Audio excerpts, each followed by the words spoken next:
have a seat. What's that? I think Chris has just gone to get you some water. Okay.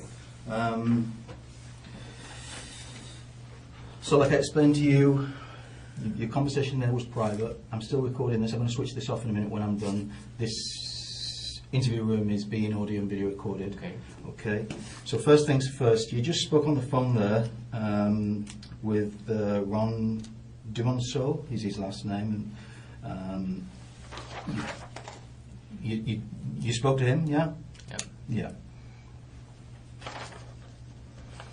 And do you feel you had adequate opportunity to access counsel? That mean, were you given the opportunity to speak with a lawyer?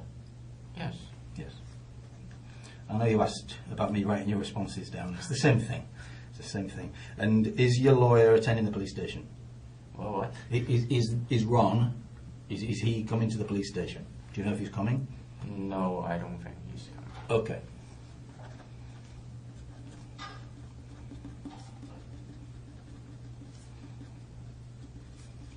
Okay.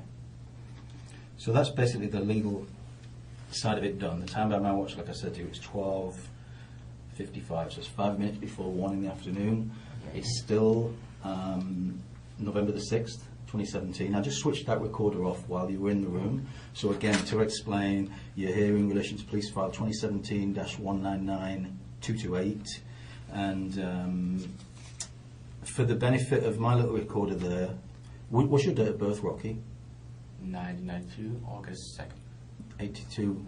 92. 2nd of August 92. Yeah, yeah. Okay, and your full name, Rocky Rambo Wei Nam Kam. Yes. Yeah, you're laughing. Why are you laughing? I don't like that. Oh. You don't like all of the names or some of the names? Rocky Rambo. Do you know Rocky Rambo? Well, I know a Rocky Rambo, yeah. You look like Rocky Rambo, do you? Not much, no. No. Is that well, that's obviously the name that your parents gave you. Yeah. Yeah.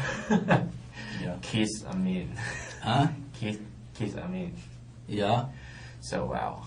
Oh, well, you know. Well, but everyone could, after they know my name, they could surely know me, like Rocky Rambo. Who? Oh, that guy. When you meet people, you mean? Yeah. Yeah. Oh, Rocky Rambo. Oh, do you know Rocky Rambo? Oh, sure. Yeah, that guy, right? Yeah. Well, yeah. There's not. It's quite an unusual name. So, Chris is going to get you a bottle of water. Okay. Did you want anything else? Did you said a snack? Maybe I should go to the washroom. You want to go to the washroom? Yeah. Okay.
Okay, Rocky.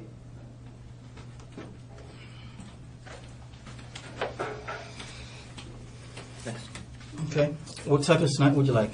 I don't know. Are you more like... What do you have? Well, I think the sort of stuff we'll have will be like chocolate bars or chips or, that type of thing, or Sure, chocolate bars. like a granola bar, or Yeah. what do you normally eat? Anything, actually. Anything. Okay. Well, I'll bring a couple of things down, and if not, we can try somewhere else. I mean, everything's good. Yeah. But everything else is okay? Mm. Yep. You fully understand what's going on? not fully. Well, but, I told you before, if you have any questions to ask. Yeah, but like, I don't think you could.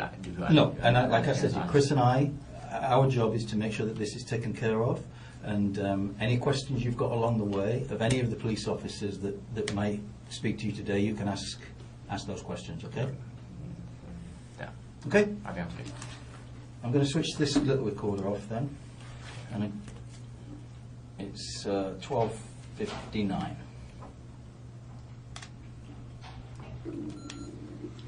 Okay. We maybe see you later on. Okay. Okay. Take care. So I'm really. No, you're just going to sit there, and somebody will come and speak with you and explain. Okay. Thanks. Okay. See you. We'll go and grab some sort of snack or something for you. Okay. All right. Thanks. Right, take care.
are you?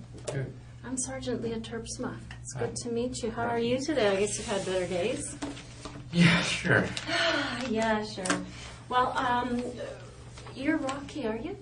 What should I call you? Is that the name you like? Rocky. Yeah, okay, I'll call you that. Call me Leah, of course. I've come in to talk to you about what's going on because I'm sure you're wondering what's happening. And there's a lot happening, of course, in an investigation like this.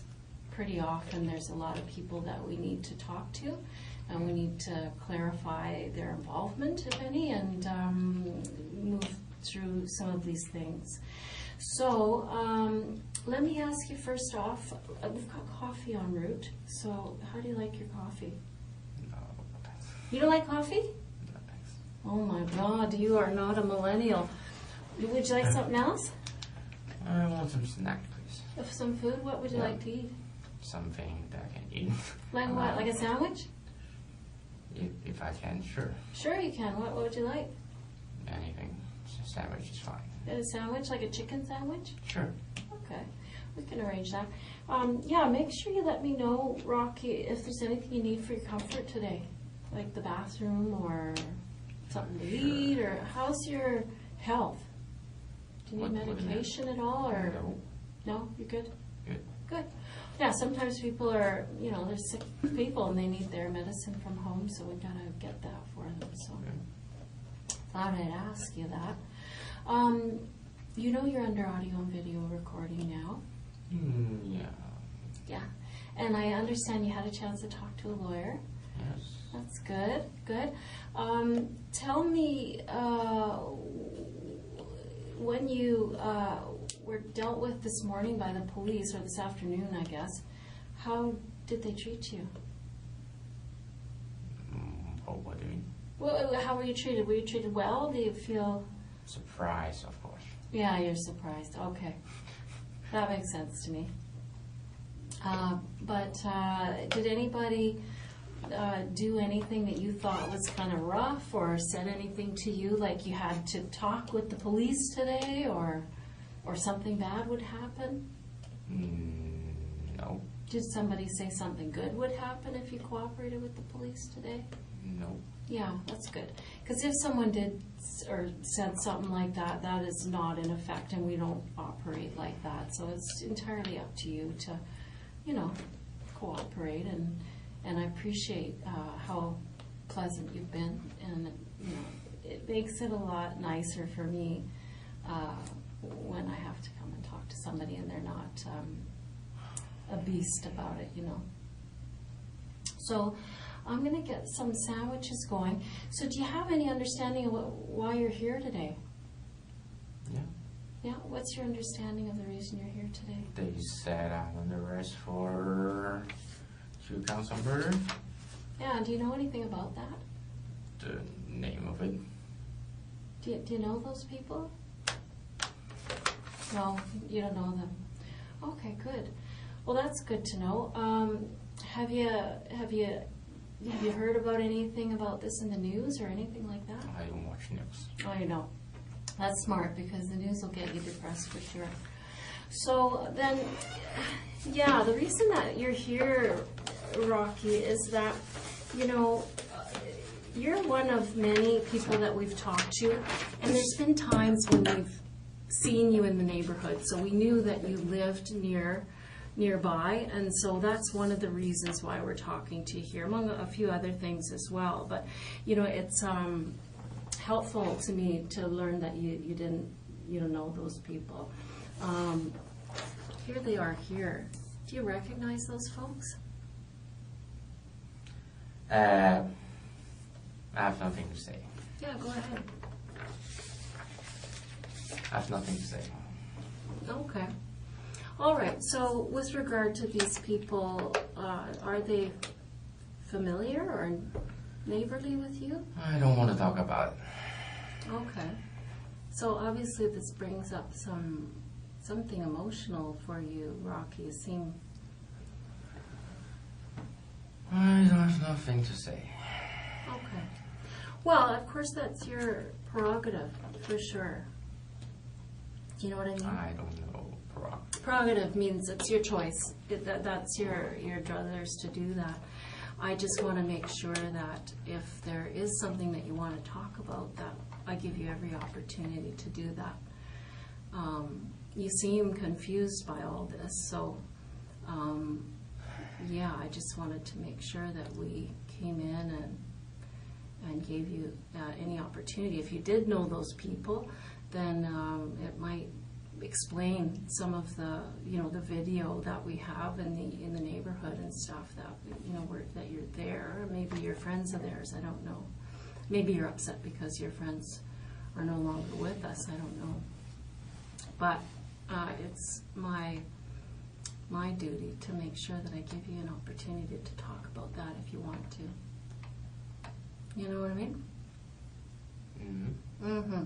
So yeah, I mean, these things, you understand how police investigations work, I'm sure, and that you don't. Have you ever been arrested before, Rocky? No. No. Okay. Well, a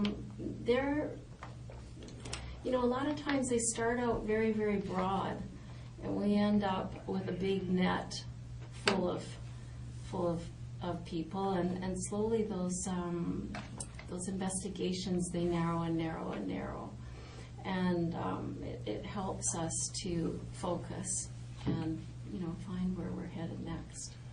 So that's what we're doing here today, is just to find out what your involvement in this situation, if in fact you have any involvement in this situation. So if you know those people, it would be nice to hear an explanation for that. If you don't know them, that's fine too. I'd just like to know what your position is on that. What do you mean, position? Well, just about these people, I'm unclear. I would like to clear that up. If you know them, then great. I would like to hear it. I have nothing to say. Okay. So from that, I'm kind of assuming that you don't know them. No. Okay. Well, thanks. Yeah, that's just basically what I wanted to know. So is there anything that you need right now, Rocky? Savage? Yeah, okay. So those guys will get that for us right away. And they've got coffee on the route, but I know you don't want any coffee. So, Rocky, you're kind of new to BC, aren't you? Yeah. Yeah, what are you doing here? Finding jobs. Oh, okay. Somebody told me that, actually, Simon, who arrested you, he told me that you were saying that jobs were kind of hard to come by back in Alberta. What kind of work do you do? I know such specific job that I know. At this point, I don't know. You don't know? You're still searching? I'm willing to do many things, but, well, not much I can do. Normally what? Not much I can do. How come? Because I think Simon told me that you also had been educated in, was it economics? Yep. Yeah. So that's kind of an important job, isn't it? No. How come? What does that get you? What kind of job would that mean? Like accounting, or what would that be? What? Economics. Yeah. What kind of job would that give you? Working bank, kind of things. Oh, But, okay. well, so far, like purchasing, the kind of thing, but, well, we want to know. Oh, I'm interested to know what brings you out west, and I thought maybe it was our mountains and lakes. No. You're not an outdoorsman? No. No, okay. Well, sometimes people come here for that stuff, right? Because we are pretty full of the outdoors life. No, so you're not working at all now? Well, a few months back, I worked some moving. Moving company? No, I don't know if it's a company, but, well, a friend, a roommate, Okay. asked me to, do you want to do some moving? Like, need some cash, kind of thing. Just Okay. something like that. Good. Are you finding it less expensive, more expensive out in Vancouver here, or what? More expensive. Yeah, for sure. I saw orange, like $7. What? Really? Yeah, Geez, where are you shopping? Safeway. Near your place? Yep. Geez, that's it for one orange. What? What did you say that was? Yeah, $7? $7, one orange. That's- Wow. I don't know. Maybe it's special, but I don't know. That is special. I think you could probably find something cheaper than that. That seems crazy to me. Yeah. Wow. And so, are you close with your family? I don't know how to say close or not, but we communicate. Oh, that's good. Well, some people are, estranged. They're not close with their family, and it causes issues, in our lives. You're making a face, maybe it doesn't for you, but it certainly did for me when I was about your age. How old are you, 25. 25? So around that time in my life, it was, it was kind of, there was pressure on to get doing something important, What? There's pressure to get a better job and to do better and do stuff, and there was a lot of pressure. I don't know if it's true for you, but maybe not. I think so. Hmm?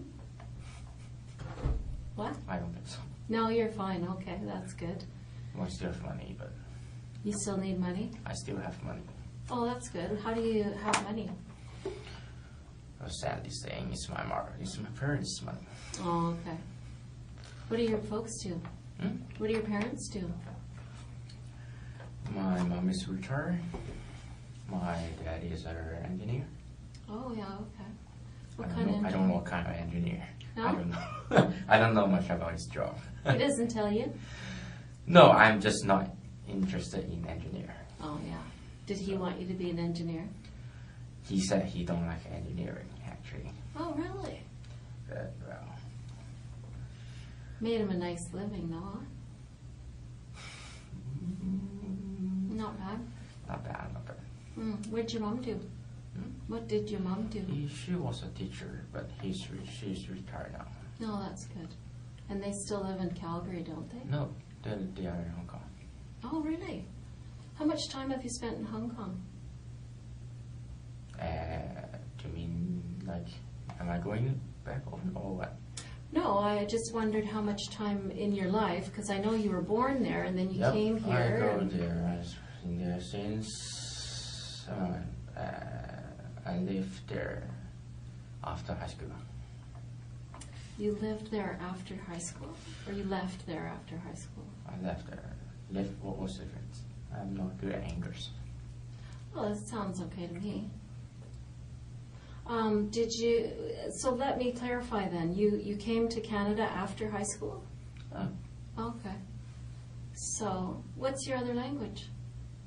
Cantonese or? Cantonese. I don't speak Cantonese. It's my major language. Okay. I could speak Mandarin, English, and, well, Are you having any problems understanding me? if the vocabulary is difficult, I may not understand, but Yeah. mostly yes.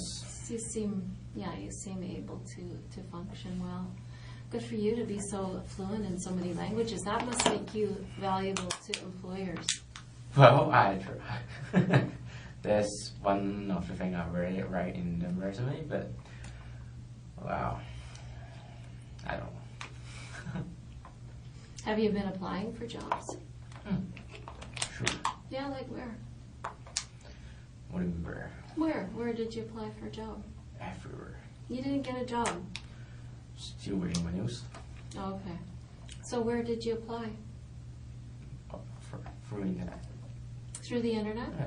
Like what kinds of companies? Companies I know? I've basically go to the job searching website. That kind of thing. So to banks or to who? To banks, some about purchasing, any jobs that really require economics major. Okay. And no luck? Yeah, some luck, but, well, nothing super great. It takes time, doesn't it?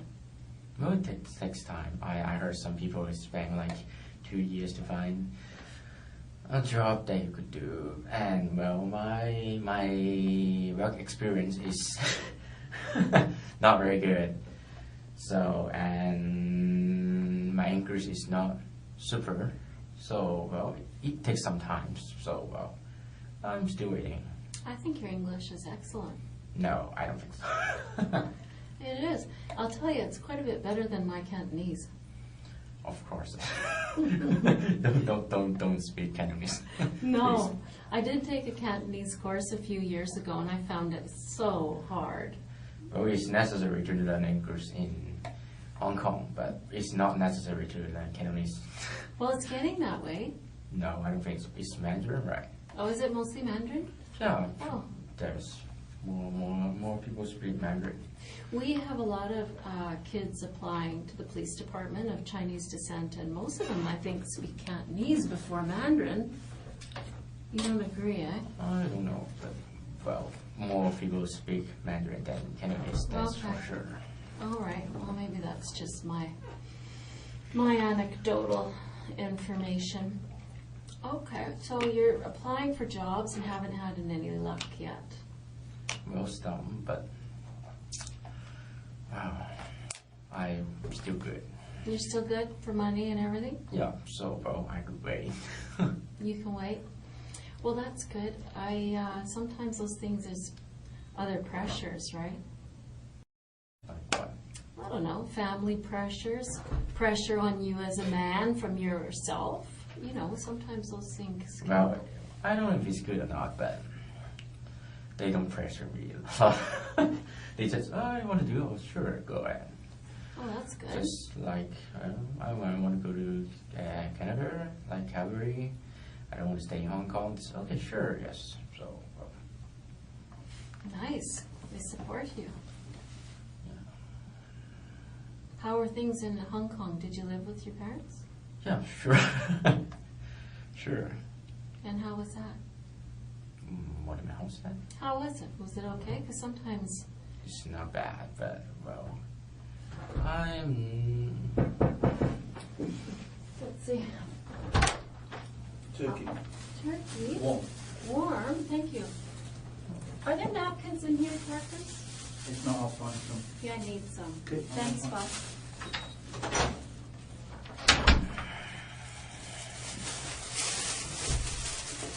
There you go, my friend. I need a napkin for my gum, don't you? But can I go to the washroom first? Yeah, you can. Hold on a sec. Let me get a boy. Hold on. One sec. I'm going to write that down.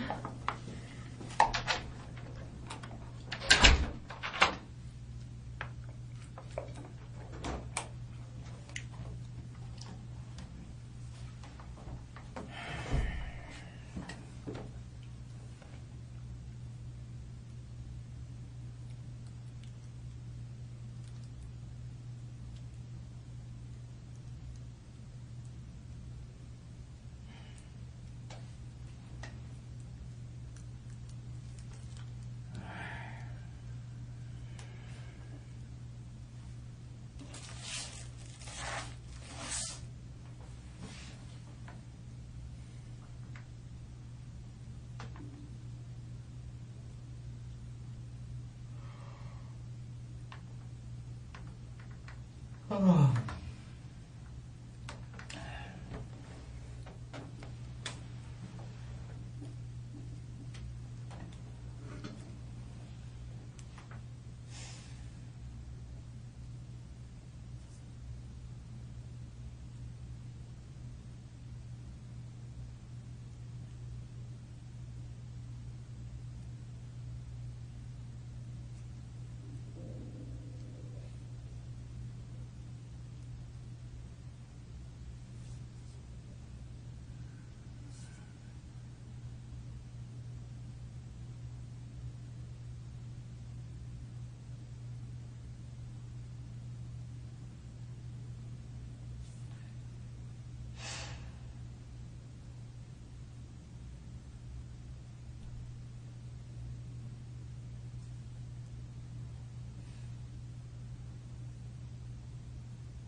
Hey Rocky, how are you doing? Alright, good.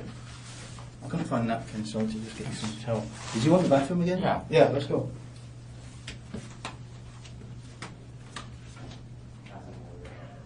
Huh? You've got water. Oh, you had some water, yeah.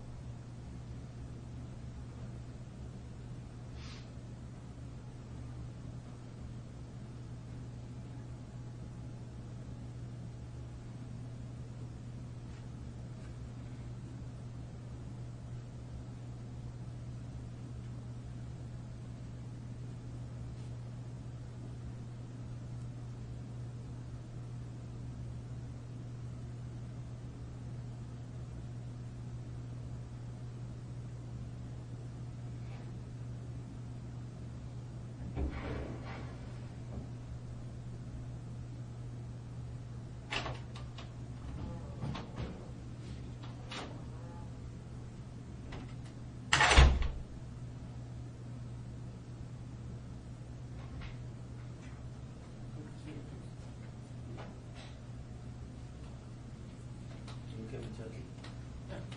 Thank you. All right, no problem. See you later. See you.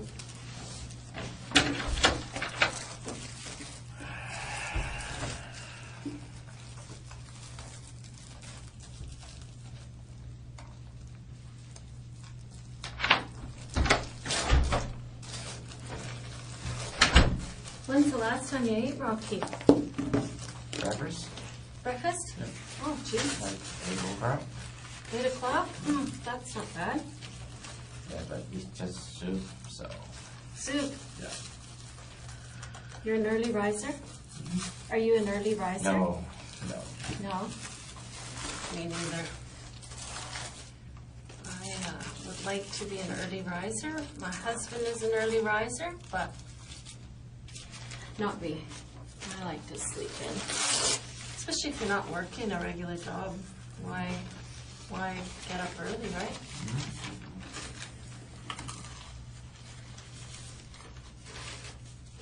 Boy, that's good.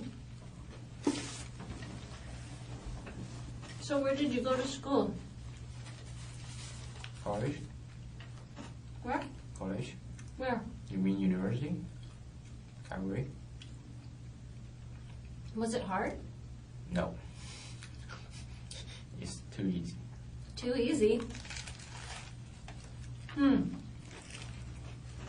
Well, I took some economics way back in the day. And it wasn't easy for me. So you're pretty smart? No. So, it was easy for you, but you're not smart. Maybe just, it's just easy in that university, maybe. My high school economics is difficult than the economics in university. I don't know why. That's interesting. Maybe you just caught on. Sometimes it takes a while to catch on, and Yeah, maybe. then you had it. Well, that's good. And so what degree do you have, or do you have a degree? Well, Like a economics. BA? Hmm? What do you have? Just an economics Yeah, degree? just economics. Hmm.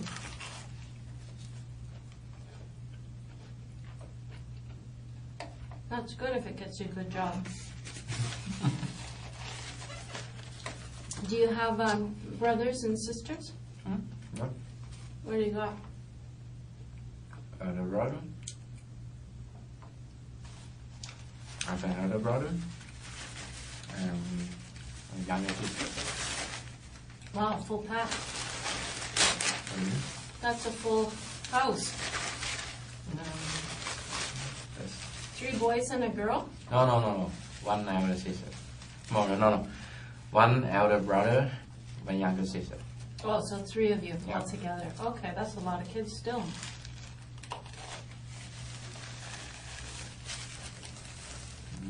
No.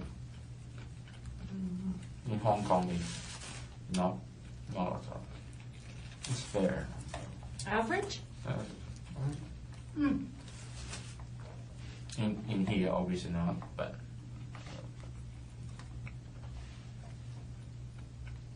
Well, 3 isn't unusual here, but it is a lot of kids. How are they doing, your brother and sister? Good. Are they doing good? What are they doing? I don't know what my brother do, but he seems doing pretty good. He has 2 children already, so well, I think he's doing very good. Yeah, that's nice. My sister is still in university. Okay. She's not very good, but Not doing well? not very good in studying, but Oh, well, she's not doing as well as you did. no, Okay. How old is your brother? Is he older than you? 7 years. So he's in his 30s already. So he's a little ahead of you. He should have a little more than you. He's 7 years older than me. Yeah. Do you want to have children one day? I don't know. Maybe when the time comes, maybe. Mm-hmm. Most people do. I don't know most people. Now, it's one of those things that might happen or it might not.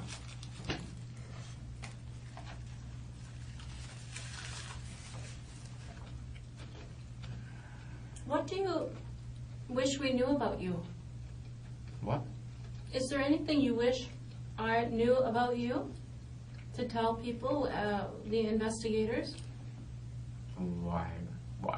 Well, because, I don't know, you're under arrest for murder, so you'd think you'd be saying, listen, no, here's what I want you to know. Like, for instance, I'd be super interested in your, what you were doing on the 26th of September. Because if I can get an alibi, do you know what an alibi is? Yeah. Okay, so, if there's an alibi, I can go and, I don't think I have anything to say. okay. Well, Rocky, that's not uncommon. Because I sit with a lot of people in this room in your shoes. Most people feel that way at the beginning. Well, I have to say, most people, once they see what they're facing and what's going on, they change their mind because they realize that there's benefit in talking about. Pardon? They realize that there's a benefit to them emotionally to talk about what happened. So we'll go through some things for sure, but I totally respect your position that you at this point you don't want to talk about it. But you might change your mind, and I'm going to suggest you probably will. I don't think so. No, I've done this more times than you. Yeah, I know. Trust Sure. me. Yeah. Trust me. It's a lot of work. How long are you gonna hold me? I don't know. I'm not in charge of the investigation, but I have a lot of things that I'd like to talk with you about. So, for my part, I have a lot of material. So, I think you're going to want to see it. I think you're going to want to see the material I have. I don't think so. I do.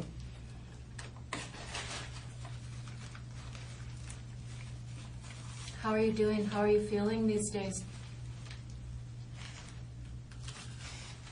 Right now, not so good. No. How are you sleeping at night? How are you sleeping at night? Good. What? Like what? Just asking. Nothing special. Sleep. Oh. If you're gonna hold me, I'm gonna sleep in a cell, right? Mm-hmm. And I assume they don't have measures, right? Hmm? They don't have measures, right? Mm-hmm. They do. Why? Just asking. What's your biggest concern?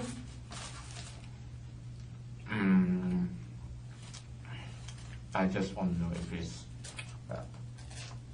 enough comfortable. If what? Comfortable or not.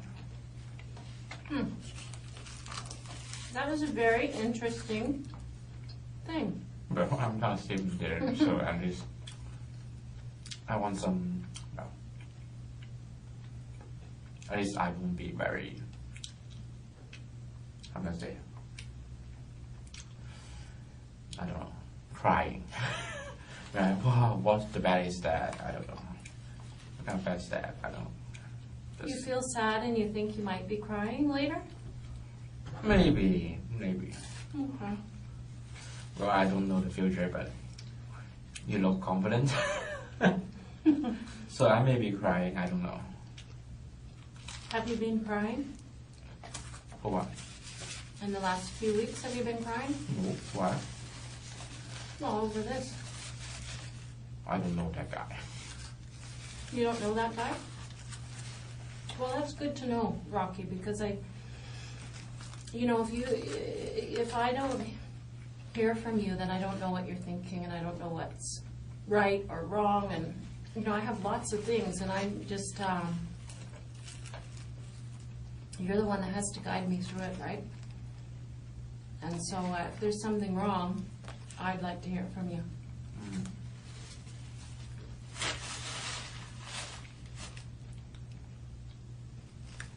You know what I mean? No. Okay, But, I'll say it again. I'll say it differently.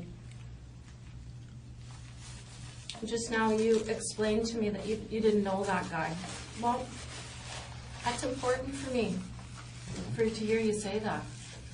Because this investigation is by no means over. And we have a number of people that we've talked to. And we have a lot of evidence. And some of it we're not quite sure what it means. And if something makes sense, then, or doesn't make sense, I mean, really, you're the only one that can set us straight, right? Otherwise, we'll be on the wrong track, which I don't want to be. Right. So you said you didn't know that guy. What about the girl? I'm afraid I didn't say I have nothing to say. Okay. Well, I can understand that. That's fine.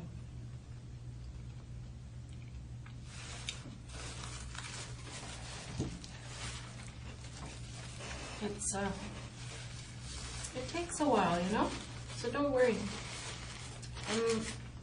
Like I said, I mean, I don't know if I talked about myself much with you, but I've been in this chair a lot of times with people who've had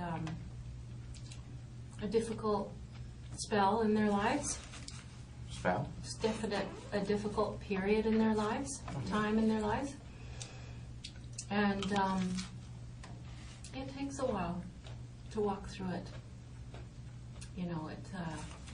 Definitely people start out with one opinion about what they should do, and then they change their mind.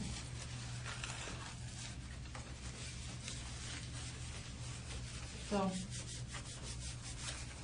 just keep your mind open, and if you decide to do something different, then I'm going to be here to help you with that.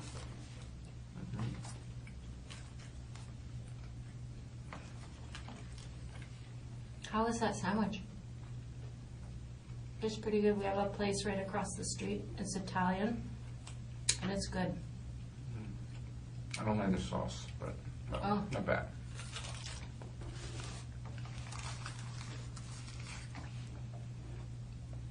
It's kind of a mustard thing, isn't it?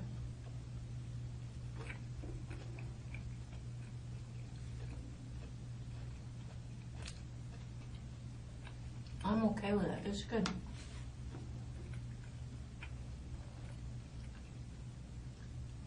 Do you have any questions for me?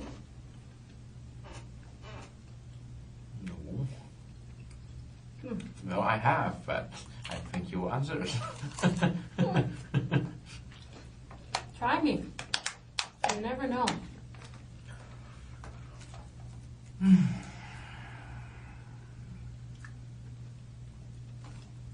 Well, I will not ask. Ask and you may receive.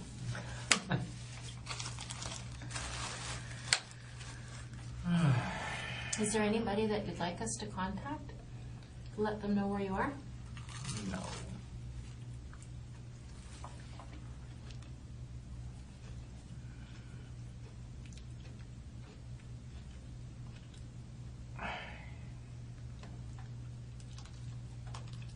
Is anyone gonna miss you? Hmm? Is anyone gonna miss you? For what? I don't know, out in the world. Maybe. Do you have a woman on the go or a No. partner on the go? No. Why did you laugh at that? What? When I suggested if you had a partner, why did you laugh? Because I don't have one. And my parents keep asking. Do they want to set you up with somebody? No. Well, just teasing. They want you to have a baby, maybe. No. I don't think I want a baby because they want it. That's not very good. No. Yeah, you should want it. Why? The baby. Like you should want one before you have one. No.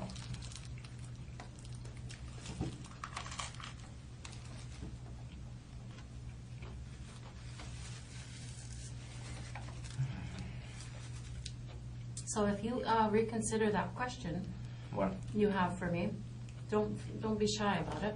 If there's something I can answer, I'll do that for you right away. If I don't know the answer, I'll get it for you.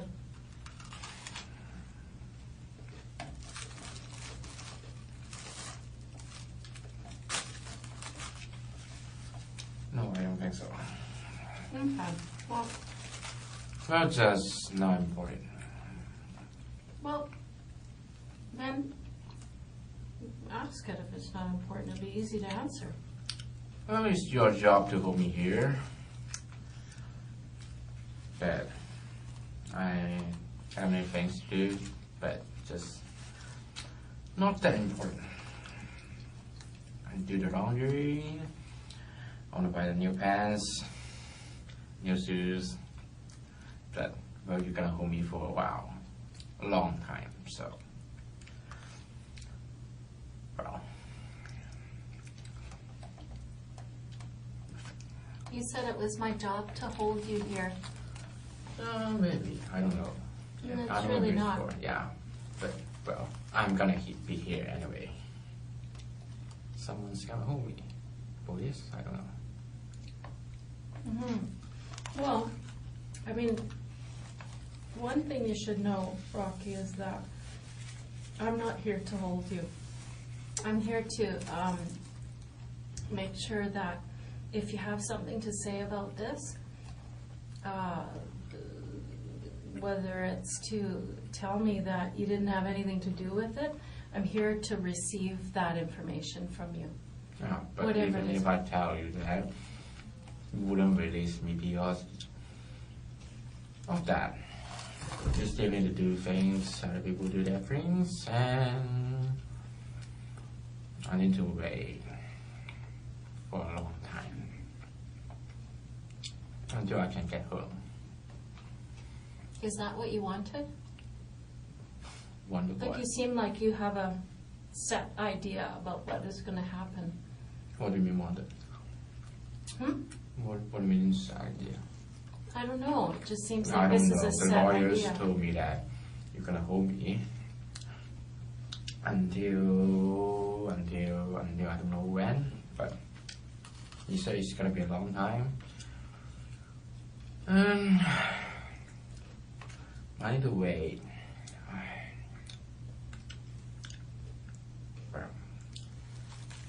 Either way, what? Hmm? I missed what you said there. You said either way. I need to wait. You're gonna wait. I need to wait. Okay. Well, I'm patient. I'll wait for you.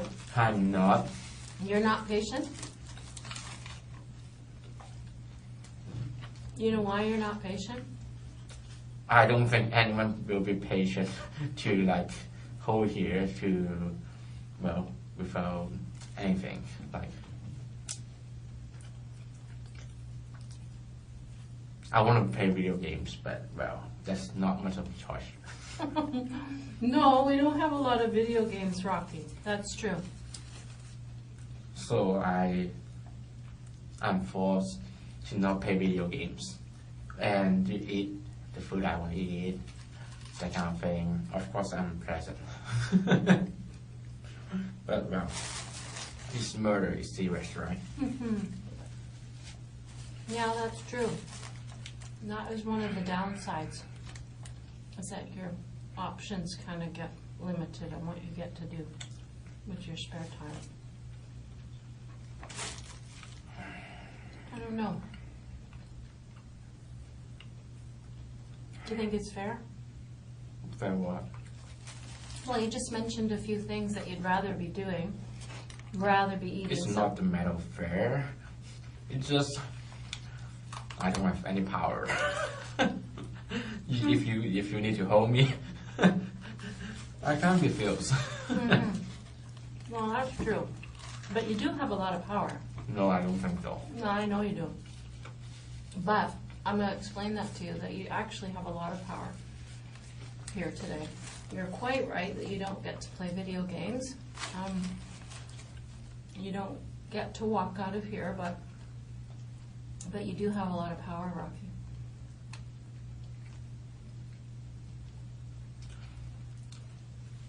I'm sensing some not something I would hear. Not something you want to hear? Maybe. It doesn't feel like you are, I don't know how to say that. Oh, my English is really not that good. I couldn't find a word. Okay. Use another word. Like what? No. I don't know what you're trying to explain. I don't know if I speak Cantonese, you will understand, so well. No, that's true. But say it differently in English so I can understand you.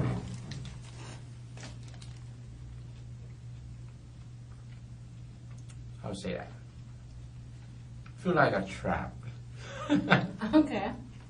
Well, No, I'm sure it is. right, I can understand that. Well, that makes sense. That's what you do. But, well, But let me explain this to you, Rocky. okay. The trap, if it's set, Mm-hmm. it was set by you. Mm-hmm. What do you mean? Well, I'm going to show you some things, and they don't have anything to do with me, Okay. and they have everything to do with you. Uh-huh. So, if you feel trapped, or there's a trap, I mean, it is, I don't know. I don't know how I would feel in your shoes. I mean, I'm not trying to say that your feelings aren't valid, because I think they obviously are. But I'm going to be 100% truthful with you today. I don't know if that assuages or helps to eliminate fears. For, okay. Fears that you think that I'm setting a trap or that I'm trying to trap you. I'm going to tell you, Rocky, I'm going to be honest with you today. Well, I'm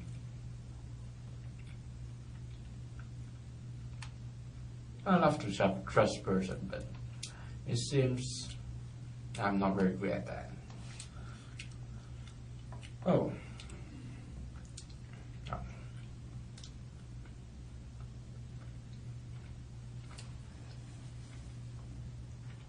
What did you just say? You said you're a trusting person and you've regretted that? But well, a few months ago, when I was the first in Vancouver, well, how do you say? Was fraud. Take $1,000 from me, and well, that's not very good. And well, I trust him, but Well, yeah. I don't know if you guys catch him or not, or ready or not. But well, the police said they are investigating, but well, I don't know. I didn't follow up. So you're saying you're the victim of crime? What crime? You're saying Yeah, someone yeah. defrauded you for $1,000? Yeah, looking for a place to live. He said, yeah, sure, but well, yeah. Oh, If you say I'm a victim of crime, I don't know. sounds like it to me. Just $1,000. That's a lot of money. You must be rich if you don't think that's a lot of money. Well, not that rich, but it's experience I need to pay. Mm-hmm. Well, that makes sense. Well, Did you phone the police? no, I didn't. But the guy gave me the address that about the place, and I go there. And the owner said that the fraud using her address to I don't know, do lots of things, terrible things, and she says she already phoned the police, and I just give her my information, that kind of thing, and well, that's it. And well, I don't know if someone caught him or not. But Where did that happen, Rocky? what do you mean where? Where? Where in Vancouver? You mean the house or where at the? Mm-hmm. Well, I live in a hostel at first here, looking for a place to live. And well, that's when he came here. So what you're saying, I think, is that you tried to rent a place and you gave the guy $1,000, Yeah, and then what happened? he took away. Hmm? He took away. He took it away? How did he do that? I spent it. I should have seen the place first. That's what I should do. But I'm not that smart. But well, anyway. Well, when did that happen? On the first day I came to Vancouver, I'm not very good at dates, so Okay. Well, I'm sorry that happened. why? Well, because I don't like crime. That sounds like you were ripped off to me.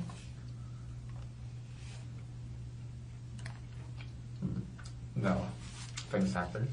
There's always fraud out there. Mm-hmm. Well, I think that yeah, I think I'm more responsible than I'm too stupid. you learned something from that. I don't even see the place, and if I think back, it's not very good at it actually. I'm just not too. I should be more cautious. If I have a little bit of that, but I won't. But well, it happens already. But Did it happen more than once? just once. One time? That's enough. Because, I mean, I still think that's a lot of money, and that would make me quite mad, actually. Yeah, sure, man. Yeah. But it's months ago, and well, I can't catch that guy. And the owner said they report the police like months ago already. But well, still They reported something to the police? The bad guy did? no, the owner of the house. Oh. Okay, I'm misunderstanding. So you rented a room? I went one of the room of a house, and I go to the address, and the owner said the guy is using the address Oh, I see. He's pretending to be the owner. Yeah. But he's not the owner. No, he's not pretending to be owner. He's helping the owner to find a roommate, that kind of thing. I see. And how did you pay him? Cash. Oh, gee. Yeah, you gotta try email transfers, man. Well, I would have thought a guy like you that's into video games and computers would be email transferring. I mean, not that that would have helped you, but I love holding cash. yeah. Not transfers. I don't know. Confusing to me. No, I'm pretty good at computers, but just don't like it. Well, that's just a feeling.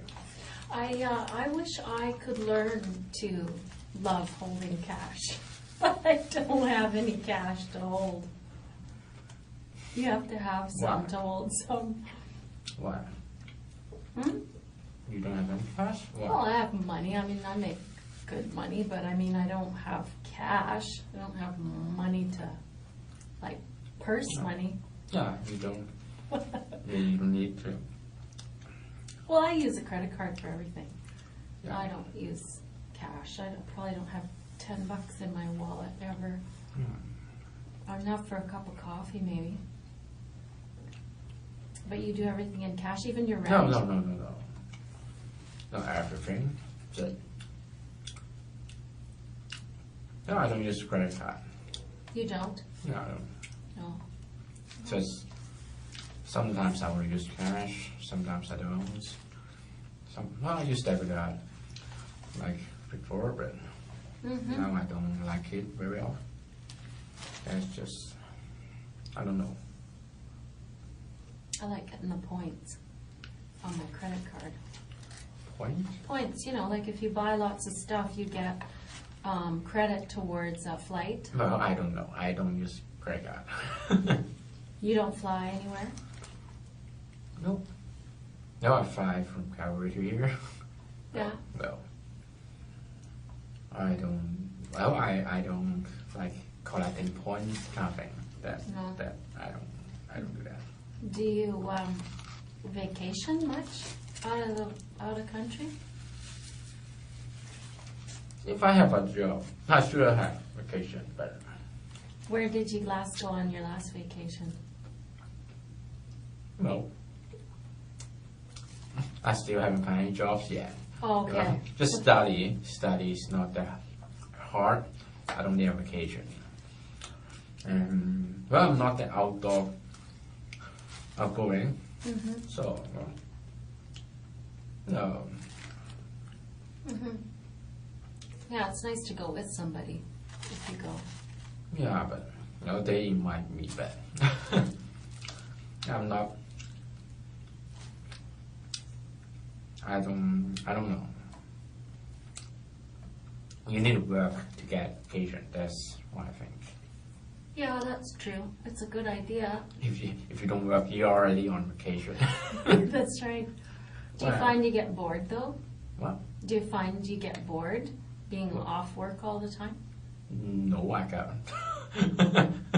Not bored? Different what? Like habits, interests, Like what? video games, comics. Oh, you're one of those guys. Do you like, do you ever watch The Big Bang Theory? Yeah. It's a TV show. I like that Yeah. show. You remind me of those guys. No, I'm not that smart. You're not a genius? Of course not. No? Have you ever had your IQ tested? No. No? No, maybe no. I don't know. Well, no, I don't think so. How did you do in elementary school?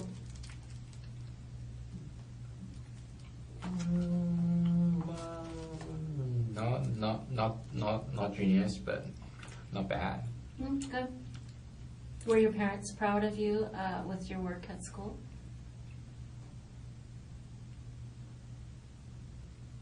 That I couldn't say. They never said to you, Rocky, we're so proud of you. Anything you do, I'm proud of it. That I heard.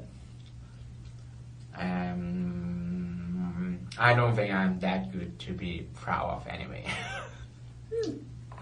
I don't know. I have 3 kids myself, and it seems to me that parents are proud.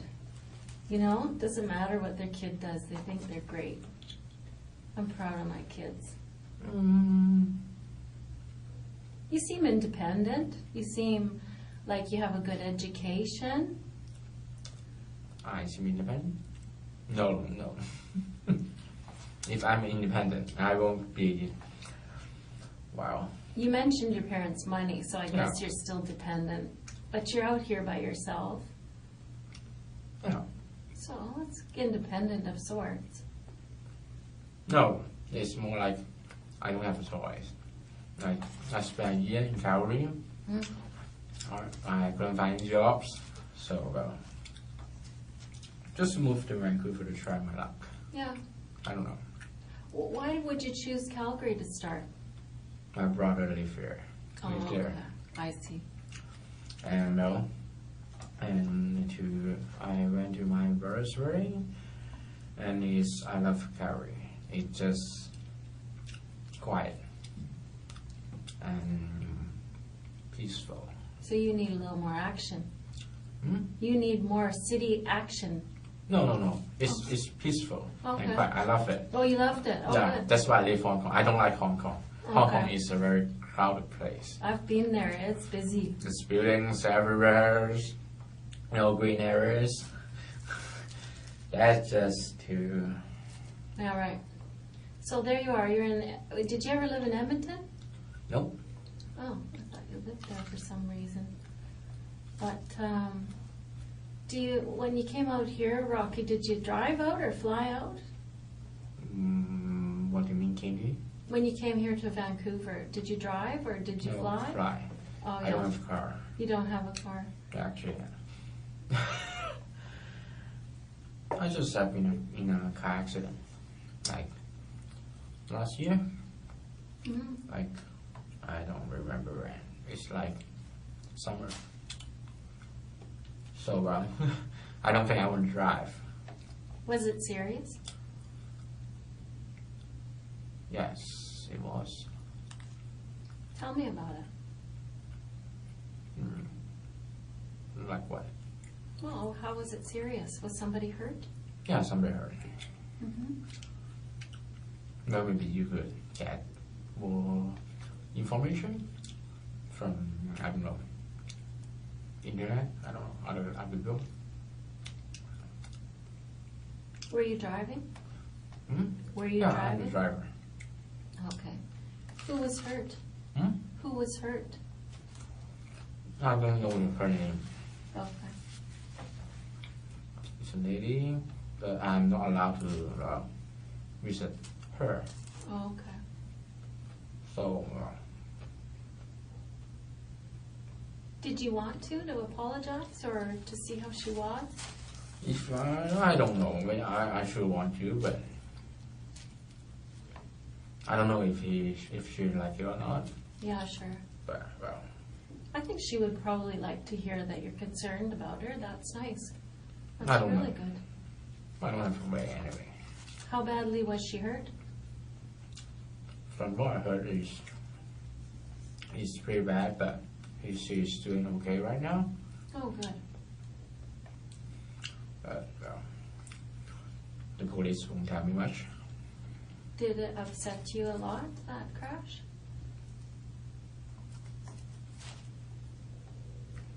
Well, I don't know how to say. I don't know how to explain that, but sure it's upset. Accident and everything, but well, What upset you the most about it?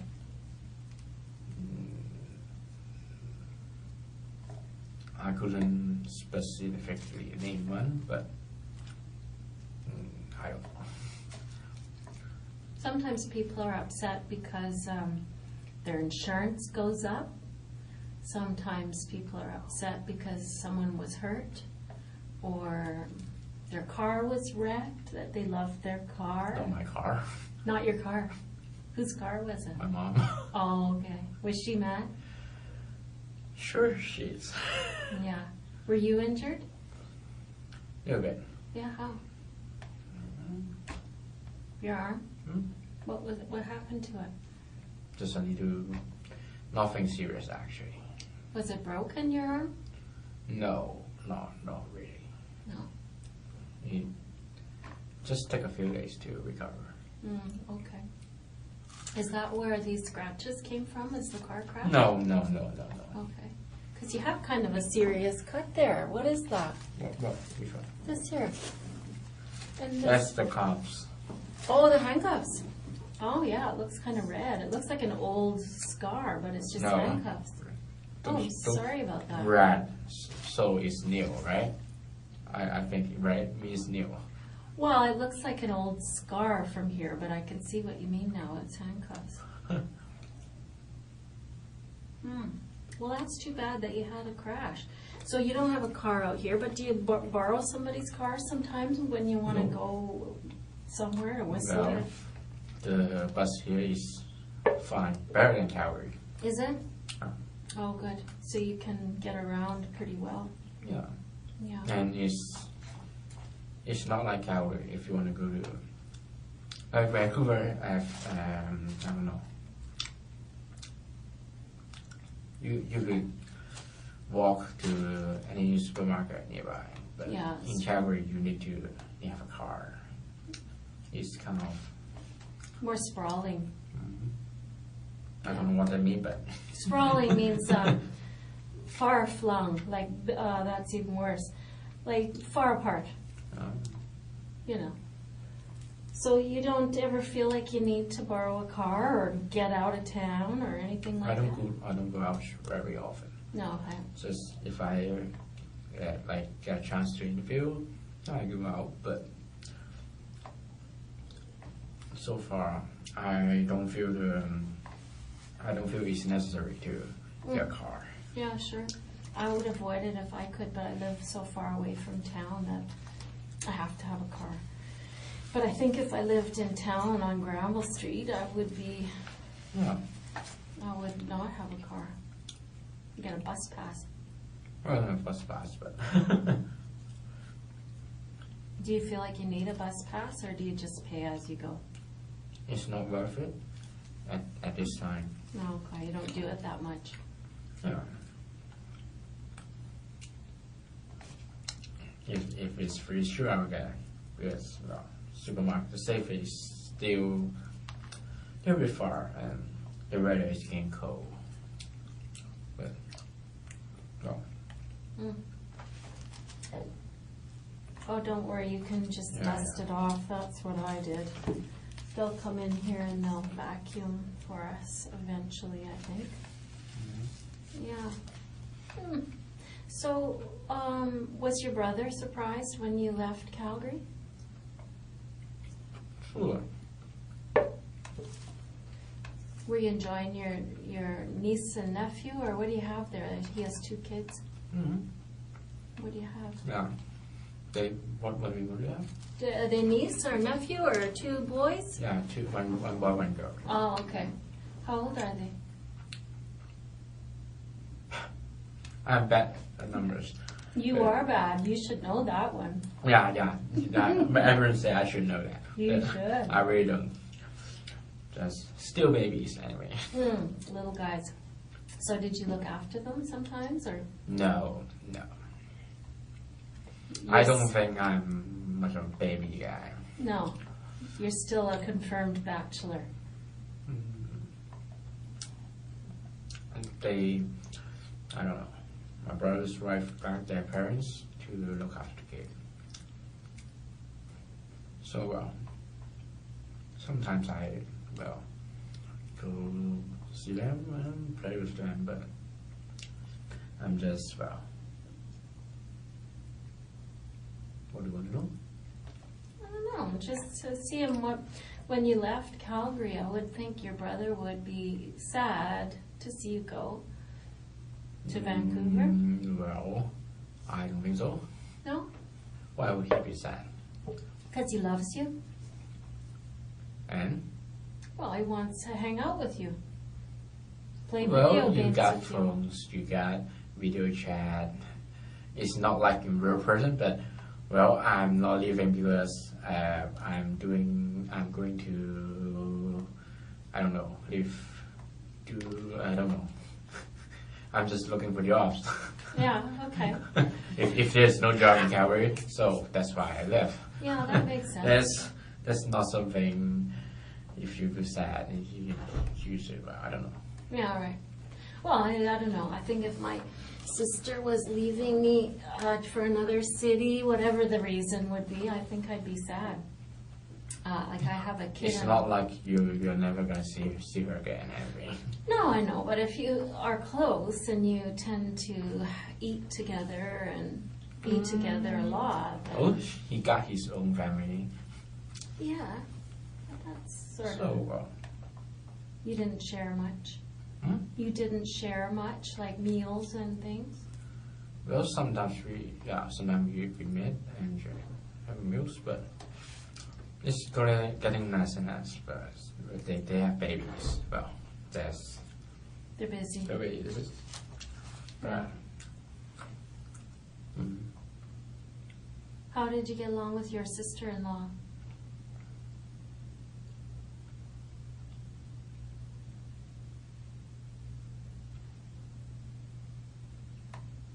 I don't know how to explain that. Good. Yeah, good.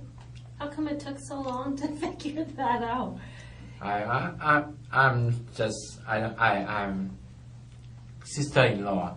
You mean my brother's wife, right? Yeah, right. Yeah. But well, I always think sister-in-law is someone relative to my sisters. Oh, yeah. So Oh, I see. No, sister-in-law is your brother's wife. yeah. So take some time to.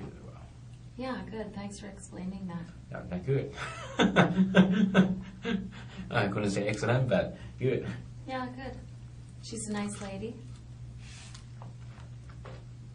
Not perfect, but Yeah. Nice. What makes her not perfect? always shower at my brother. Oh, yeah. Okay. I can picture that. Well, Yeah, we all have one in-law that drives you crazy. why? I'm not the one being showered at. Huh? I'm not the one being showered at. Yeah, I guess, yeah, you don't have to worry about it. Every time it happens, I just. You just giggle it off. Well, that's a good way to handle it. At least you're kind of handling it in a light way, kind of happy way. Not bad. What are the troubles you have? Jobs. Jobs. Getting jobs. Yeah, I find that is a huge frustration for people about your age. You know, that What age? 25, 22 to 25, people start really getting a lot of pressure from themselves and from their family to find a good job. I don't think so, but if you say yes, sure. Yeah, that is my experience. I mean, I don't know if I told you this, but I work in the polygraph unit. What is polygraph? Polygraph is like lie detection machine. No. You know the thing? And when I do that kind of work, I'm often doing pre-employment interviews. So before someone gets hired as a policeman, they have to come have an interview with me. Oh. Yeah, so a lot of the young people that I interview express this to me, that when they're in their late stages of university or, you know, about your age, they start to get frustrated and start to feel pressure to get a good job. Not pressure. Well, sure you got pressures. Pressure is what push people. You need pressure to do a good job. Yeah, pressure is good. Sometimes it's good. If you don't have pressure, well, you don't put on lots of hard work on that. Yeah, that's right. Yeah, I feel the same way, but sometimes the pressure is too much, and it makes people do things they regret, you know.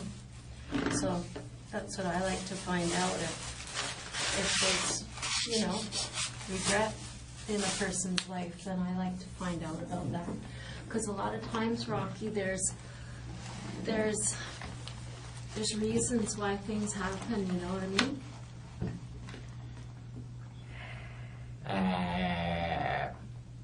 I know, but I have nothing to say. Yeah. Well, I mean, like I said, I mean, those things take a while, so fair enough, you know, take your time. It's one of those things that you have to take your own time at. Yeah. It's you know, when I think about this particular case, it's a lot of people don't even want to talk to somebody that they suspect of this crime. They don't want to. Here, but they, you know, they kind of write that person off. Right, what? Write them off, or a sort of, they don't even want to talk to them or hear them out. And so I'm not that person. I'm a patient person. Doing this kind of job, of course you're patient. If you're not patient, I don't think you will do this job, maybe. What? If you are not patient, I don't think you will get this job. Yeah, that's true. Maybe. I think that's true.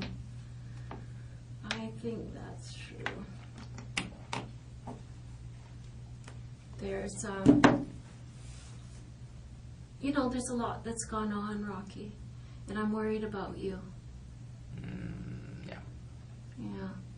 And I mean, there's a lot of people, like you've seen half of them already that are working on this case, but, you know, they're worried about what happened and the people and the house and all that stuff, and I'm worried about you. I really don't think so, but go ahead. You don't think I'm worried about you? I don't know. Maybe not, but, well.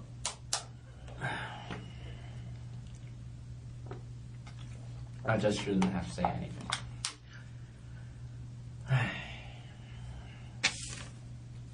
Yeah, I'm worried about you, and that's the truth.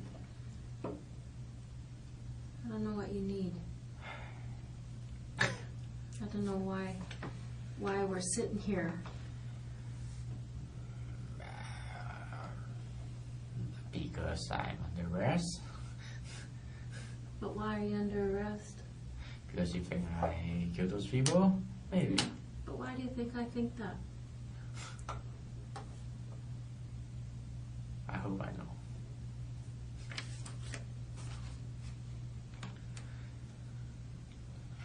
There's a lot of things that led up to that day. And I'm worried about all that.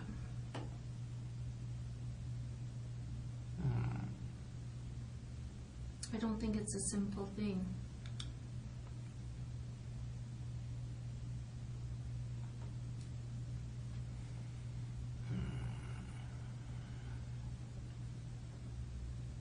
It's very complicated. Worries or serious. I don't know if it's complicated or simple, but it's surely serious. Yeah, it's serious. I mean, what happened to those people is serious, but I think what happened before that day is serious. For you. I don't understand, but... Well, I mean, obviously, I can understand that it's hard to, I don't know, for myself, Rocky, I find it hard when I've screwed up or when I'm having a hard time. I'm Dutch. I don't know if the Chinese are like the Dutch, but Dutch people, when they get in trouble or when they're scared or when they're freaking out, they put their head in the sand, and they rarely do the right thing. Do you know what I'm saying? They don't do the right thing. I don't do the right thing when I've screwed up and I'm under pressure, and I start to go a little, and I just think that let's forget about that day that we're talking here today. I'm worried about what happened before that day. Because I think that's the complicated part. Because I think that day was simple. But I think the days before it were very complicated.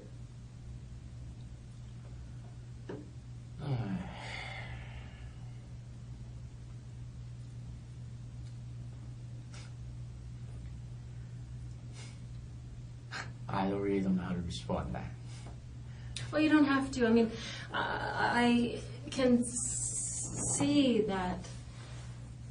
I can see clearly a lot of things, and I feel pretty confident. I don't need you to respond to it. I think that I understand human beings enough to know that there's something very complicated in you, and I don't know how you feel about it. I mean, if you're good, I mean, that's one thing, but I kind of doubt that, especially when you tell me you're in a car crash and you feel bad for that lady, and you know. Anyone will feel bad for the lady. Right.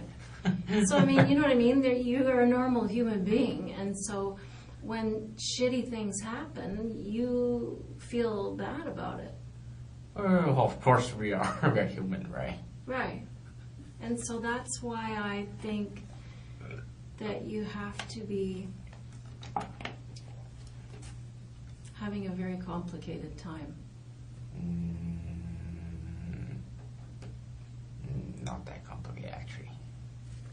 How can it be so simple? What do you mean simple, complicated? I don't know what do you mean by complicated. Well, I mean, there's a lot that goes on inside the human brain.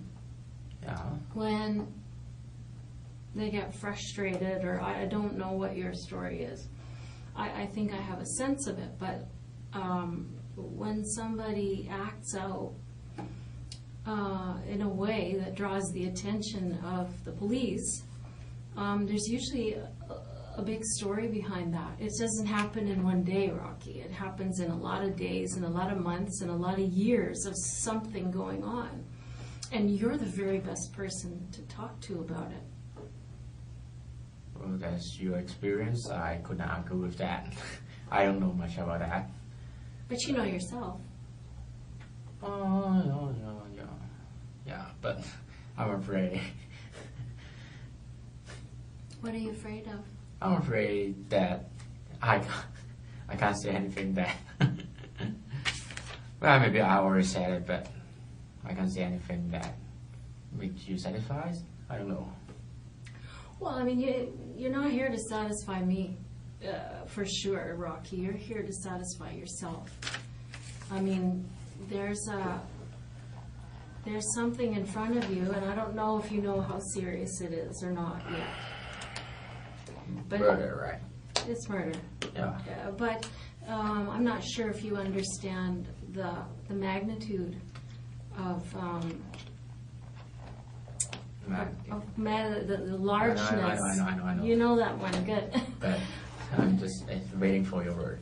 Yeah, you know, the magnitude of what's going to happen and what's going on. I mean, I want you to have an opportunity to address this, because I don't think it's really fair that we only know what's in that house.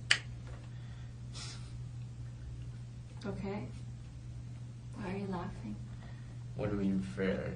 That you know the house? What? What I'm saying is that right now, Rocky, we have done a thorough investigation about what happened in that house. Mm-hmm. And you and I both know what happened in that house. I don't know, actually. You haven't told me. Okay. Well, maybe you don't know this house. Let me ask. You're making me nervous. Why? Do you know this house? Maybe you don't know what happened in that house. I have nothing to say. Have you been inside this house? I don't want to talk about it. So is that a yes? I don't want to talk about it. Okay, so we're back where I was. That I think, it's very clear to me, Rocky, that you know exactly what I'm talking about. And what I'm saying to you, Rocky, is that I'm the person who's going to be here to listen to what you have to say, to hear this complicated situation that you were in before that day. There's something very complicated. And it is unfair for the investigation that went on inside that house to be the only thing that we see about you. I don't think fair is more important. You don't think fair is important? Well, at least you're just trying to do your jobs, right? Well, no. Not really, Rocky. Not really. So you're misunderstanding something. You're watching too much TV, Rocky. No. Just, well, how can I say? What you think is not important, actually. Just, well, you got evidence, something. I don't know. Why do you think that's what's happened to you before that night isn't important? I don't know what night you're talking about, actually. I'm talking about September 26th of this year. So about 5 weeks ago.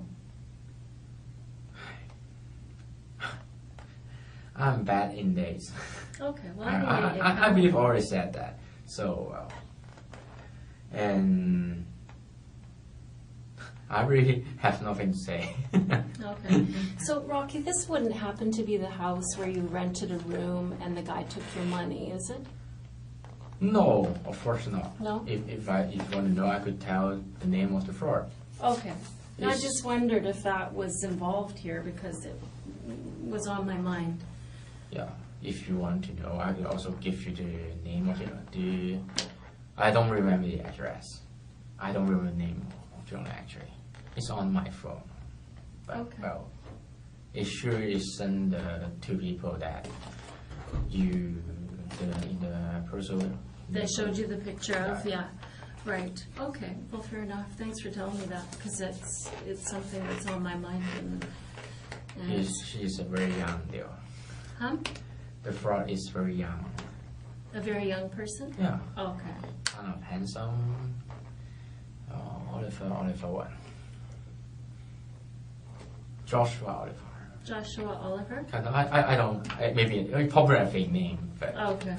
Probably if he took your money.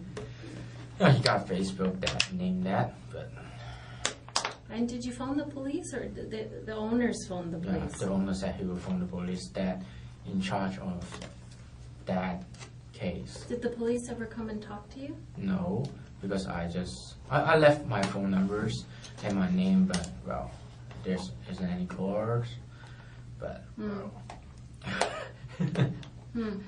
there's nothing I could do anyway.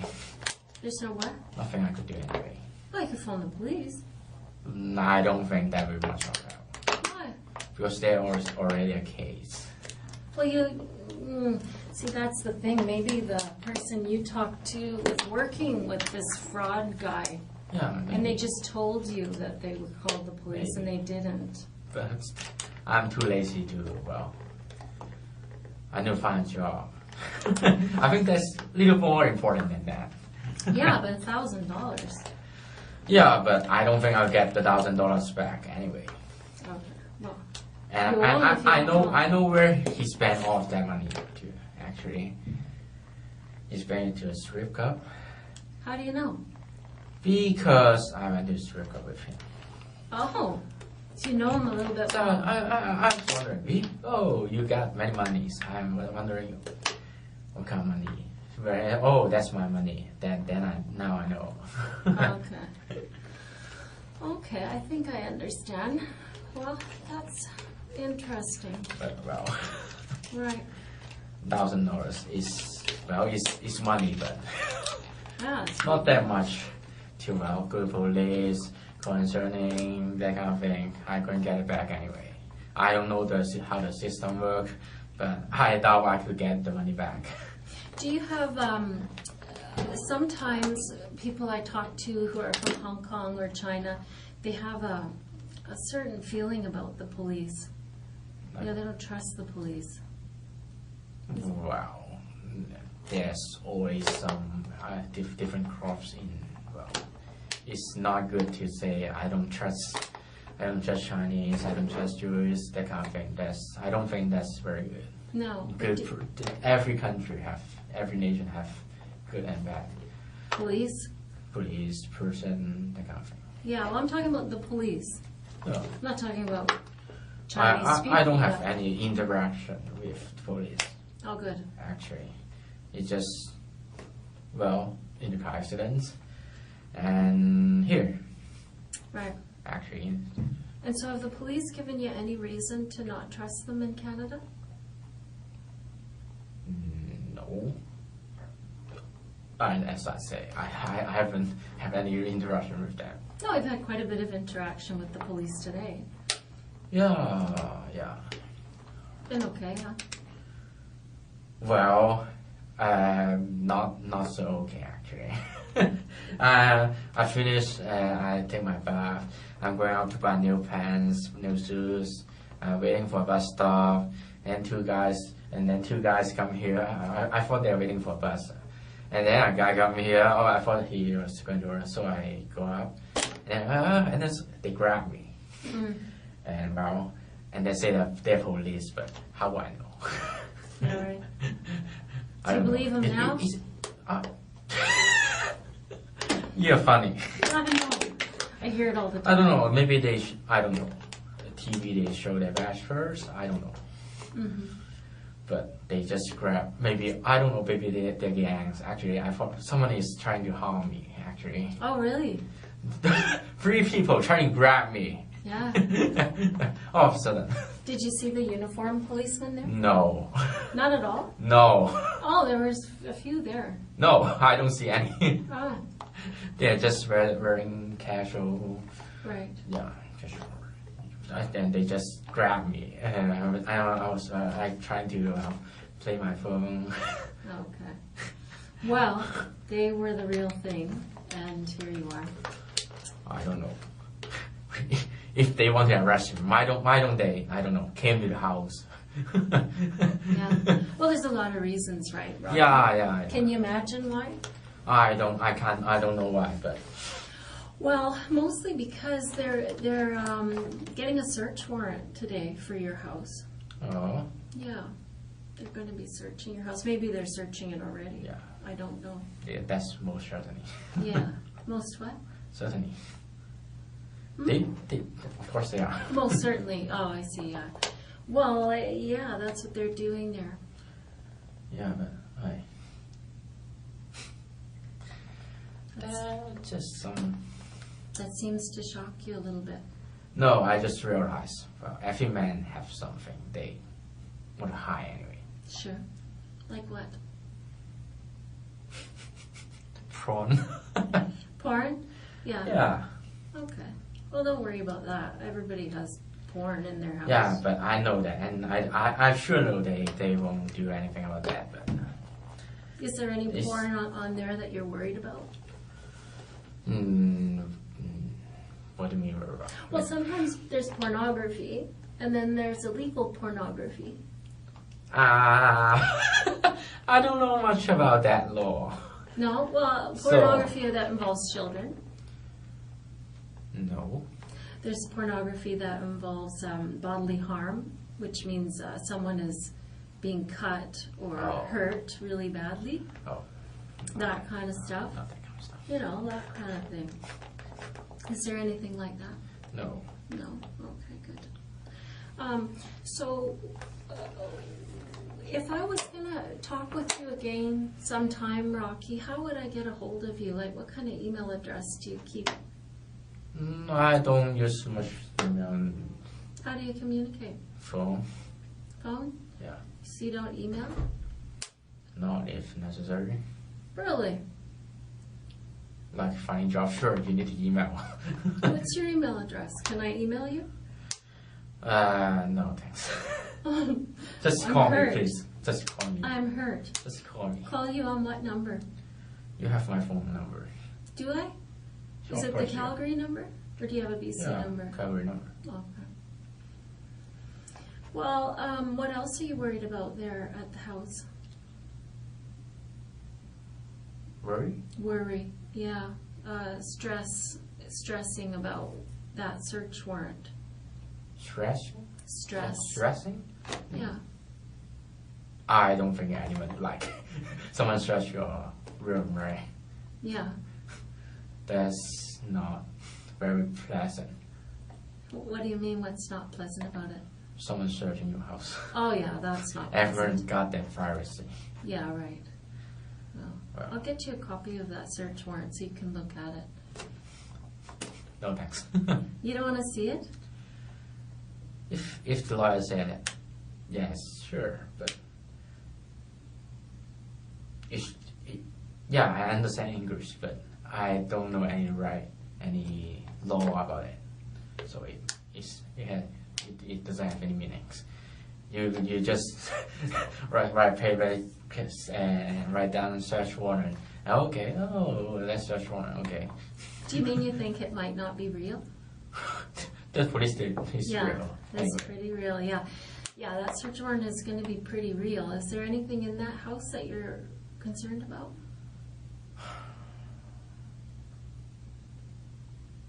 No. Is there any reason why we'll find anything in your house with regard to these people? No, I don't think so. No? That I could be sure. Okay.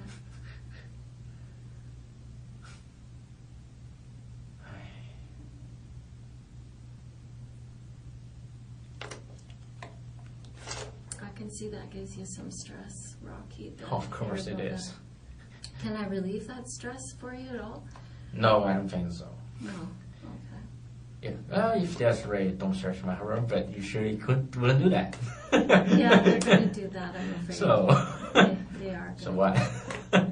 But I don't know, sometimes we can alleviate stress. Sometimes people have pets or they have letters they want to go off to certain people or they want to save certain things for certain people. And so, if there isn't... Yeah, that's the way to relieve my stress. Give me my phone. You want your phone? I want to play video games, play apps. Yeah, I'm not sure about that. Yeah. I'm sure you wouldn't do it, but... I would if I could. How's that? Yeah, I just have a promise. I need to do something in the game, online game. Oh, So with my friends. So. is there someone that you want us to call to tell them No, to be able no, to do it? no, Or no. they'll just understand? The thing is, it's not very important. Oh, yeah. Who's your For friend? you guys, it's not very important. It's important to you, though. Well, keeping promises is important. That's good to hear. That's really good to hear. But I don't think I'll get my phone back. How Like, come? You guys get it. At least not today. Not today, no. And that's all it takes to break a promise. Well, Rocky, I'm gonna show you some things today, and I really hope, and I hope that you'll make a promise to me. No, I don't make promises easy. Well, At least I don't think I'll make it here. yeah. Well, let's hear me out, because it may be an easy promise to keep. No. Some promises are hard and some are easy. Yeah. But I need to trust that person to make a promise. But I'm sure you're not my friend. No one in this building is my friend anyway. I'm going to tell you something truthfully, Rocky, and you're right. We aren't friends. But there's a difference between friends and humanity. Yeah. You can show humanity towards another person without being friends. Yeah. And without a complete... Yeah, but I'm not in the position to trust you. But I'm forced to be here, so I couldn't trust anyone anyway. Yeah. Well, I mean, I think that let's break that down. I mean, I think that you feel that way on a personal level, but I think you can rest your mind and trust that I'm going to tell you the truth. Right? Because I haven't been telling you anything that's sugarcoating it or making things easier. I hope you haven't, but it's well, not what that, part of it has been nice? It hasn't been, right? It's all been bad news. So I've been truthful, and I'm going to continue to be truthful. So you can trust that. Yeah, but you do realize it's a murder. It's serious. Yeah, I do understand that. And sometimes, you know what, Rocky? Sometimes it really makes sense to bury your head in the sand when serious things are going on. Sometimes it makes sense. Yeah. In this case, I'm going to say I don't think it makes sense. So I'm going to show you some things. You're going to see why I feel that way. I'm not just going to expect you to trust me or believe me. I just want you to make me a promise, a commitment that you're going to keep your mind open. That's all. That's an easy promise to keep, right? Rocky? You're going to show me anyway. Right? I am. Right here. Come on. Shake my hand. Okay? Promise me you're going to keep your mind open. You're going to look at this stuff. Okay? And you're going to trust me to tell you the truth.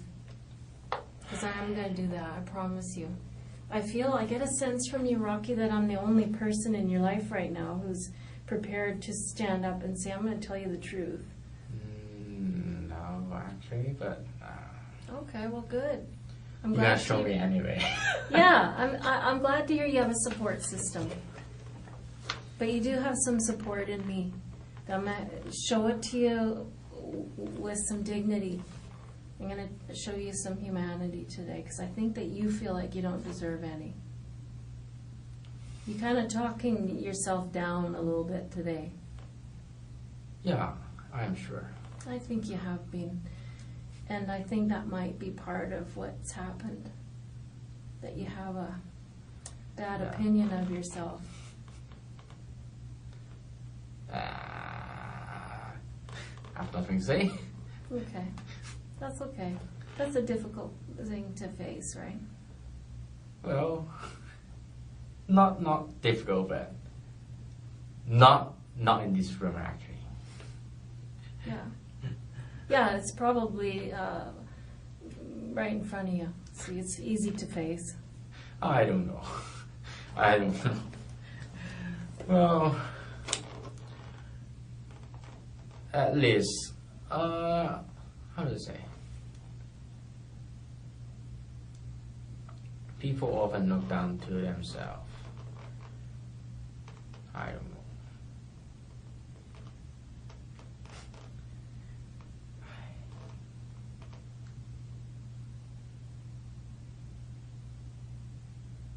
Well, what do you want to know? Yeah, I just think that's a factor. Because ever since I met you here today, you've been kind of talking down about yourself. I don't think I am, but...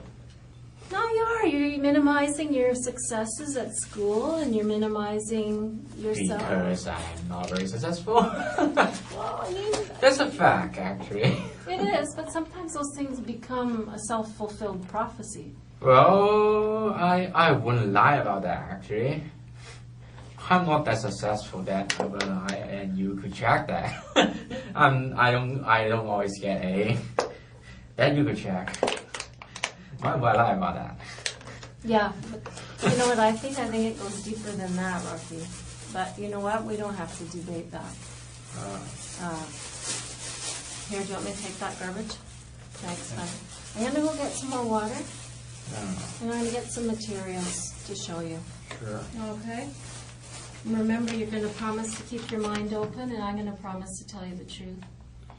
And you don't have to trust me like a friend, but I want you to trust what I'm telling you. Because I'm telling you the truth, okay? Okay, I'm going to try. Good. I appreciate that. Give me a few minutes. Do you need anything? Okay. Hang on.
How are you doing? Okay. Yeah, you okay? Alright. Check water. Thanks. Yeah, you're welcome. How are you doing? Not bad, not bad. Yeah, good. Of course it's boring. It's But- boring? Of course it is. Oh, you hurt my feelings. I don't think you're boring. Why? Oh, because I think you're interesting. No. Yeah, It's totally boring. I guess it's all a matter of perspective. Earlier when I was talking to you, Rocky, I said, I thought that you were kind of being hard on yourself. And you just did it again. Why? You just said you were boring. Locking this room. Oh, you're bored. Yeah, I'm bored. Sorry. Bored. Okay, Oh, sorry. that's different. That's now. that's my fault. Sorry. No, that's not anybody's fault. It's just one of those things. It's good to talk things through, right? Yeah, it's important that we spend time to clarify what we mean and what our issues are, because sometimes when I do these things, I have a certain idea in my head about what the problem is or what the complication is, and sometimes I'm wrong. When I talk to the person, they tell me what the issues are, I think, oh, I was off on that. I needed to clarify that. So that's something you and me, we need to do over certain issues, right? If you have a question, make sure you ask, and I'll do my best to answer the question for you. Okay? Mm-hmm. Is there anything you need? No. It's gonna take long. Yeah, I think so. I'll take a bath. I'll go to the bathroom. Bathroom? Hold on, let me get a boy. Oh, sure. Because, the bathroom is for boys. Hold on.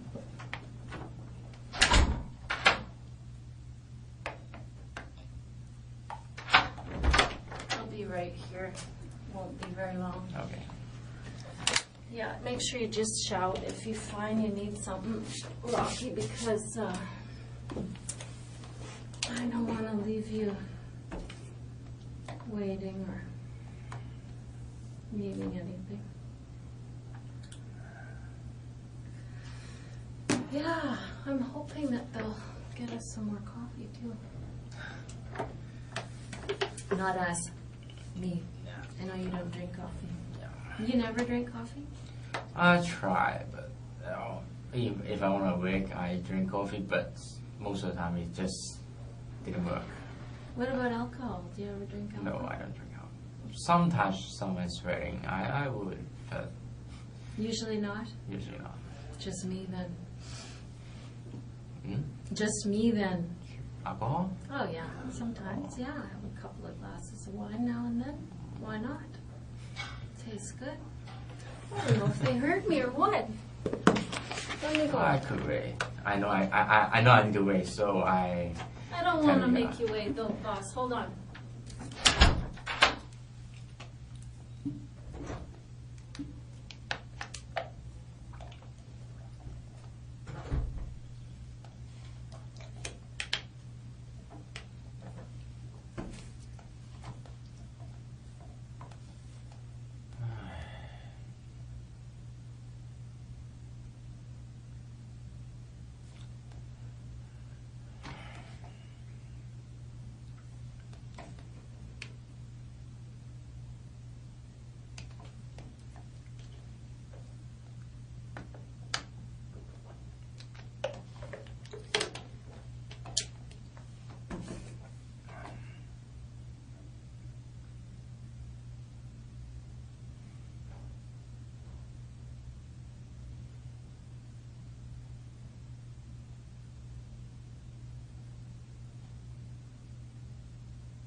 Here you go. Bye.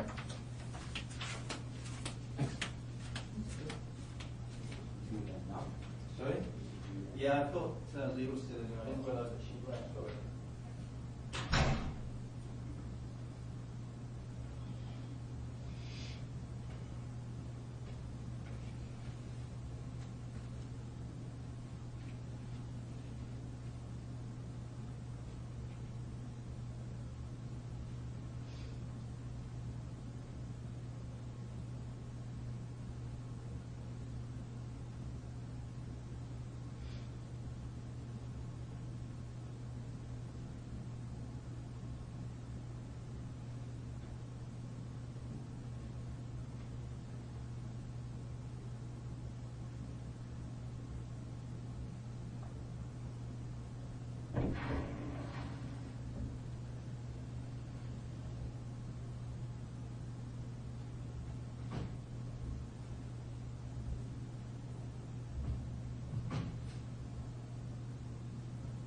Do you need another one, or have you got enough? I think it's good.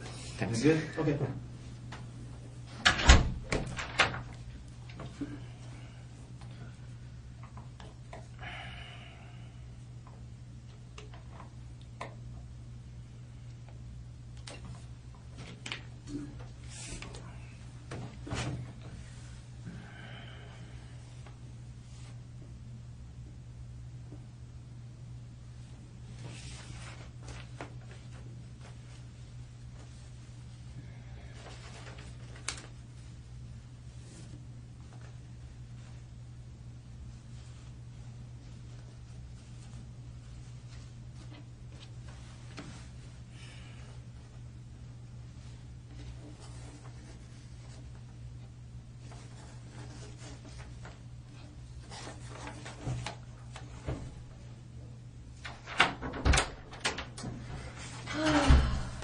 You okay?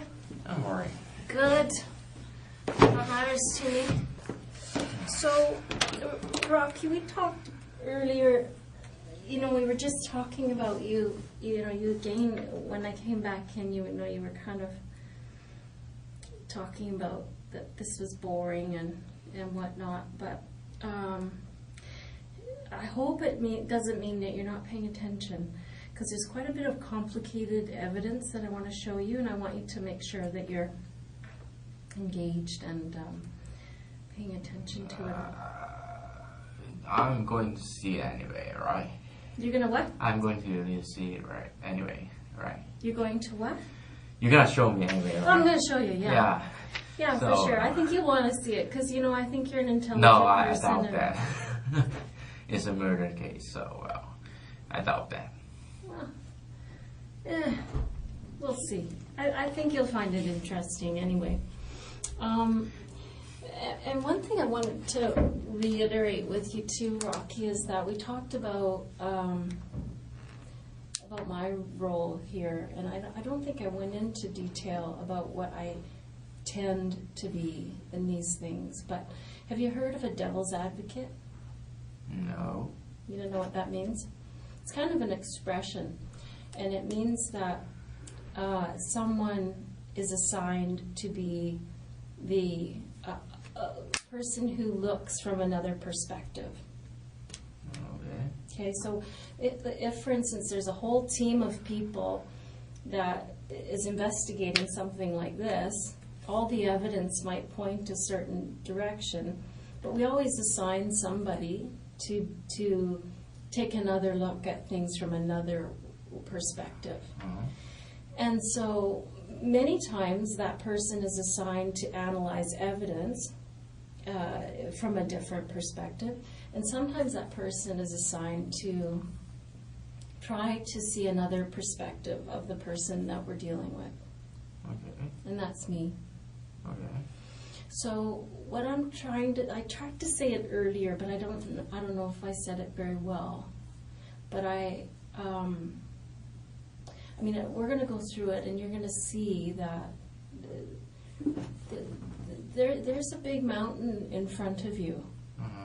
There's a lot for you to have to deal with today. Yeah. And there's a lot of people who feel a certain way about this case. That's very serious. And my focus is on you. Like, I want to make sure that, I'm worried about you. And I'm worried about what caused this and what is going to happen for you within yourself. Okay? I want you to understand my role here, because the investigation is, while it's not complete, it's quite complete. And my role is separate. My role is you. And I'm worried about that. And so I just want you to understand what I'm doing here, because I think you've kind of lumped me in with a bunch of other cops. Do you know what I'm saying? I understand that, but sure. Okay. Yeah, I just want you to realize that I'm not here to, more than anything, I'm here to empower you. And I know that you're feeling, like you said earlier, you don't have any power. but that's not true. There's a lot of decisions to be made yet. Yeah, there is. And I'm going to show you what they are, okay? Because you don't see it, because you just see this room and no video games and boredom. But there's a lot that you can do and a lot of decisions to make. Okay? Okay. Okay. Yeah, I just want to make sure that you feel, that you understand that there's a lot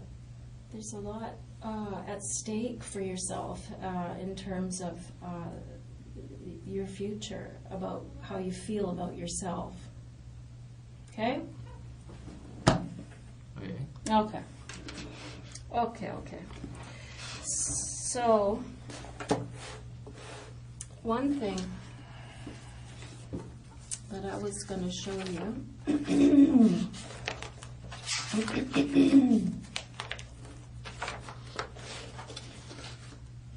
This is a ball cap. Mm-hmm. Have you ever seen that before? Maybe. Tell me about it. I don't know.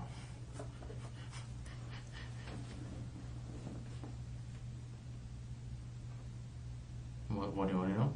Yeah, I want to know, do you own that hat? It's a ball cap. Yeah, it is a ball cap. Have you ever owned a hat like that? I have nothing to say. Well, I mean, it's an important thing. If you have owned a hat like that, I'd love to know about that.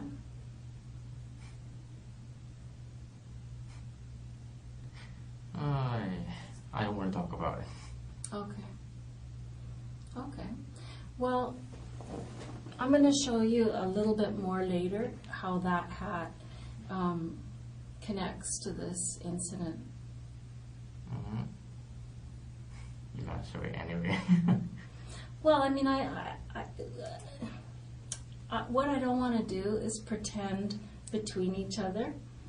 I know that when you see that hat, that it has an impact on you and your mind is going about that hat. And so I don't want to pretend that that hat isn't important to the investigation. I'm going to tell you that hat is very important to the investigation. And if you have something to do with that hat,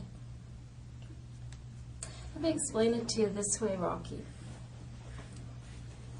When something like this happens, and it happens pretty often in Vancouver actually, you know,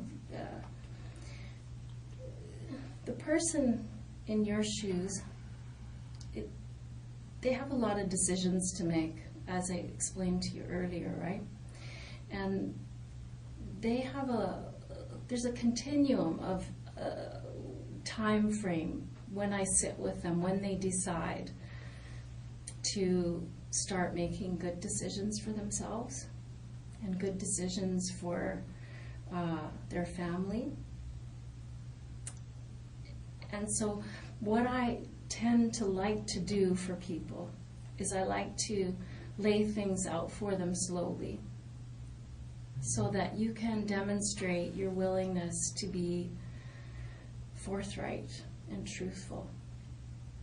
Sometimes people, it takes them right to the end. They have to see it all before they can face the facts and face the truth.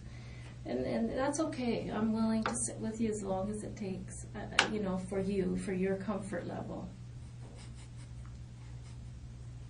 But this is the beginning, and I just want you to know that this hat is important to the investigation, and I know that you understand why.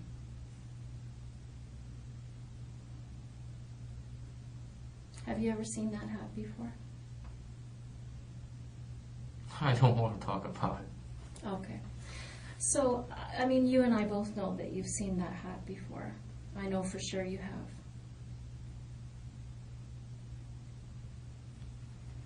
And remember what I said to you earlier, that I'm not going to bluff ever today.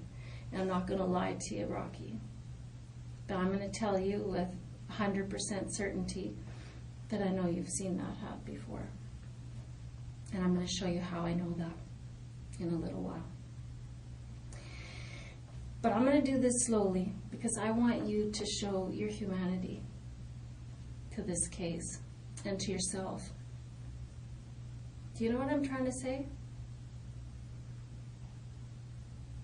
I'm trying to say this, that people who have done bad things in their lives, we don't just, I know me, when I've screwed up and I've done something bad, really bad, and I've done really bad things in my life, we can't just say, oh shit, I'm sorry, I apologize, you know, right? You can't do it. It's too hard. There's a process, there's a grieving process that has to go on with somebody like you. And today's the first day that you've realized, holy cow, I'm going to have to face this now. I have to deal with this. How am I going to deal with this? And it takes people some time to say, okay, I'm going to do this. I'm not going to do that. I'm going to make some decisions here. And so that's why I am here, because I like to be that person, that conduit that helps people to take the step towards doing the right thing. Because you've done some wrong things here. There's no doubt about that, Rocky. Very wrong things. But I'm not judging you for those things. I'm not. I'm judging you about what you do about it today.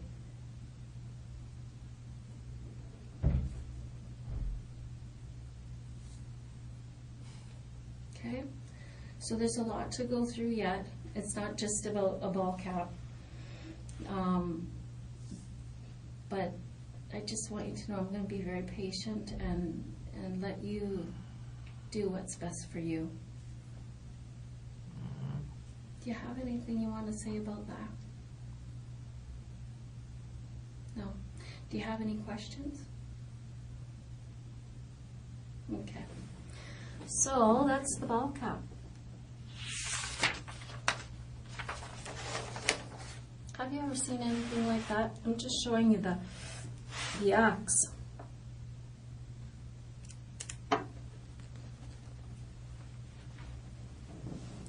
It's just the time I'm putting there. Yeah, I read that. Because some people don't take, because they don't understand the 24-hour clock, but you do. That's good. I'm impressed by that. Why do you understand the 24-hour clock? Why not? I think, why don't people understand that? They don't. I don't know. I don't think before I was a policeman I would understand that. I understand that. I don't know why, but sure I do. Good. That's cool. Let's talk about that axe. I don't want to talk about it. I think I know why. Mm-hmm. I think I know why you don't want to talk about that.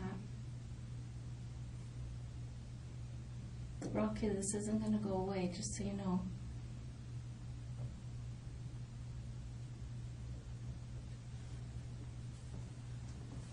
It seems a point of discomfort for you. Yeah, it's the comfort. Yeah, good. Every discomfort. Yeah.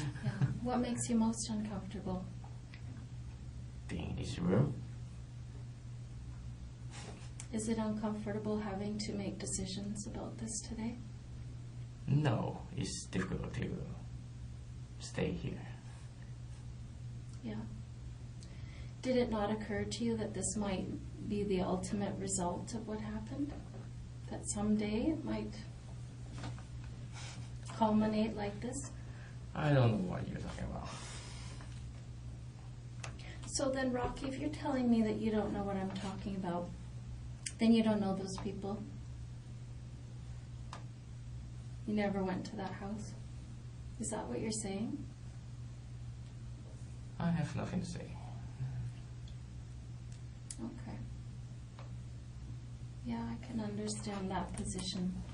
I think you're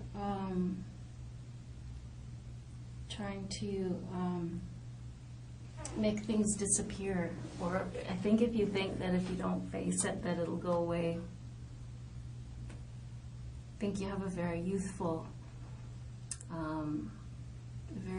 approach. Things don't go away. No. Did they for you in the last few weeks? I don't know what you're talking about. Well, I think that you were bothered by this, Rocky, because, you know, we talked to your landlord. Uh-huh. Yeah, and you know what he told us? Mm-hmm. He said that in the last few weeks, last 5 weeks, in fact, that you used to be kind of a social guy and you'd sit out in the common areas of the house and use your computer and talk with the other tenants and things. Not exactly. Yeah, I can see you're not a super social guy, but he said Yeah. you were, you know. I go to the common area because the Wi-Fi connection is better. Okay, I see. And after the lady, what's his name? Lisa? Yeah, Lisa. Okay. Move out. And I found a way to, I changed it to 5G to not 5G, and the reception is better in the room, even in the room. Okay. So I go to the room. Oh, okay. So when did that 5G change thing happen? The date where the Lisa lady moved out. The Lisa lady moved out. And I think it's just 5 weeks early is September 26th, right? Mm-hmm. I think she moved out like before it, Okay. like at the beginning of the month. Okay. And the landlord don't see me very much. Actually, I see. They live in the basement, Okay. and I doubt he see me very much. Right. Well, I guess he's talking to other people there who are saying that there was a change in your behavior after this incident occurred. I don't remember the dates, but I have something to say about that. Yeah, I think that would be quite a normal reaction, Rocky. You know, if something like what occurred happened and a person was part of it, whatever the things that happened before it, I think it would be quite a have an impact on a person's mood. I already said I didn't change the behavior. I don't remember dates, but probably not dates here. Okay, so you're saying that your behavior changed because the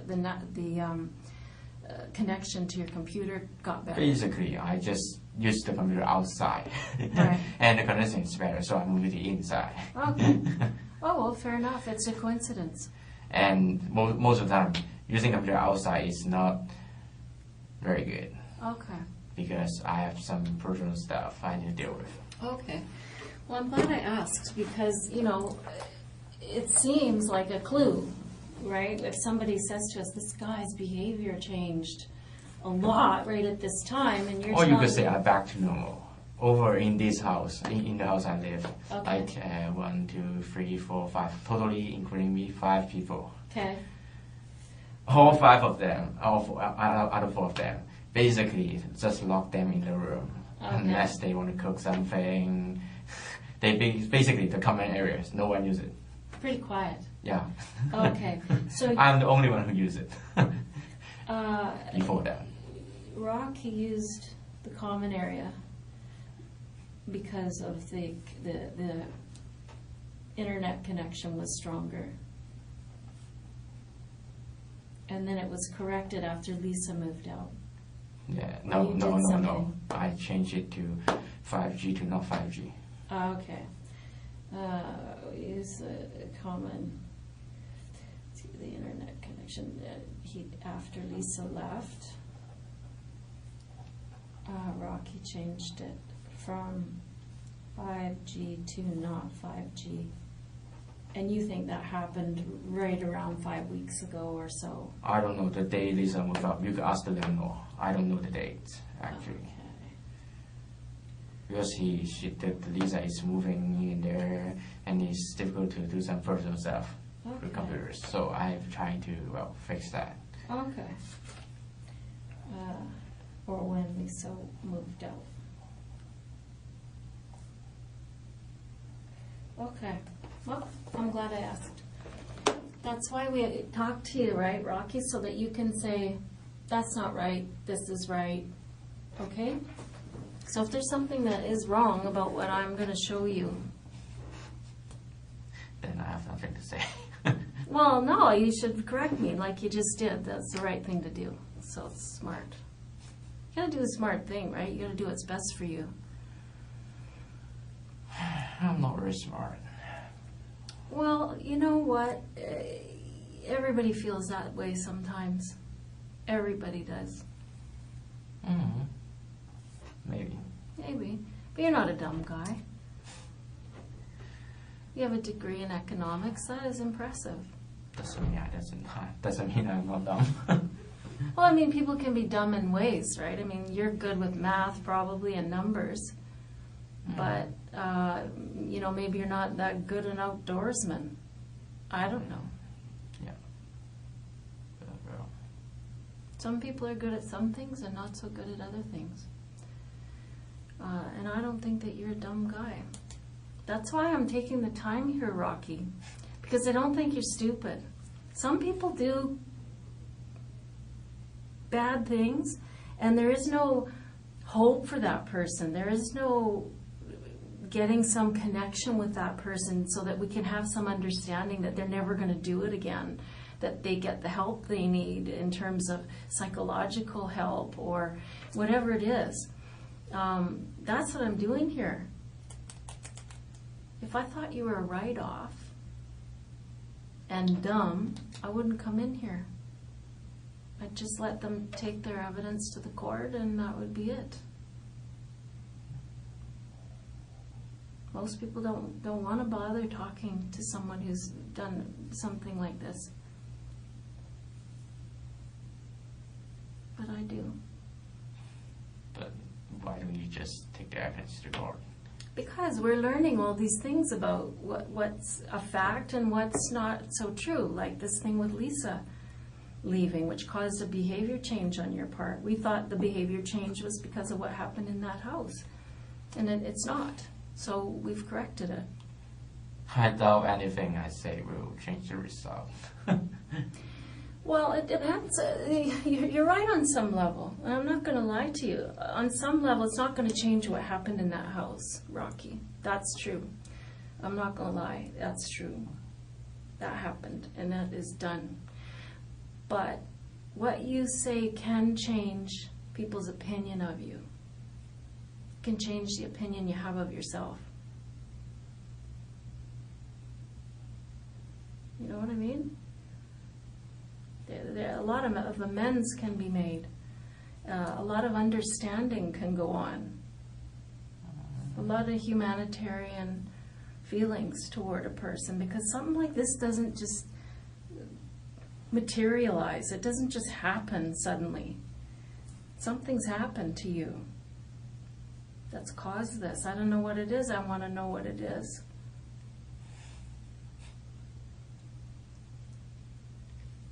I know you're not laughing because you don't think that, because you think this is funny. I know it's because you're uncomfortable. No, it's not because I'm uncomfortable. It's because, well, I really don't know what to say. Yeah, that's normal. Don't worry about that. I'm not offended by that. No, I'm just in my position. Even, well, what my position is, saying anything would be wrong. That's where you're wrong. That's where you're dead wrong. Because, I mean, you said it before, it's not going to change what happened. I said it before. What happened in that house has happened, and what you say now isn't going to change that. But it is going to change the feelings about what happened in that house. People act out and they do bad things. Usually, well, every single time I've sat in this room with somebody, Rocky, and I'm telling you the God's honest truth, when I go back and I talk to that person, and it takes longer with some people, right? Some people are very upfront about their mistakes very quickly, and some people take a little longer. But the truth is, they all share. At the end of the day, they all share. And I always find out what Sometimes it's 100 things or 1,000 things that caused a night like this. And when I hear it, I always end up with a very sad heart, because I know that if that person had had the right friendships or the right parents or the right connections or the right luck, they wouldn't be here. And so I feel sad, and I feel like people should see something like this so that they know when they see their friends in distress or they see their family in distress, they should reach out and take care of that person, because we don't want to have happen what happened to you. I always feel a sense of sadness and empathy for you, your person in your shoes. And I think that you don't believe that because you know what went on, and you think, geez, do I deserve empathy? Right? I think that's probably what you're thinking. Do I deserve empathy?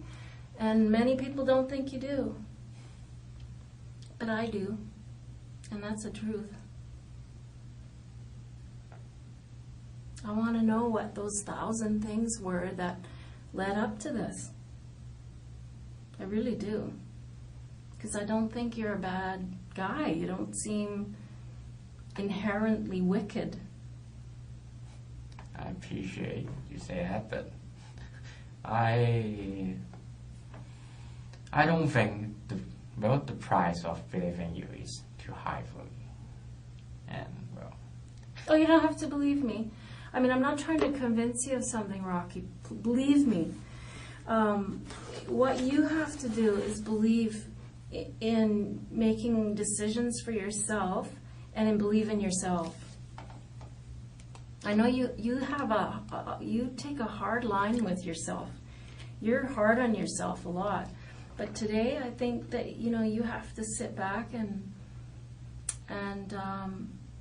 believe in yourself and believe in what's best for you. So you don't have to trust me or believe in me. All you have to know, and you're already committed to this, is that you would keep your mind open and you'd believe I won't lie to you.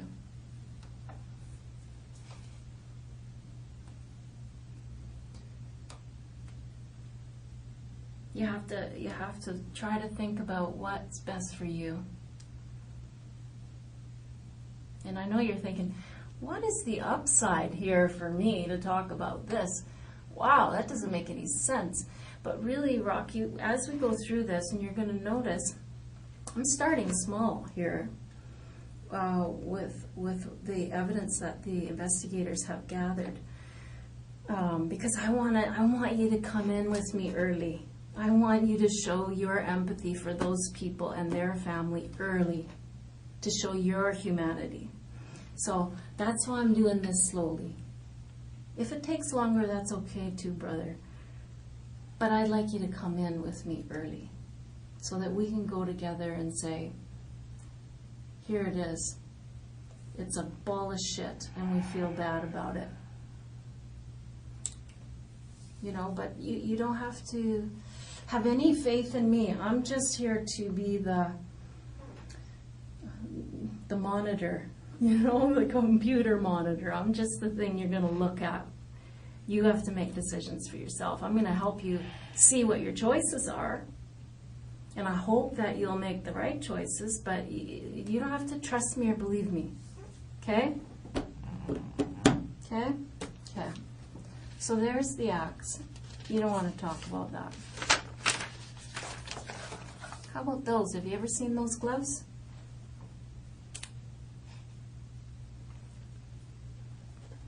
I have nothing to say about that. Where are those gloves now, Rocky? Gloves? Mm-hmm. What gloves? These, not these ones. These are some we bought after to compare to the gloves that we, the markings that we saw on the walls at the house.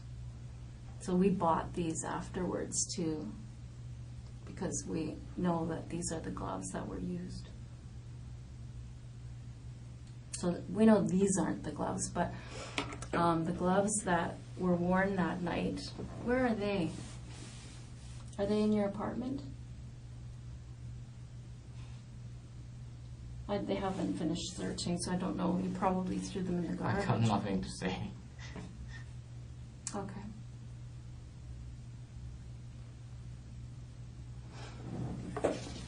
So those gloves, I'm going to show you how I know that those are the ones, that's the brand that you used. I know that. So I just want you to keep in your mind, Rocky, that from the very beginning I told you, you know, record this, right? Leah told me she wouldn't lie to me, so I'm not going to bluff. I'm not going to say I know this and I know that when I don't know it. Okay? So I know these aren't the gloves, but this is the exact same kind of gloves that were used that night. I know you've seen those before. I know that for sure as well. And I'm going to show you how I know that in a little while. And again, the reason I'm doing this is not to torture you or make you guess or anything like that. I'm doing this, Rocky, to give you every opportunity in the world to come on board with me early in this investigation that I'm going to show you. Because I want you to look better than you look now.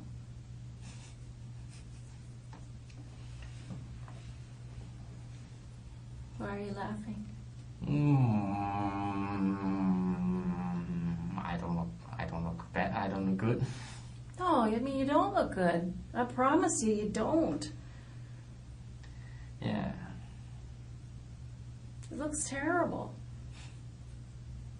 So there's absolutely no downside to taking a step towards something that doesn't make you look so bad.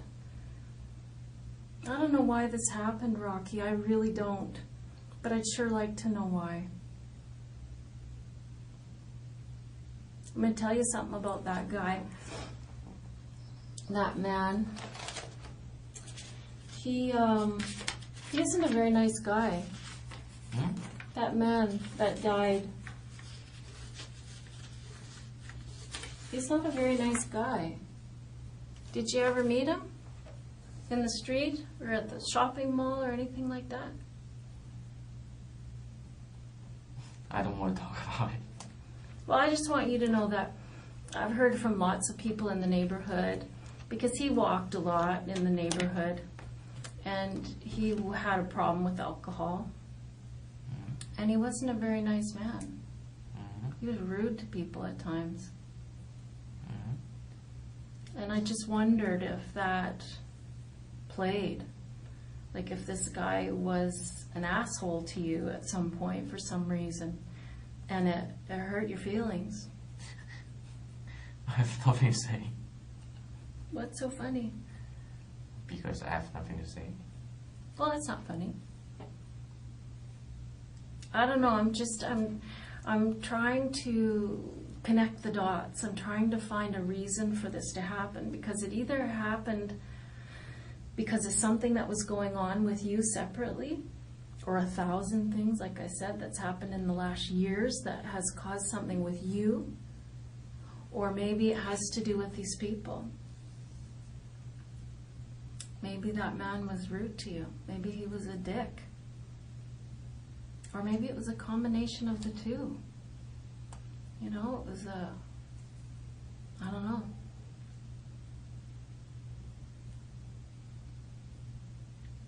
I do know that whatever it was that happened, or why it happened, it wasn't funny. Well, forgive me for, it's my, I won't stop it anyway. It's just, It's a habit. Maybe, I don't know. I think it's Who a knows? habit. Nervous smile. I've noticed that you laugh at inappropriate times sometimes, and it's maybe part of your personality or Coping mechanism. coping mechanism, yeah. I think so. This is a lot. It's a lot to cope with, so I can see how every coping mechanism you have must Well, I'm nervous. Yeah. That's for sure. Yeah. I want to alleviate that nervousness. You know, one thing that people in your shoes describe to me all the time, Rocky, is this crushing feeling in their chest. this fear, and it's a physical feeling of being unable to breathe and feeling nervous to the point where you can feel it in your chest. And one thing that people have told me in the past is that once they get through this process and they make some good decisions and they come out the other side, that kind of eases up a bit. It relieves some of that anxiety and that nervousness, if you will. Okay, so it's something you can look forward to.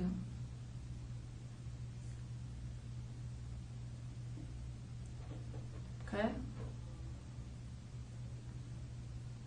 I know you feel like laughing because you probably have to laugh. or you'll No, cry. I appreciate what you have to say, but I really have nothing to say. Okay, that's okay. We'll go slow. We'll go slow. So those gloves, you ever seen them before? I think you should say yes. And the reason I think you should say yes is because it's the truth. And I know it's the truth, and so do you.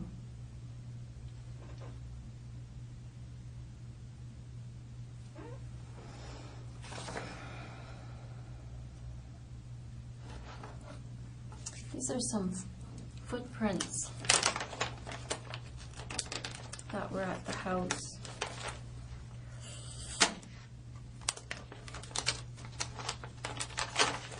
Have a close look at those, Rocky.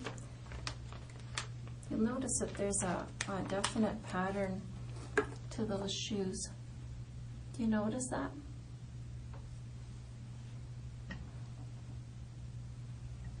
It's kind of got it like a on the bottom, you notice? Have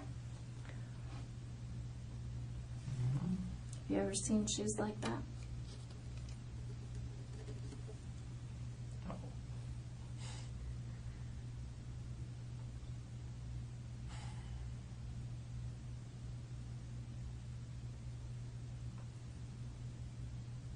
Are those your shoes? I got nothing to say.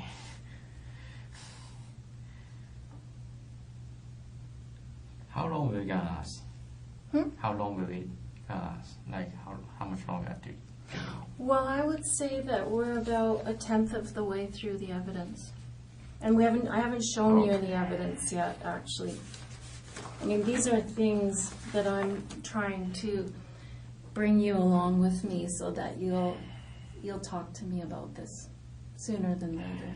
Just because it makes you look better, Rocky. It makes you look better if early on when someone is caught to say, shit, I'm caught, I'm sorry. But I mean, that's why I'm doing this slowly, but there's a lot to go through. I have some video to show you.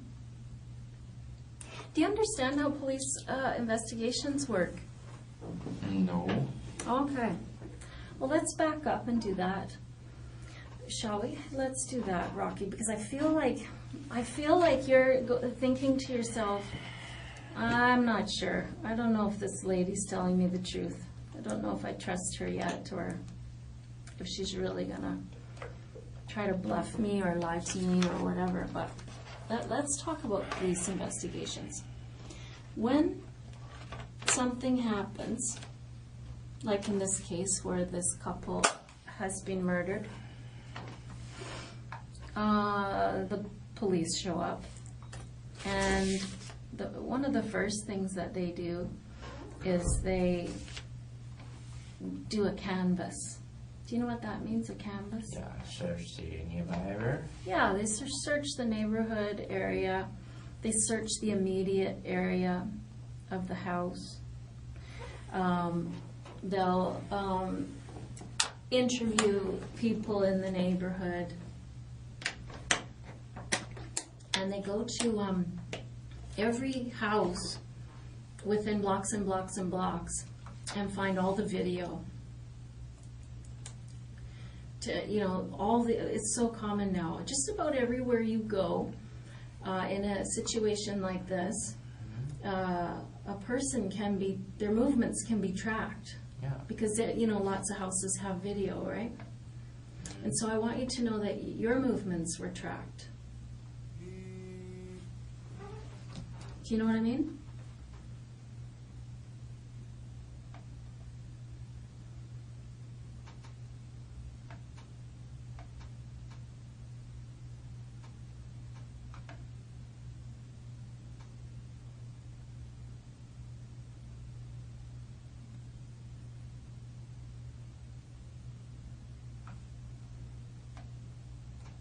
Sorry about that.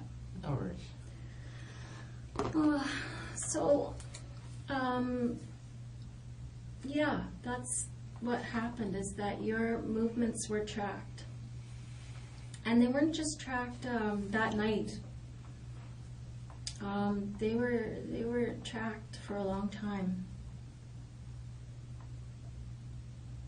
Before that, actually, because what they can do is they can go backwards, right? Once they identify someone in their video surveillance, that they've gathered up all this video after an incident happens, then they can say, oh, that person is interesting to me.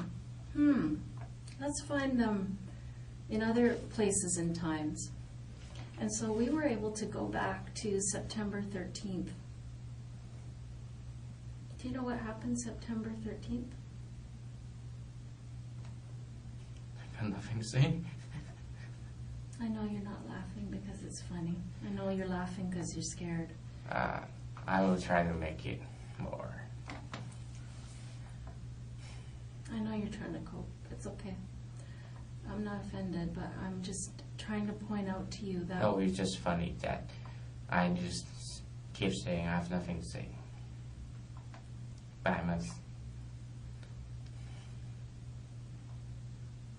I want you to think about that. As we talk here, as I talk, you don't have to say anything. That's your prerogative. That's your choice, Yeah, but for it sure. will be impolite.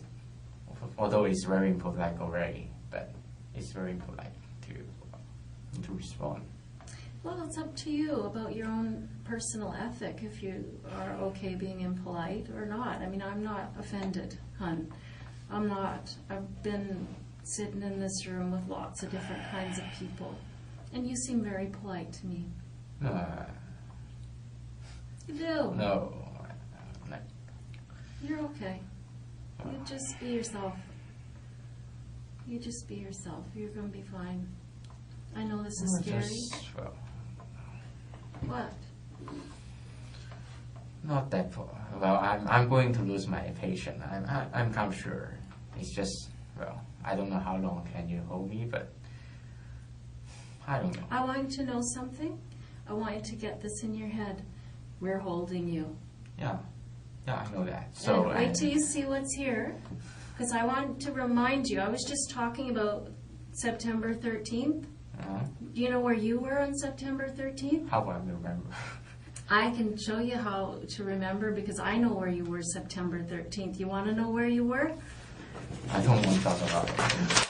You were at the Canadian Tire buying these gloves, and buying this hatchet, and buying this hat, son.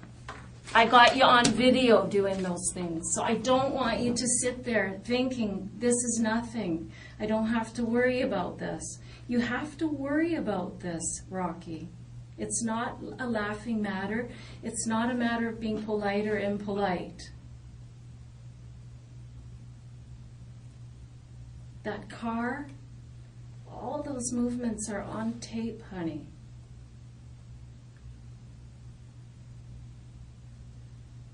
Now I'll show you that stuff.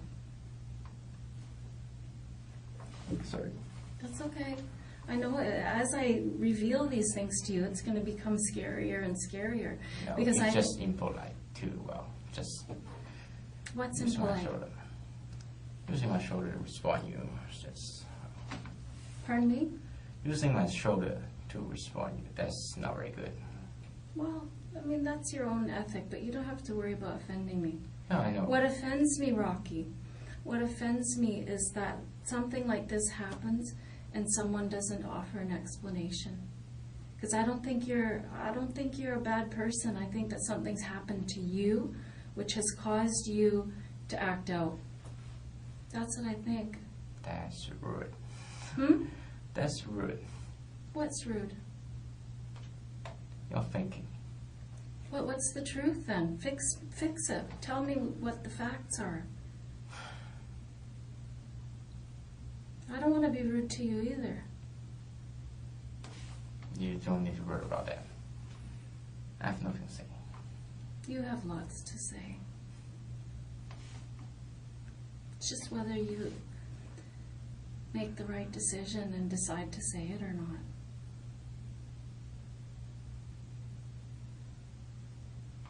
You know, it's about decision making. It's about power. It's about giving these people's family some idea about why this happened.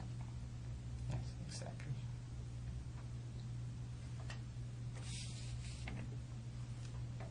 Don't you think they're owed a little something?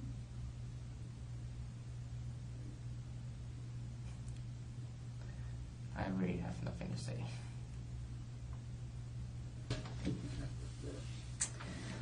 Okay, Rocky, well, we're going to carry on. These, by the way, are not the, this isn't the one that was at the scene. We went and bought another one.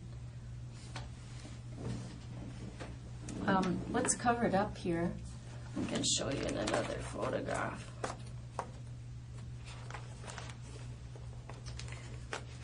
That's the receipt for your purchase.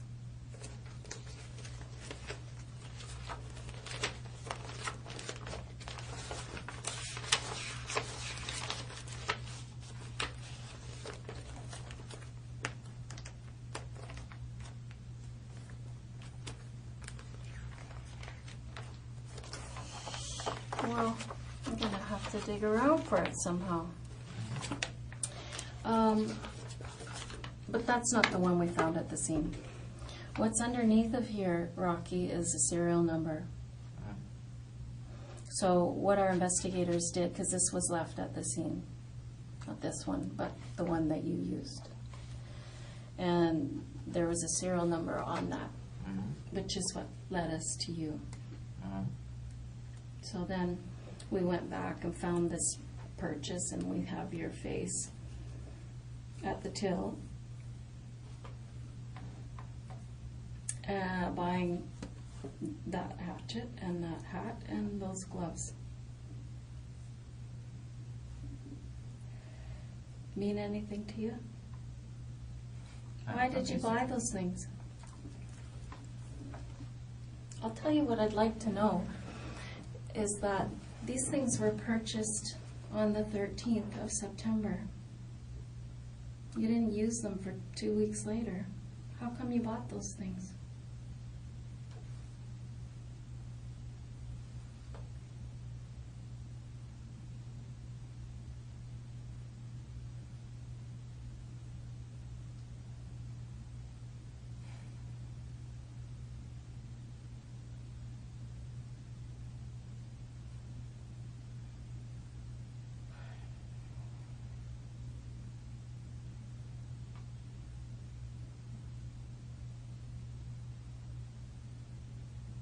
Did you know it was going to go so bad once you went inside? Maybe you didn't intend to have happen what happened. I don't know. If things just went really grossly bad and not your intention whatsoever, then I'd like to hear about that.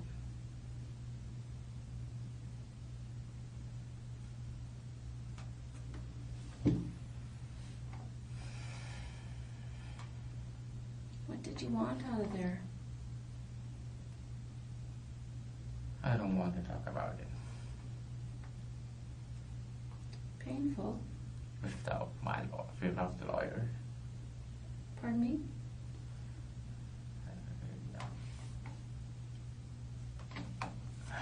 What? What did you say? I don't want to talk about it. Okay. Well, what I'm going to do, Rocky, is I'm going to go and get the video so that you can rest your mind that I'm telling you the truth. Now, I've told you that I know you went shopping on the 13th of September. and that I have your image, your face, buying these things. And I have the receipt to prove that. And I'm going to show you that video so that you can start trusting that what I'm saying is true. Okay? Do you believe what I'm telling you?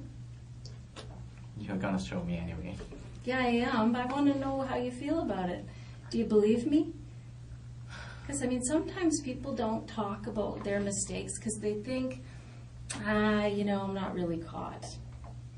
That's what they think. They tell me this later. I didn't really think you had the evidence, so I thought I would hold out.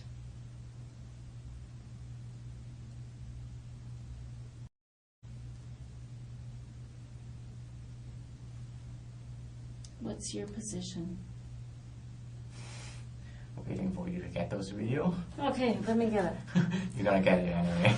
Yeah, for sure I am. For sure I am. I'm trying to establish some level of trust with you, Rocky. Because I think that you've been defrauded by friends.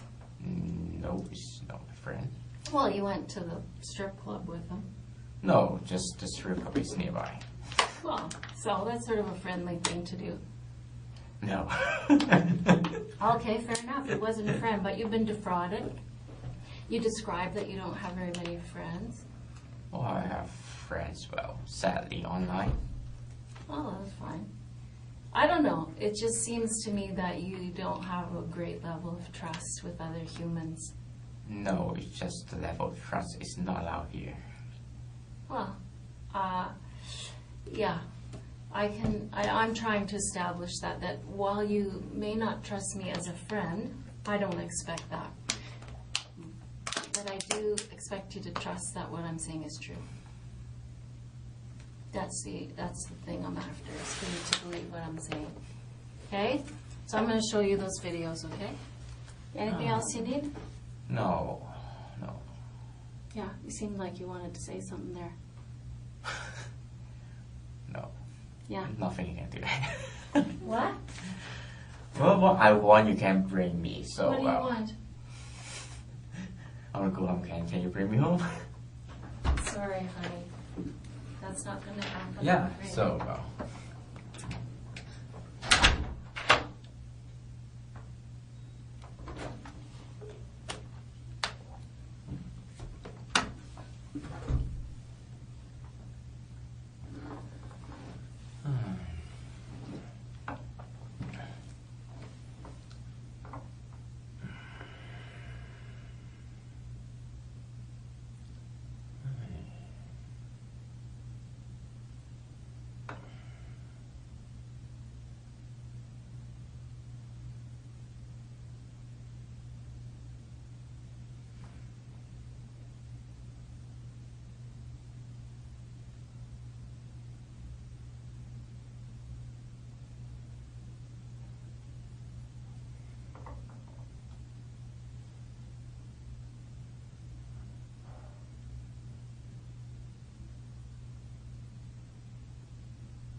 you doing?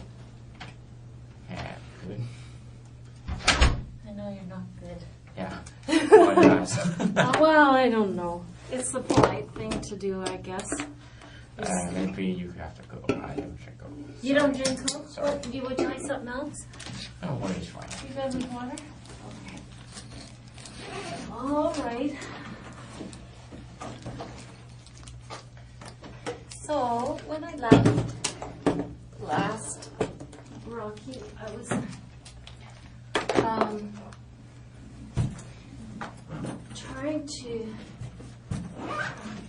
I'm just trying to show things to you in stages, and I keep explaining why, but yeah. I'm just trying to give you an opportunity to be strong. You know what I mean? Like if someone does something on their own, if someone takes the initiative to do something difficult or hard or something that makes them not look good, like I'm asking you to do in this case, and if they do it, it shows fortitude. It shows strength, and it shows a manhood that I think that you are craving in your life. You know what I'm saying? I don't know how I got this so tied up. Holy moly. Here, fix this for me, please. Did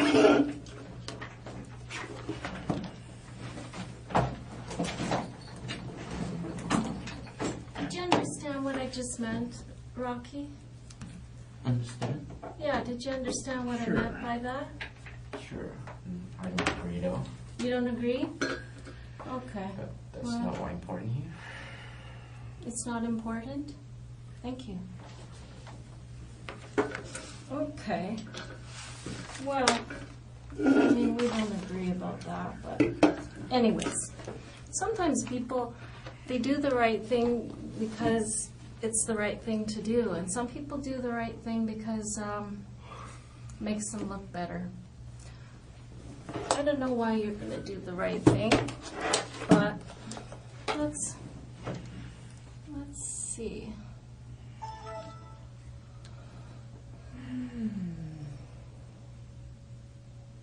Yeah, this is what I want to show you.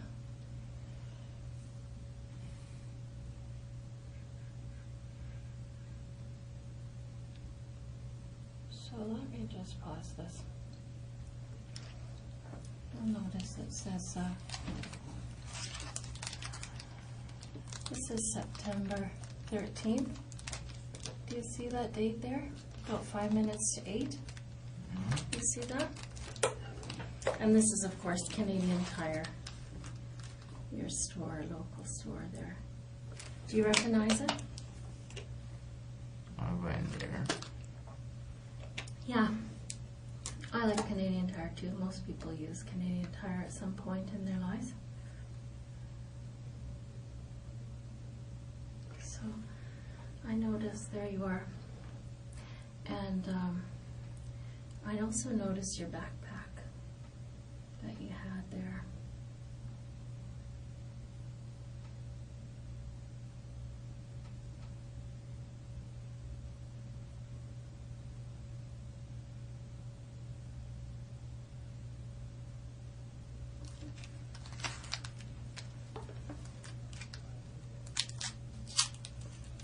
So did you notice all that? So I want you to know, Rocky, this is a key thing for us. Because once we had that hatchet and it had that serial number, this is an interesting bit of video here too. Because here you're looking at the knives, right? Were you looking at knives for some other reason, for cooking or something?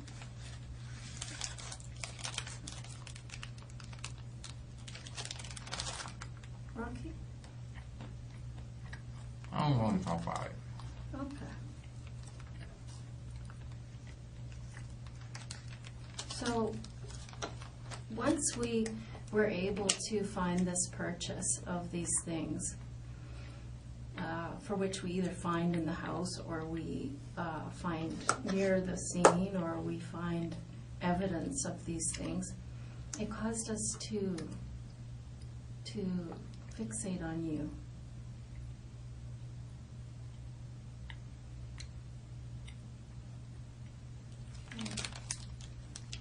Now let's look at the third Canadian Tire video.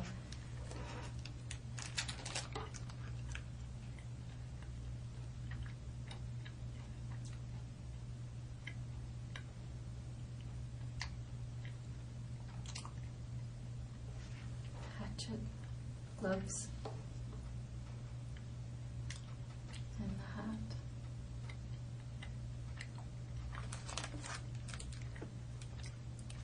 You know that hat, we found it underneath the table at the house where all this happened. Here comes the fourth Canadian Tire video.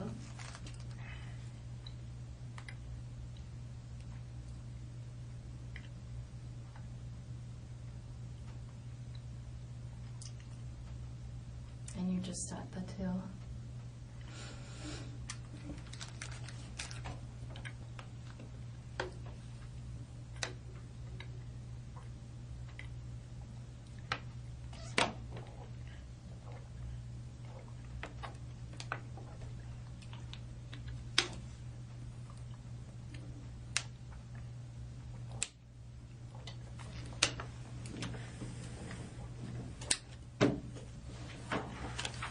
So yeah, Canadian Tire was quite helpful to us because they,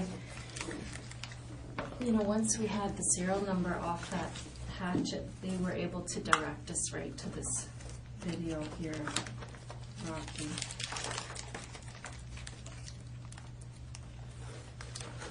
And they gave us the transaction right here that was related to that,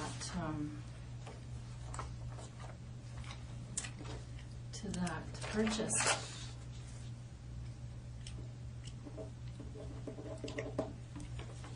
Do you have anything you want to say about that? Do you want to tell us why you bought those things?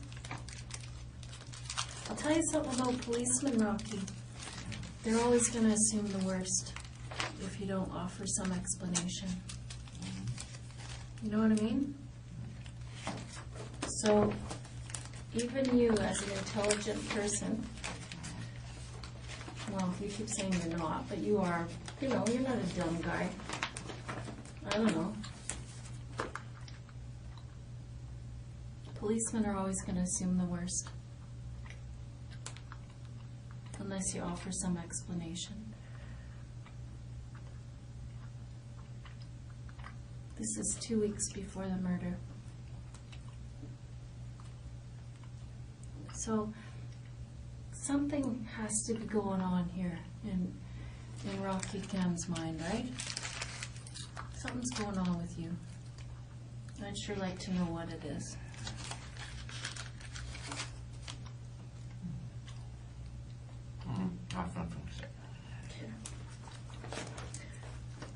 I want to be really clear with you too, Rocky, that we don't need you to say anything, you know. Like, this is it. You're going to be charged with 2 counts of murder. Okay? Here's the 5th video. This one's interesting because of this right here. Do you see that? Do you see what it is?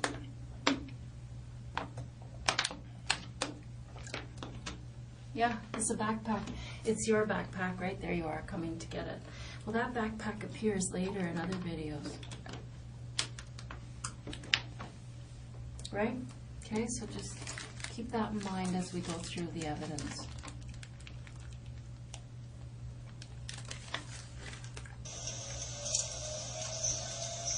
Here's some video from earlier in the evening, the night that those people died.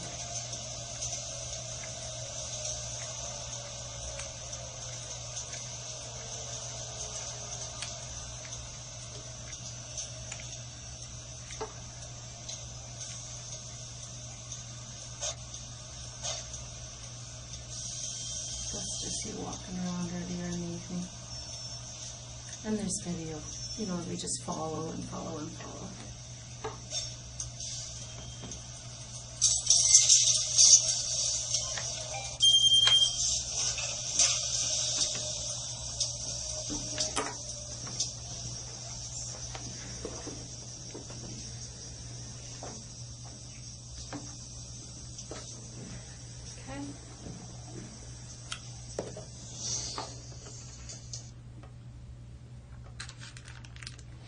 So you can understand this part of the police investigation, Rocky, right, where the police, like I said, they go to the scene and they just carve out a big area of space and they just start looking everywhere for video and anything else that might be of interest, things that have been tossed away, like car keys and things like that, and for video. Like when the car left the scene of the house and drove around the neighborhood, and right? Rummaging around in the car. All that's captured on video. Lock in the car and the headlights light up. All that's captured on video, Rocky. Don't worry about that, Rocky. I want you to focus here because it's important. It's way more important than a dirty carpet. Okay? Is there any reason why you'd be driving that woman's car?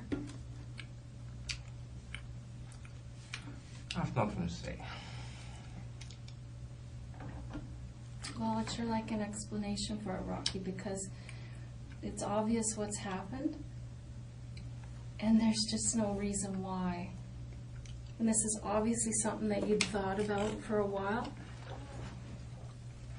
and I don't know why it happened. And I'm super interested in that.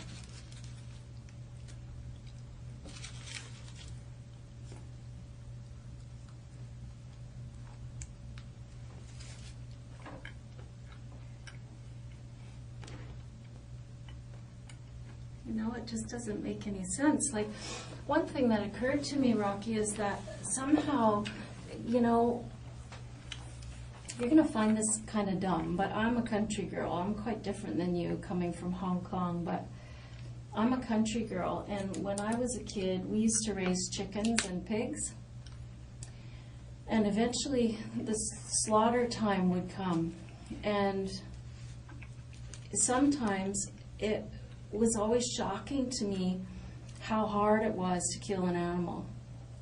That, you know, you'd have this plan that you're going to cut the chicken's head off and then it would be dead and then you'd move on. But inevitably, it would just be a nightmare because it didn't happen the way you'd want it to. It wouldn't be simple. And I think that happens a lot with human beings. I don't think they die like you would like them to, instantly. And it turns into something that looks like the Texas Chainsaw Massacre, when really that's not who we're dealing with.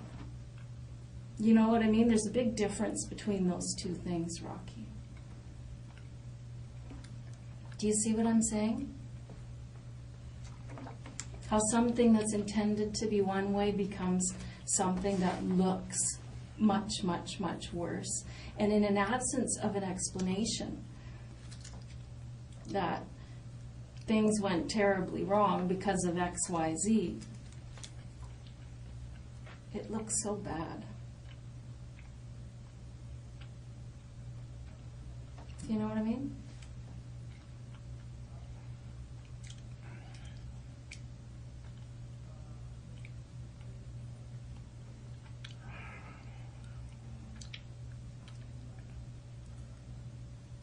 Do you know what I mean? I mean, there's lots of analogies that can make sense here, right? I mean, there's all kinds of analogies that fit into all of our lives like this, right? Where we where we intend for one thing to go on, and it just, maybe we keep saying the wrong things, and it turns into, someone's offended, when really our intention was to apologize. Or in my case of trying to butcher an animal doesn't go smoothly, and it turns into a big nightmare because it just didn't go the way we thought it would. The animal didn't cooperate. I mean, I don't know what happened there. I know you went there for a reason. I know you planned it for a really long time.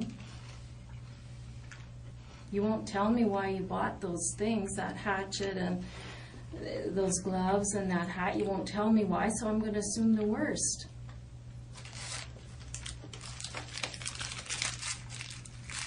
I'd like an explanation for those things.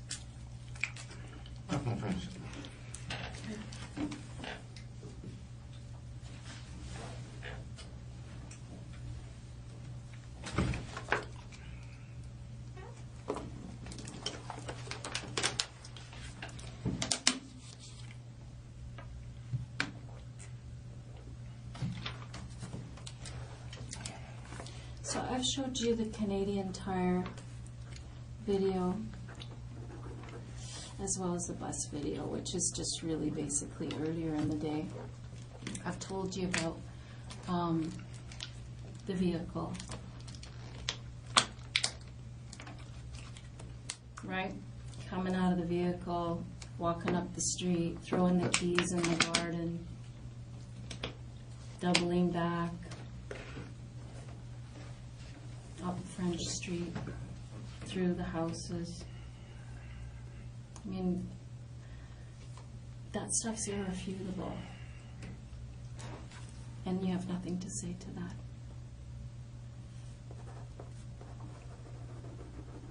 that. Okay. So let's move on. Rocky, what do you want to see next? Tell me what you'd like to see. Tell me what would convince you. Like, are you still on the fence about whether we have good evidence against you? Are you still wondering about that? Because that's often a barrier for people. You're gonna show all of them to me, I assume. Say again? You're going to show all of them to me anyway, right? I'm going to what? Show all of them. I don't know. Yeah, sure. I will. Yeah. But I mean, I don't have to if you don't want to see it.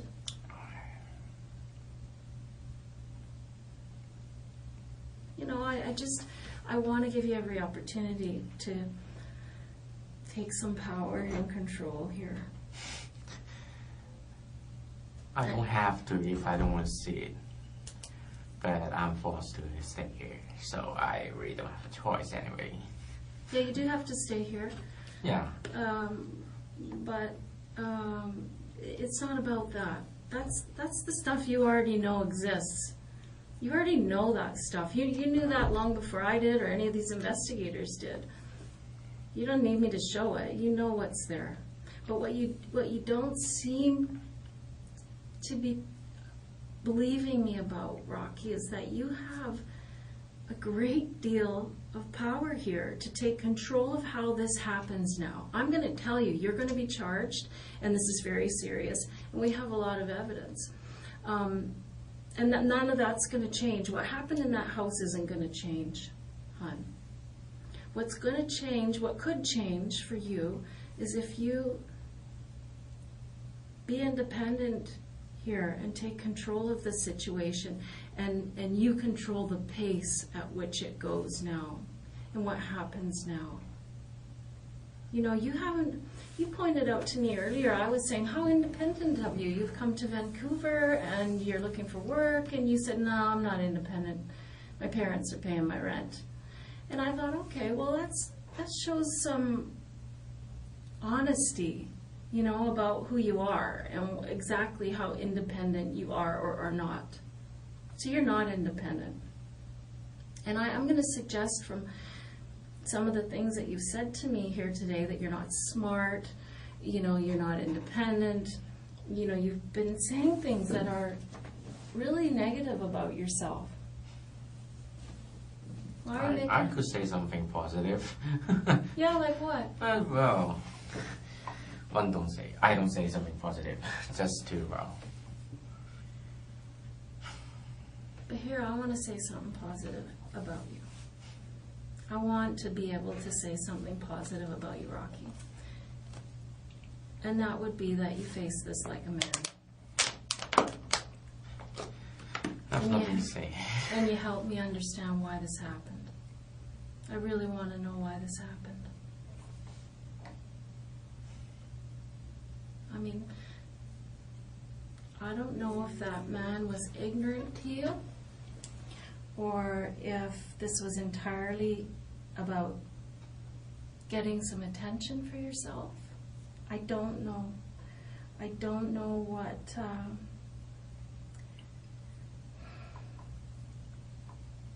I don't know. I don't know why it happened. All I know is what happened.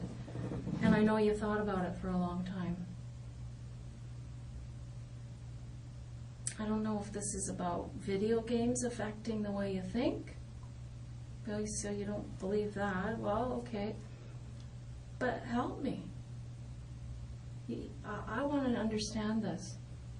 Because what I'm saying, Rocky, is you're the only one that can say why this happened and make this clear.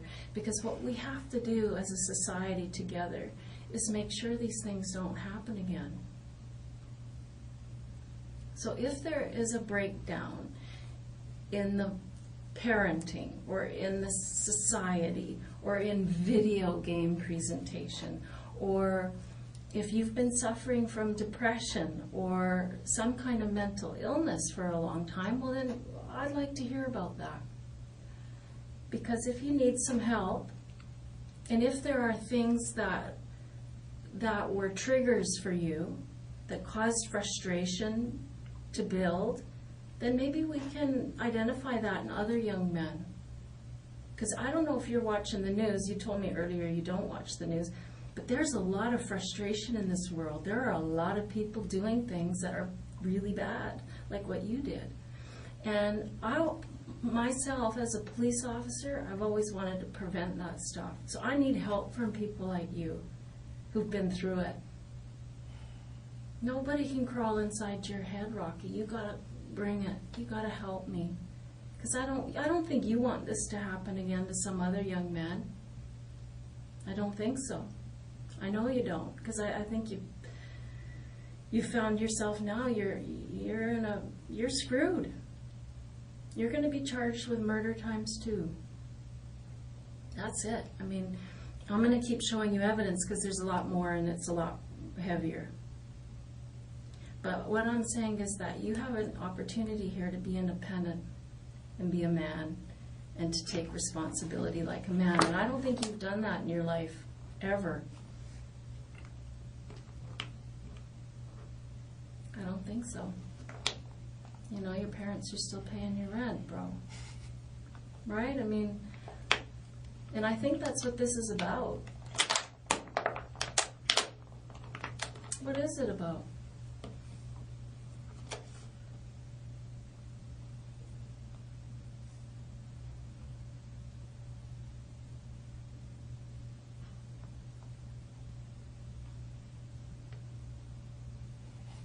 I have nothing to say.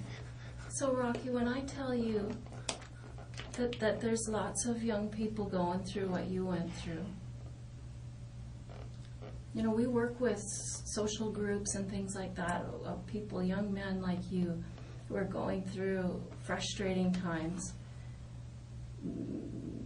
depression, frustration with their place in society.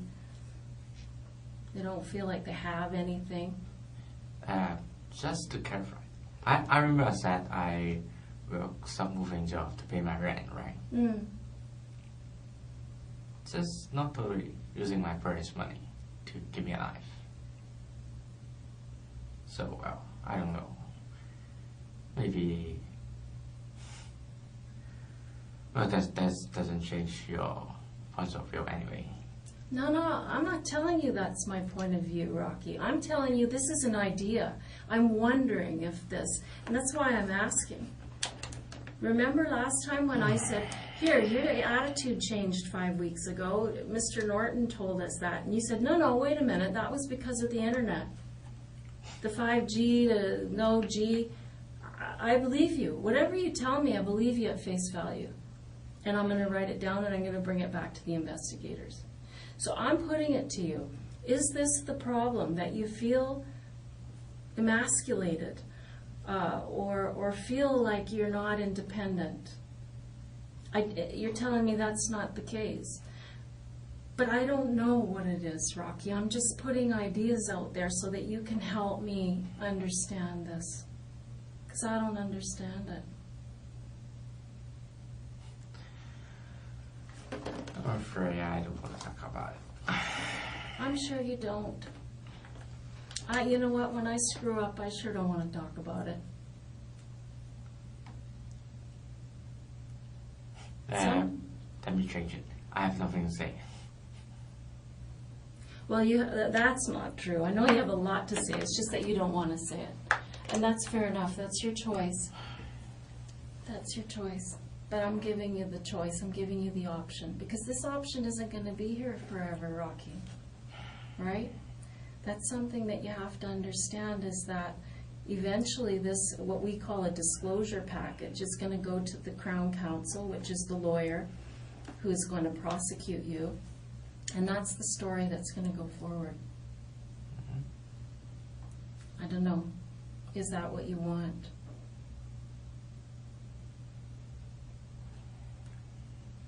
I don't think it is. And I think that you don't know what that package looks like yet. But I'm going to show it to you. You know, let me ask you this. Do you remember not very long ago, I think maybe just a few days ago, less than a week ago, you were at the grocery store? Remember being at the grocery store and there was a girl there? She had a sore arm. Remember that? She had her arm in a sling and she couldn't get her bottle open. You remember that? I can see from your face that you're lighting up. You can remember that very well. Well, you were a nice guy. Nice is not good here. Well, listen. Those investigators are hunting a hunter. Right? Touché. Would you expect them to do less? Cast your mind back to that house, brother. Cast your mind back to what you left behind. Nice? I'm being nice. But that woman with the sore arm, that was a policewoman. What did you do? You did one of these. Remember that? Do you know why you did that for us? You know why we had you do that? What do you think?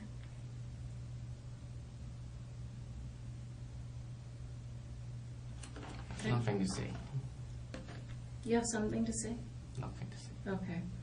Well, the reason we had you do that for us, Rocky, was we were looking for your DNA.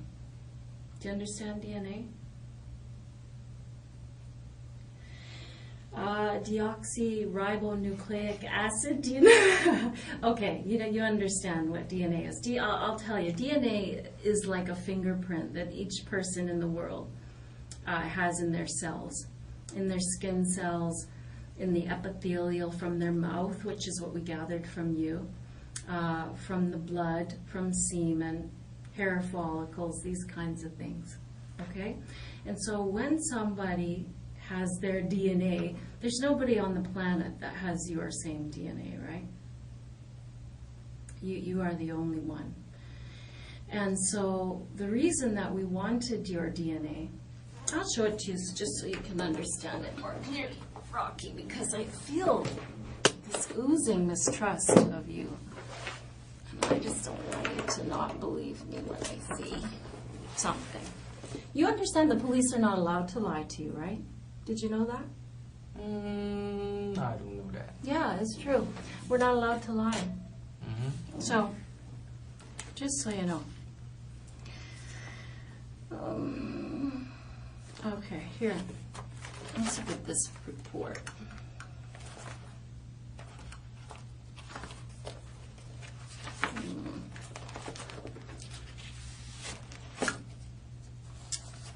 You need glasses, man. Rocky, I gotta book it out of here and What? get some glasses. What's this? Glasses, I Oh, can't okay. see. Anyway, I have a DNA report here, and I'm going to show you what it means. Why we would gather your Take your DNA. time, take your time. Pardon? Take your time. Okay, thanks. That's kind of you. I can't go anywhere. Anyway. No, you can't.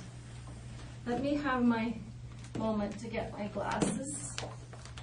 And oh, stand by, brother. Oh. There they are. Fabulous. Let's go back. Let's go back. I don't think it's necessary. Why? What do you think it says? I don't understand any of them anyway. Well, it's not difficult. Let me explain it to you in lay terms. What these reports basically say is that when Mrs. Mah-Jones was taken to the autopsy, what they did is they took fingernail clippings from her fingers, and then what they did is they did a DNA analysis under her fingernails. And so what they found was a male profile. So then, what we had was we had this, this mat here. Sorry about this, there's so many little things going on. So what we had, Rocky, just to put the whole thing in context for you, is we had this scene with two people who'd passed away. Our forensic identification people spent days and days and days at that house analyzing blood spatter, all kinds of things at that house. We found that hatchet at the scene. One of our investigators found the serial number on that hatchet and found out that Canadian Tire is the only place that sells that. And then Canadian Tire pointed out, hey, this is the only sale of that hatchet. We'll show you the video.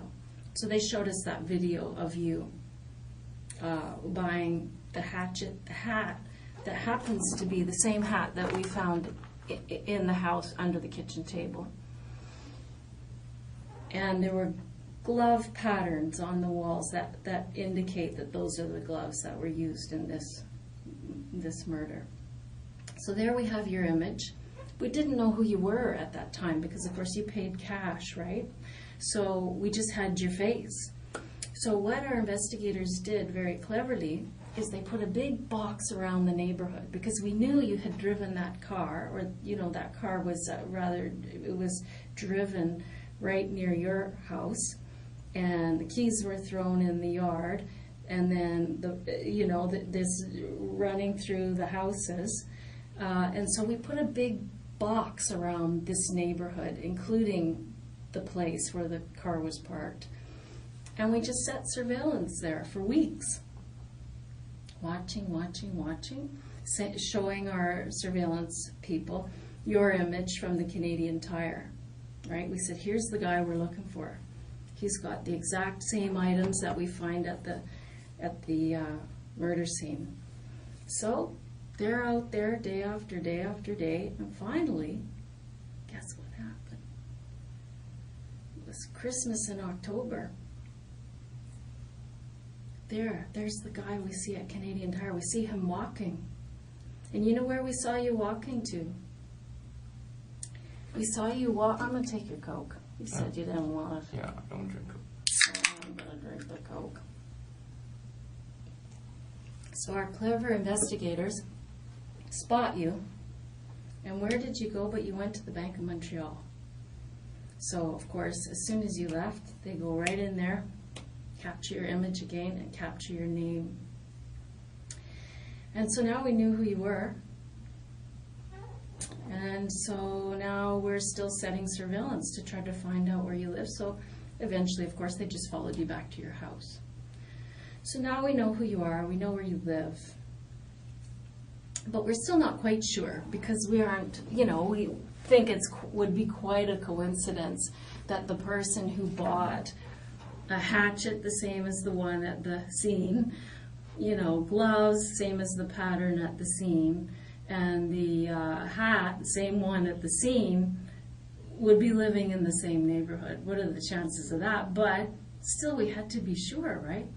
So when Mrs. Mah-Jones went for her autopsy and had her fingernails clipped and there was a male DNA profile underneath her nails, well, we just knew we had to get your DNA and see if it matched the DNA under her fingernails.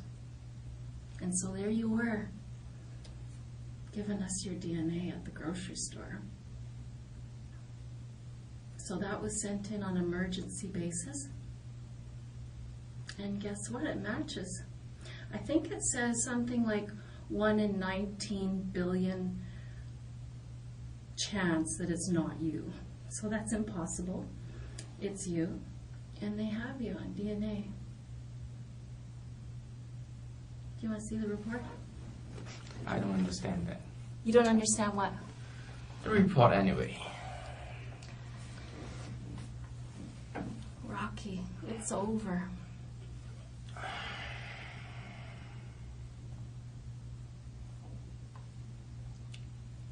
Don't forget, that's just part of the DNA. That's just the emergency DNA that we had.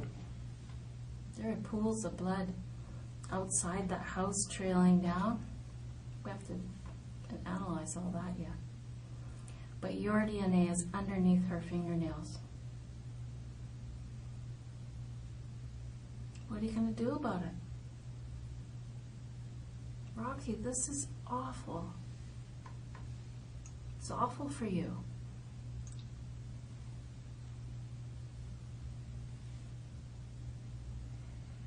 Are you shocked? Or did you know we were coming? I have nothing to say. Well, Rocky, come on. Come on, Rocky. That just can't be your response to this. It can't be. It's so unfair to those people.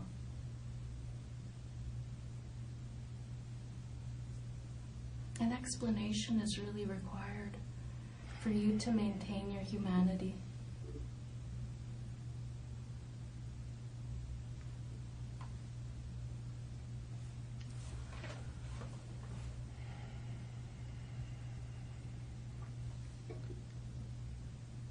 What's next?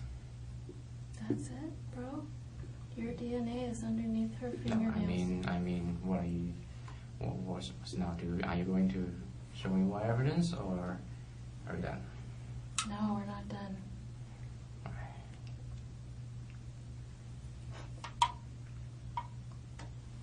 What are we gonna do here? You are you you're holding me. You should say, what are we gonna do here? So, Rocky, I've asked you for an explanation why you bought those things 2 weeks before these people died. And what's your explanation? That's nothing to say. I've told you that your image is seen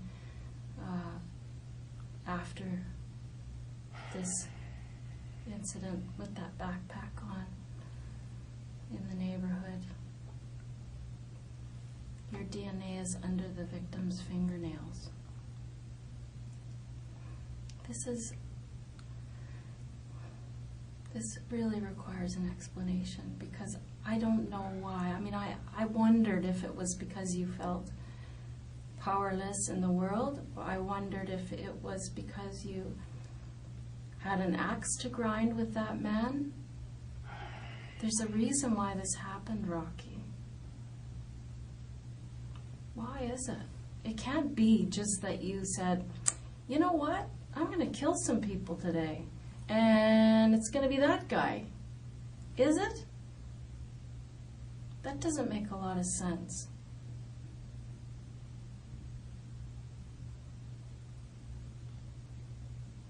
I don't think that this is the way you want it to go down.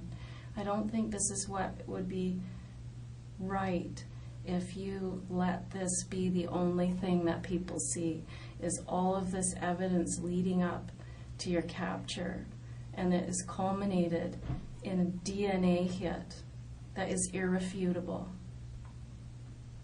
It's irrefutable that your DNA is underneath that woman's fingernails.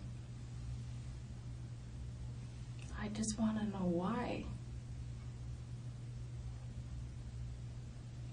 But what's your biggest fear, Rocky? What are you most afraid of?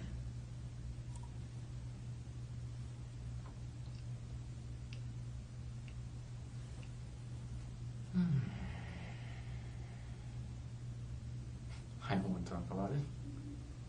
Do you feel bad?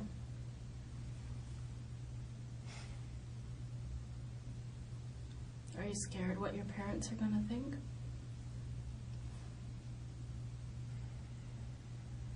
Do you care what they think? I don't know. I can't tell. What do you think they're going to say?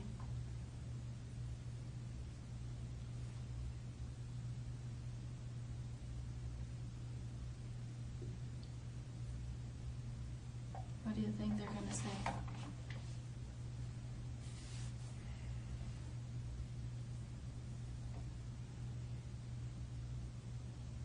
What do you think your brother's going to say?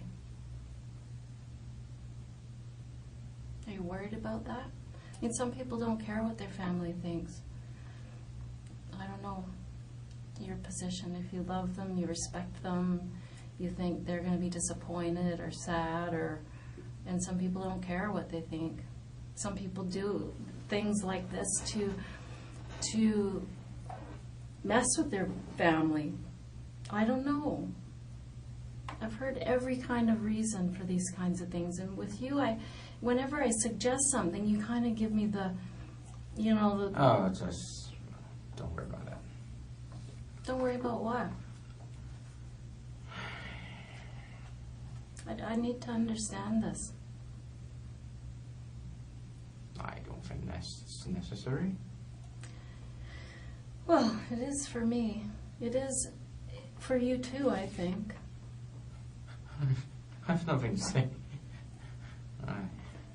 Please don't laugh at this. That's not I can control.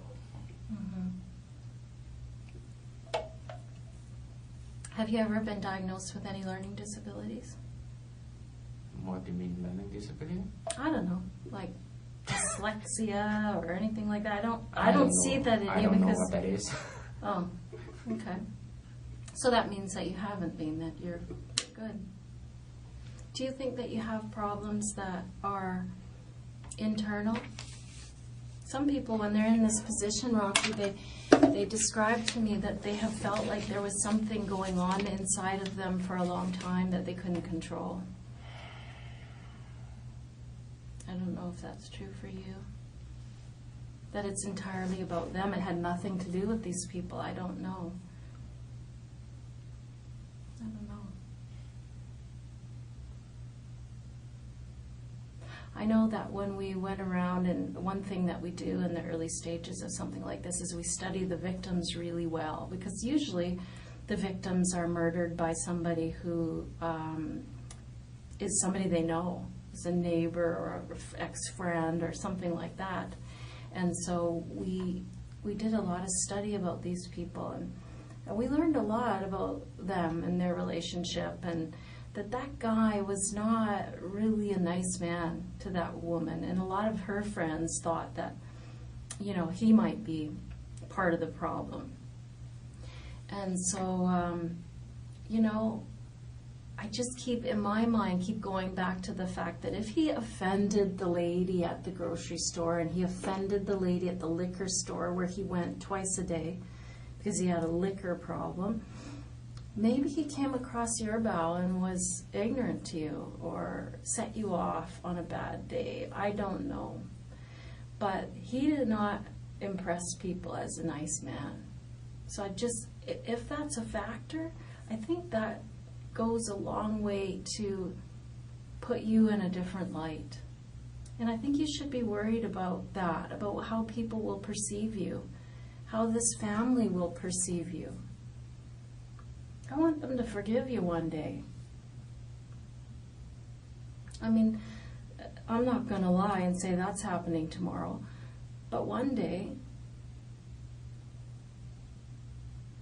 so I'd sure like to understand this, Rocky. I mean, is it something that's going on with you internally? I have nothing to say. That's been building in you a long time? Can I remain silent? Yeah, you can do whatever you want. You got to do what's best for you, Rocky. I don't think that's what's best for you, but you're an intelligent person. You can figure that out for yourself. I think what's best for you is to regret it. Tell me you regret it. Tell me you wish you could go back 6 weeks. Go see, I don't know, fly home, go see your brother, do anything but this. I mean, don't you think you wish you could turn back time? I think we all do. I know I wish I could in my life at times. I mean, that kind of talk goes a long way to help people heal. And it helps people relax in their neighborhoods, right? If they understand what the impetus was, what caused things to happen, they can move on. I mean, you don't seem like a scary guy to me, Rocky. I mean, are you a scary guy? That's not. That's not. That's not for me to decide. Well, you can decide that. That's another thing that you have a lot of power in. You have a lot of power in deciding what other people see. And so far, this is all they see.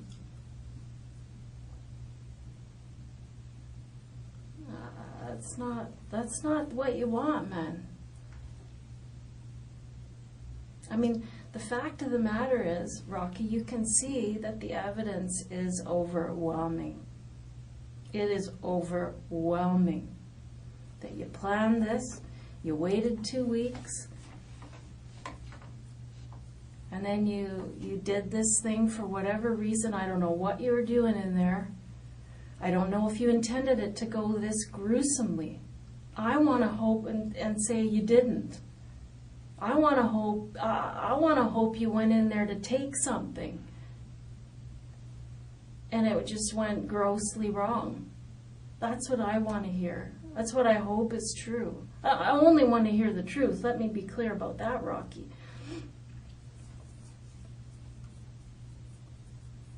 But I just can't put it to rest in my own head.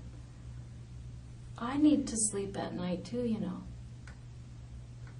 And you just don't seem like a scary guy to me. How did this happen?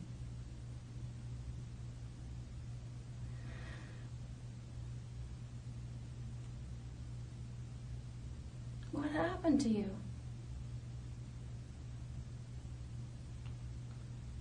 I have nothing to say. Sure you do. You have a lot to say. Like I said to you earlier, I said, these things, they just don't happen. And inevitably, I mean, I've talked with dozens of people like you who are in this position, Rocky, and the reasons are always so different and so... I can't believe the impact that that the person in your shoes has at this stage of the game on healing for the victims, family, healing for the community. I'm not kidding. I talked with a guy once who he'd stabbed somebody to death, and in court, the whole thing went on, and he pleaded guilty, and he had told us what happened, and he was very contrite, meaning he felt bad about what he did. And he did a lot for that family to help them heal and sleep at night. Because when something like this happens to your family, you don't sleep at night. Maybe forever. So you have a lot of power to give people some comfort. I think you owe it to them even. You know what I'm saying? Do you get what I mean? When somebody tries to make amends, that it definitely helps people.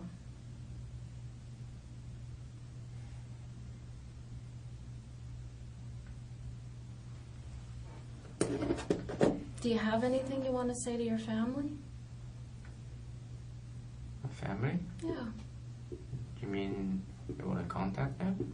Yeah, we are contacting them. Well, you are doing that anyway. Mm-hmm. We have to. Oh. Do you want us to tell them anything? You're going to tell them anyway? I don't know what they're going to say, yeah. Yeah. What do you want us to say? Does it upset you to hear that? Yeah, I mean, well, Rocky, this kind of thing doesn't stay under a bushel. This isn't a theft under, son. Of course they're going to know. Are they to blame for any of this? for what? For this? I'm not going to say.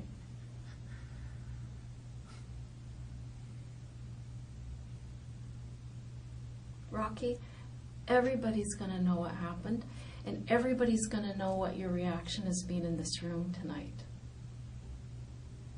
I want them to know that you feel bad and that you wish it didn't happen at the very least. I wish you could tell me why it happened so that we can keep our eyes out for other young men that go through this.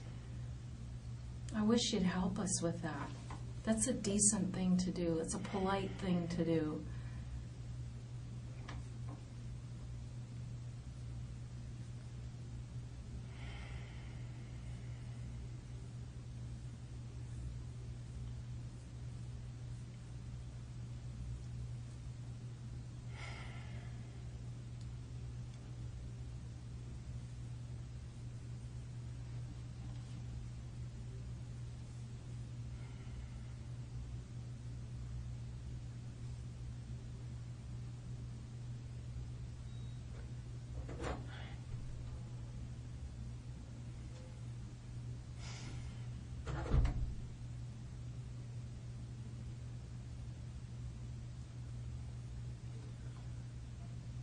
How's this gonna end? Like, when? It's never going to be over. No, I mean this I don't know. today.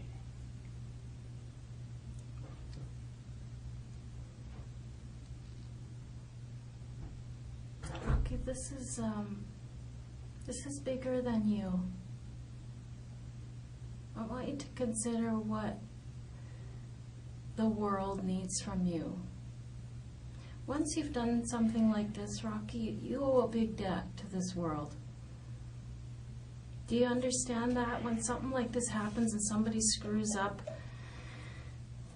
they owe the world. 2 people have died.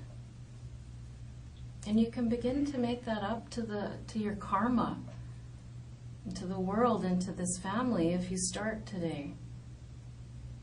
This opportunity isn't going to be here forever. That's what you have to think about, is that this here is very clear. None of that's going away. There's nothing any of us can do about it to erase it or to make you less guilty in it.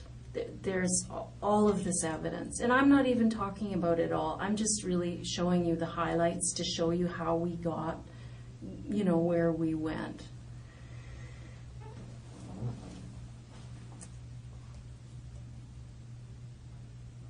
That nothing's going to change any of that. That is what it is. Not talking about that isn't going to make it go away. It isn't going to take that DNA out from underneath her fingernails.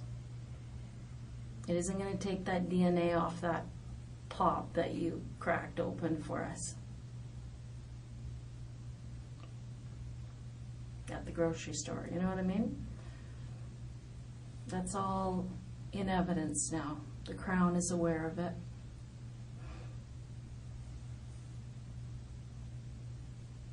But now it's just the second half of the story.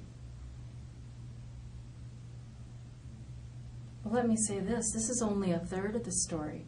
I think there's a big third before this happened that we got to talk about. And then there's the big third about what you're going to do about it for other people. I'm not sure. Do you care about other people? Do you care about them moving forward and doing well?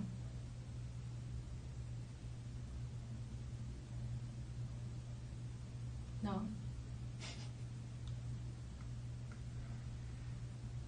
If I don't think there's any what.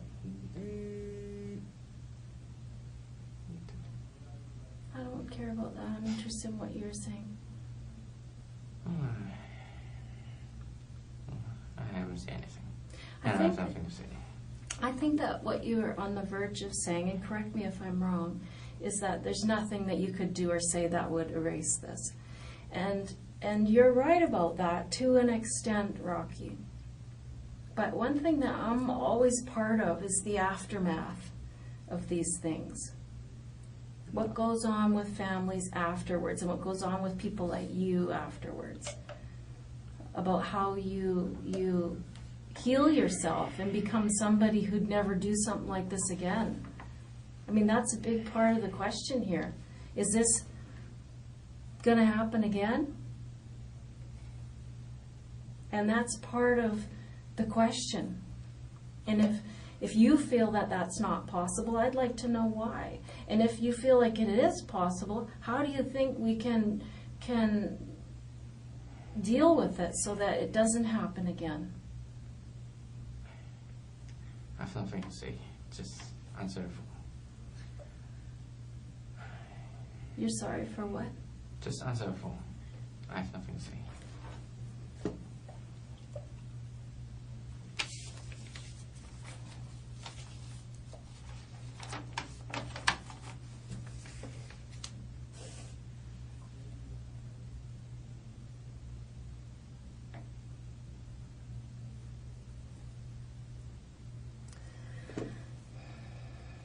Is there anything you want to say to your mom?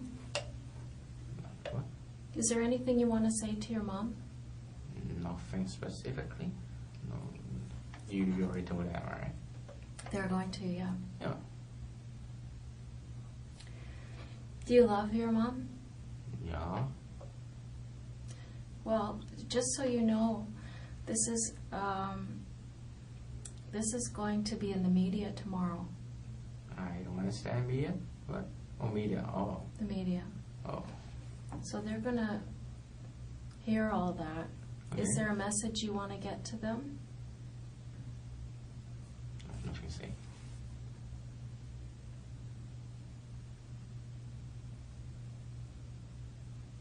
Is this going to cause some embarrassment for your family?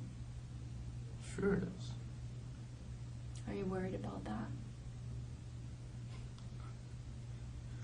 I have nothing to say. Do you think your parents predicted this?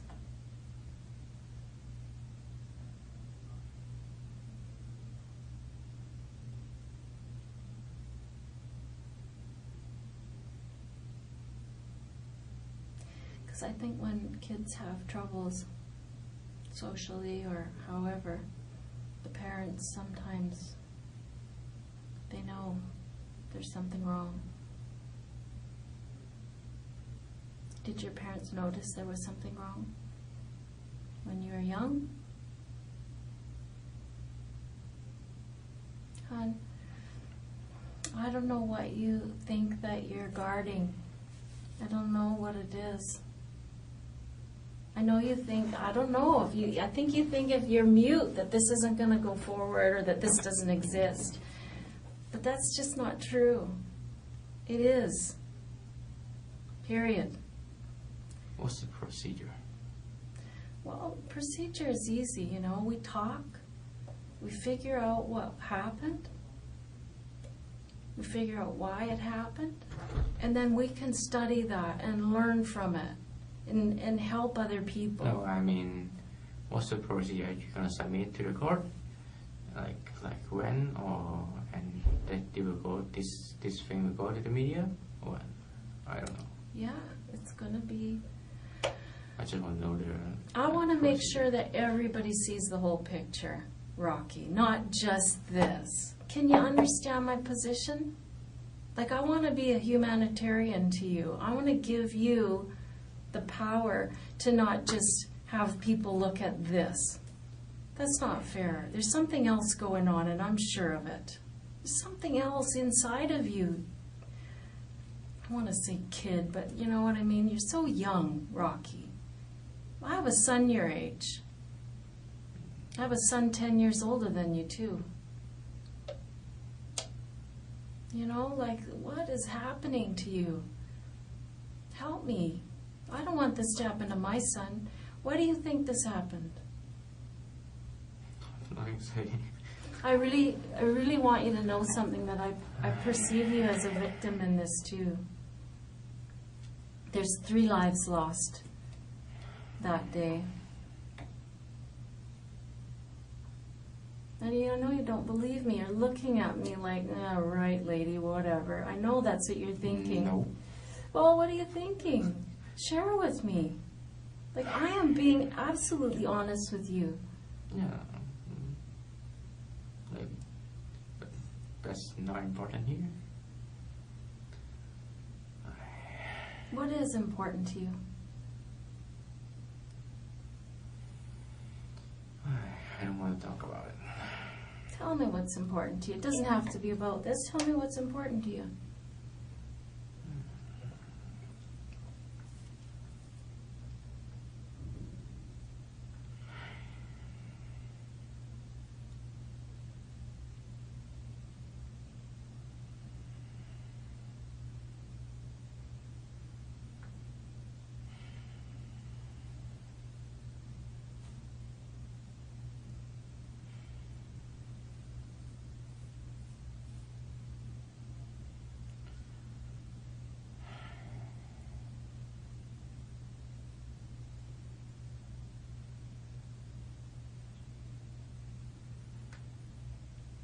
You can't do it all night, right?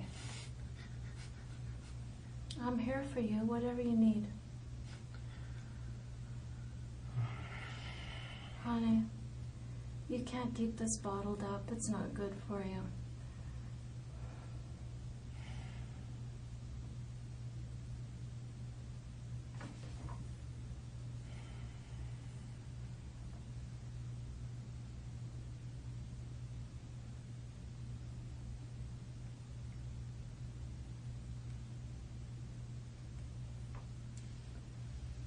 Is it all the evidence you have?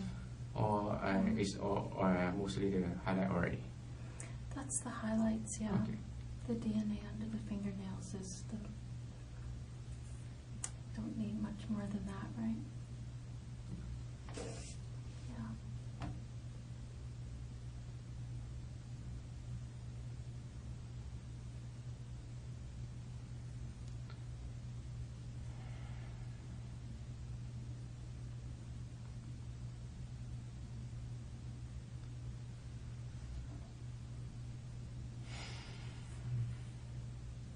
Take some rest. Have a dinner. Ah. I'm gonna sit with you. I think you need company. No, no thanks. Husband? Children? Oh, colleagues. Oh, information. Contacting my relatives. No.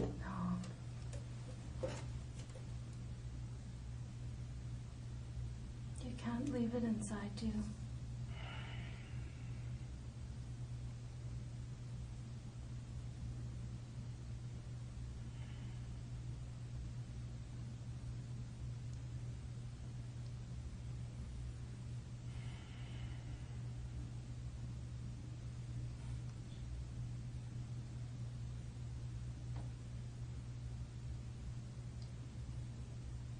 Anyway, I could make this end.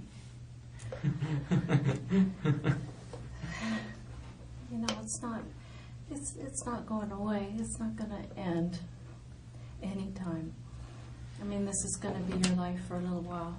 But I'll tell you, there's one way to make the anxiety lessen and the guilt lessen, the feelings about it lessen. You can do a lot to make yourself feel better. Well, I didn't ask about that. I just you stare at me is kind of boring. Well, I guess if I hadn't heard that before, I would be offended, but Yeah. Heard that a lot, and you're still doing it. Okay. It well, works you know, anyway. Rocky, it's just these things. This is very important to me. This is what I do, and those guys are doing all the gathering of this evidence. They're the ones that are hunting to capture the person responsible, and they've done that. They've done their part. And now I'm here more on the social side of things. Okay.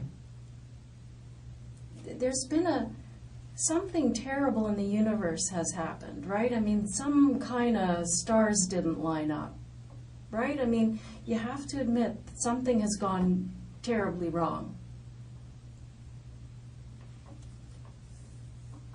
Of course it is. Someone's being murdered. Why?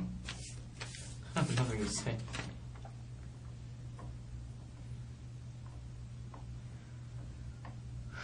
I don't believe that's true. I mean, so many times people say that for a long time, but they regret not taking their opportunity to. And sometimes what's happened is so awful, and that the reason it happened is so awful.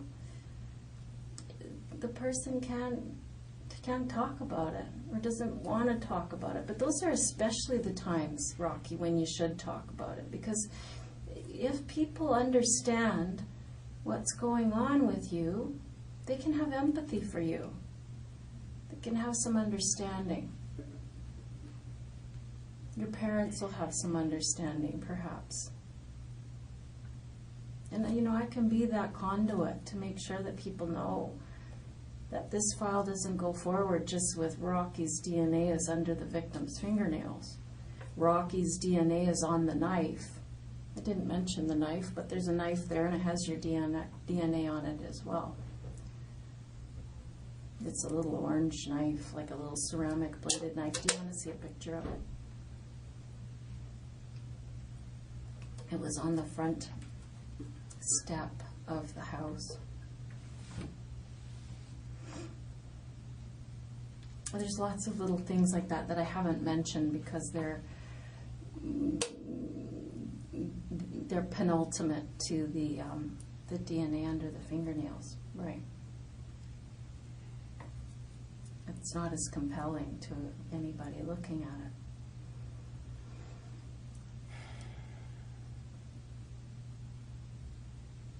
Like, I'm dying to know why you left those blades on the front lawn. Like, what happened? How come the hat is left in the house? Like, I don't know why those things happen. I'm super curious. Was it just so upsetting and you were so full of adrenaline and you were just frantically running around that you just forgot them? Or were you planting them there? I have nothing to say. I felt like this scene was so obvious that you were trying for some attention. That's what I thought. I thought you were crying out for attention and saying, I want the world to notice me. But you're making a face like that's not true, but... No.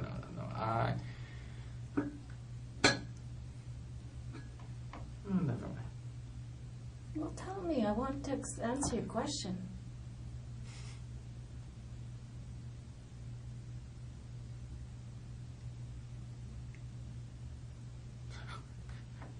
I don't know what you say. Ask the question, Rocky. It's okay. If I can answer, I will. Yeah, I want to ask a question. Yeah. Is there really the next to kill people to draw attention? Yeah, there's lots of people who do it. There's like 2 sets of people this week. One in New York and one in, Alabama or down south. They do it just for attention.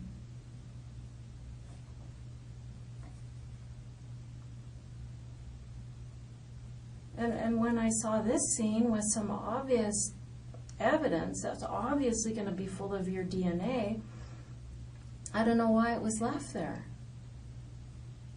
I have nothing to say. I mean, that theory obviously offends you, but I don't know. I'm trying to make sense of what happened there. And without you, I can't really do it. I can only say, I know Rocky's responsible. I know Rocky's going to be charged with murder. That's all I know. Some people do this kind of thing to draw attention because they feel neglected by their parents, they feel neglected by their family, they don't have any friends, they're lonely, and they want some attention. I don't know. Go out then. Go out. Meet people. Well, Why kill people? I don't know. You tell me. What is a good reason? It's getting tired. What is a good reason, Rocky? Excuse me. Because there are good reasons to kill people. Is there? Yeah, there is. I mean, it doesn't make them lawful, but there are good reasons to kill people, right? There's war, and there's revenge, and somebody's sleeping with your wife, and somebody insults somebody else on a very serious level. I don't know. Robbery sometimes is why people do it. I mean, those aren't lawful reasons, but they are reasons.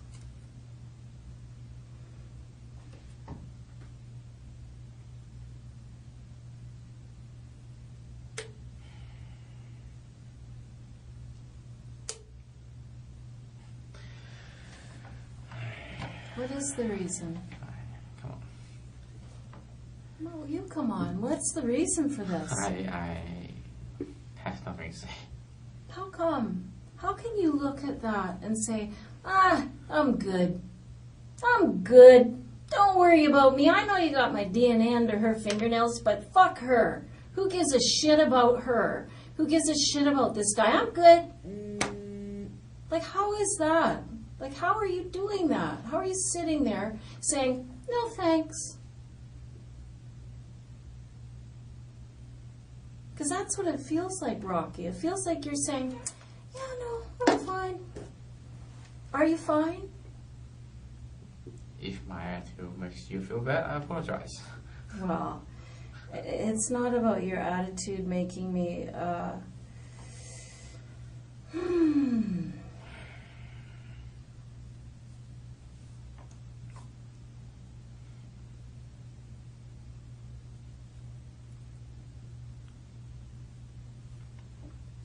I don't know. I don't know if your family is going to be able to shed some light on this, Rocky.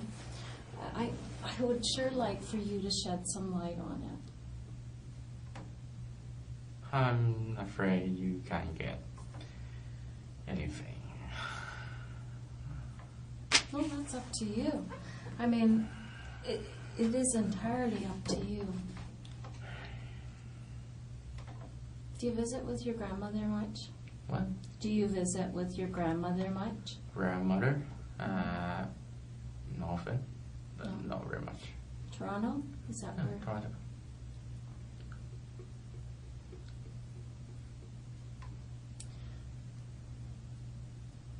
I want you to consider everybody in this thing, Rocky. Everybody.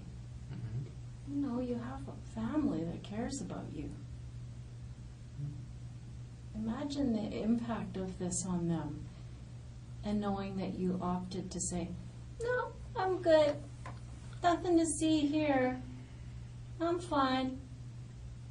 Do you think that, I mean, there's this, which is bad enough, that's done. There's nothing that can be done about that. But now to know that your son sits mute in the face of all this, what kind of boy did they raise? Are you worried about the impact on them that will have?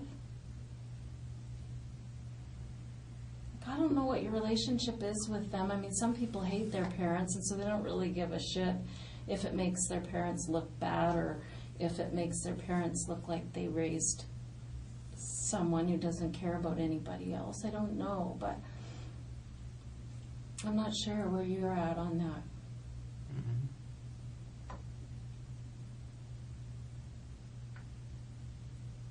I mean, mistakes happen, you know? Even mistakes as awful as this happen. Like I said before, these things, they start out as one thing and they spiral into a big mess.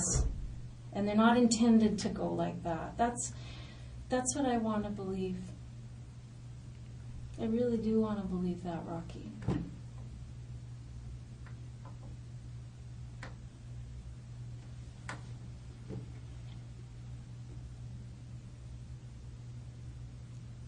I want to believe that this is not what it was supposed to be. And now that it's all said and done, and all the forensic evidence has been collected, that when you have to face your family, your grandmother, that they're going to say, well, that's horrible. At least at the end of the day, he was a man about it. And he did his best to make it up at the end of the day.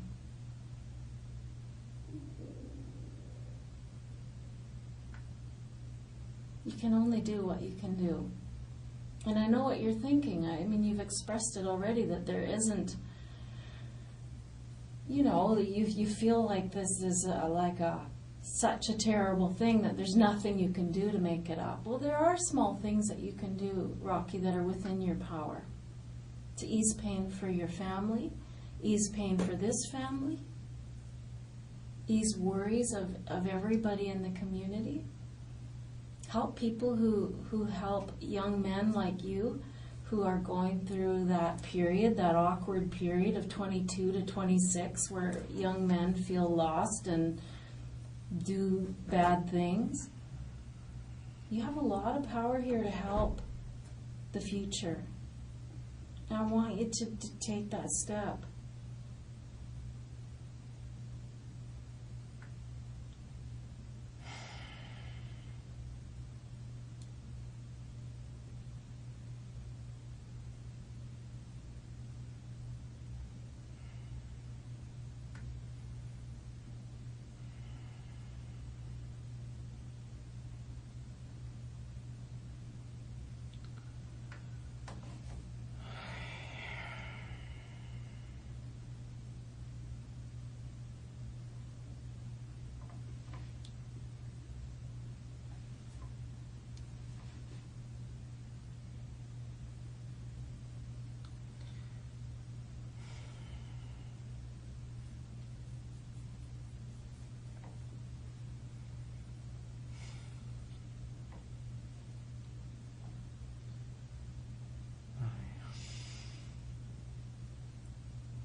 You just go in. I'm getting tired. Yeah, I know. It is exhausting to think about this stuff, Rocky. It is tiresome. But you have to think about your grandmother tonight. And you need to think about your parents. And I don't know if you love them or have a beef with them or not, but you need to give them a gift, which is, my son screwed up, but at the end of the day, he did the right thing.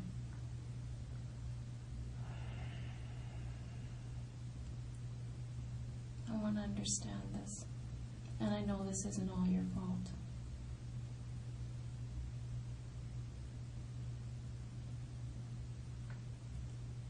I know it's not all your fault.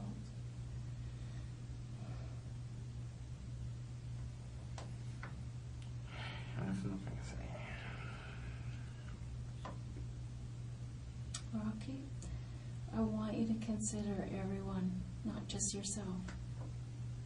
And really, this is about you too. This isn't just about what your parents are going to have to face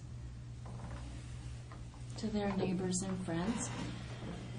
I want them to be able to say, my son is in recovery. He is doing everything right now. He's sorry for what he did. Yes, he screwed up, but we love him, we support him. He's going to do the right thing. And this is what is best for you too. Don't tell me you're sleeping well after that. But the first step into getting back into having a quiet mind is getting this out of you and getting some help with some psychologist or something like that.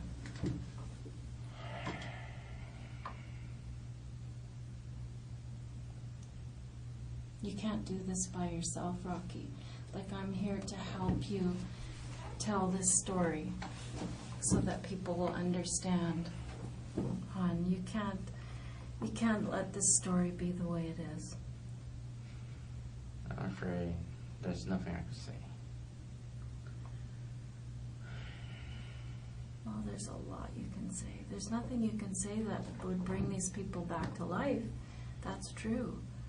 But there's a lot you can say to help people feel better, help people move towards forgiving you. That's not going to happen overnight. But today's the first day. Today's your chance.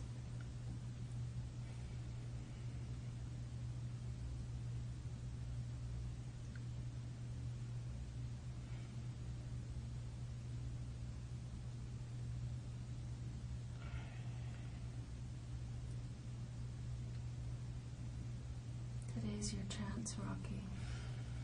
And I know it's painful, honey. I've done this with lots of people and it's painful. But it always makes you feel better. I'm just tired. Yeah, well, I'm just tired. It's exhausting to hear this stuff. It really, the adrenaline rush of the whole day and then to slowly get the evidence revealed to you is mind-blowing. I get it. That's normal.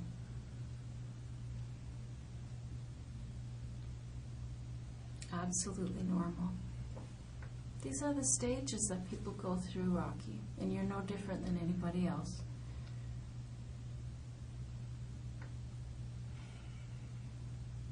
the end of the day, everybody does what's best for them. That's the truth. And once the evidence is so clear, there is no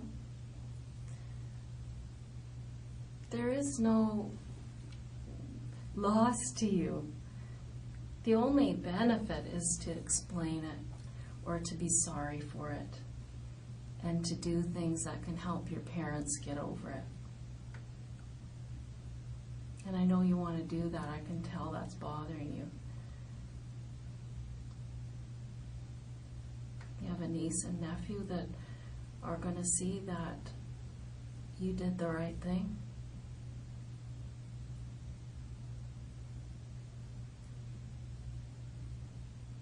She's just 3 years old, 4 years old. Yeah, but they're going to grow up. They're going to grow up, Rocky, and they're going to say, yeah, I got to watch out. I got to be careful. I got to make sure I don't make these same mistakes, because you're going to teach them. And you're going to teach them how to face their mistakes. And you're going to teach them how to be good people by handling this property. And I'm sure that is important to you.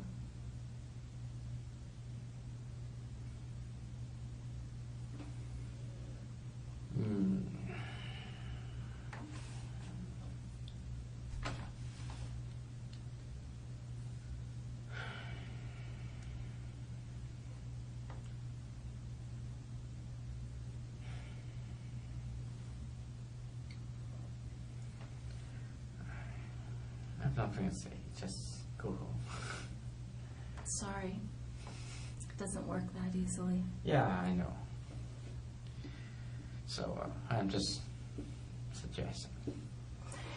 Yeah, well, a lot of people think that they can just, that life that you had where you got to say, this is what I'm going to do, this is what I'm not going to do. I mean, things change. Okay. I'm just going to pop out because apparently they've spoken with your brother. Okay. And so I'd like to get some information from him. Okay. Oh.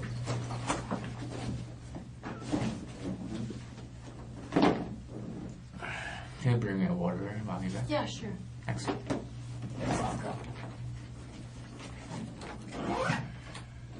Promise me you'll think about these things. Think about your family. Okay? Oh, I got water right here. Oh, thanks. Welcome. Let me know, Rocky, if there's any of this evidence you'd like to peruse more closely, like the DNA reports or Okay. anything like that. Let me leave you with something. Oh, I won't do that. Already showed it to you anyway. Okay.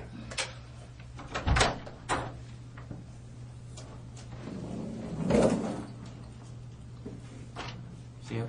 Yeah.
Hey, Rocky, you want to come for a breath fresh air? What? Just gonna get some fresh air into you. Okay. I'll give you another. Only got one there? Okay.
Thank you.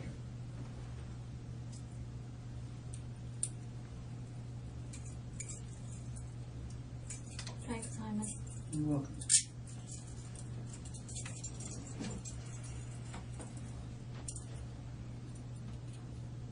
You got other, what we probably Yeah. I've got one here too. Too many. Too many? Okay. You're already. Oh, well, that's good. You'll be fully hydrated. Thanks, you guys. So, a little break. I've put some things up Yeah. so that you can see clearly. Because sometimes I think when I go over the evidence, that in your shoes, like the adrenaline's pumping and maybe you don't get a chance to absorb it all and understand what's happening. So what I've done is, Rocky, I've put things up so that you can understand how the investigation built and led up to things. Some of these things are out of chronological order because we went backwards in time, like I told you, right? Because what happened was, of course, do you want to come and see these things just so it's I clear don't to you? want to. Oh, come on. It'll make it clear to you, Rocky. Intelligent people want to know what's happening to them. No, I'm not intelligent. Yes, you are. Like, you keep saying you're not, hon, but you are. I know you are. But anyhow, at the crime scene, this is what we saw outside, was this knife here. This knife ultimately was analyzed.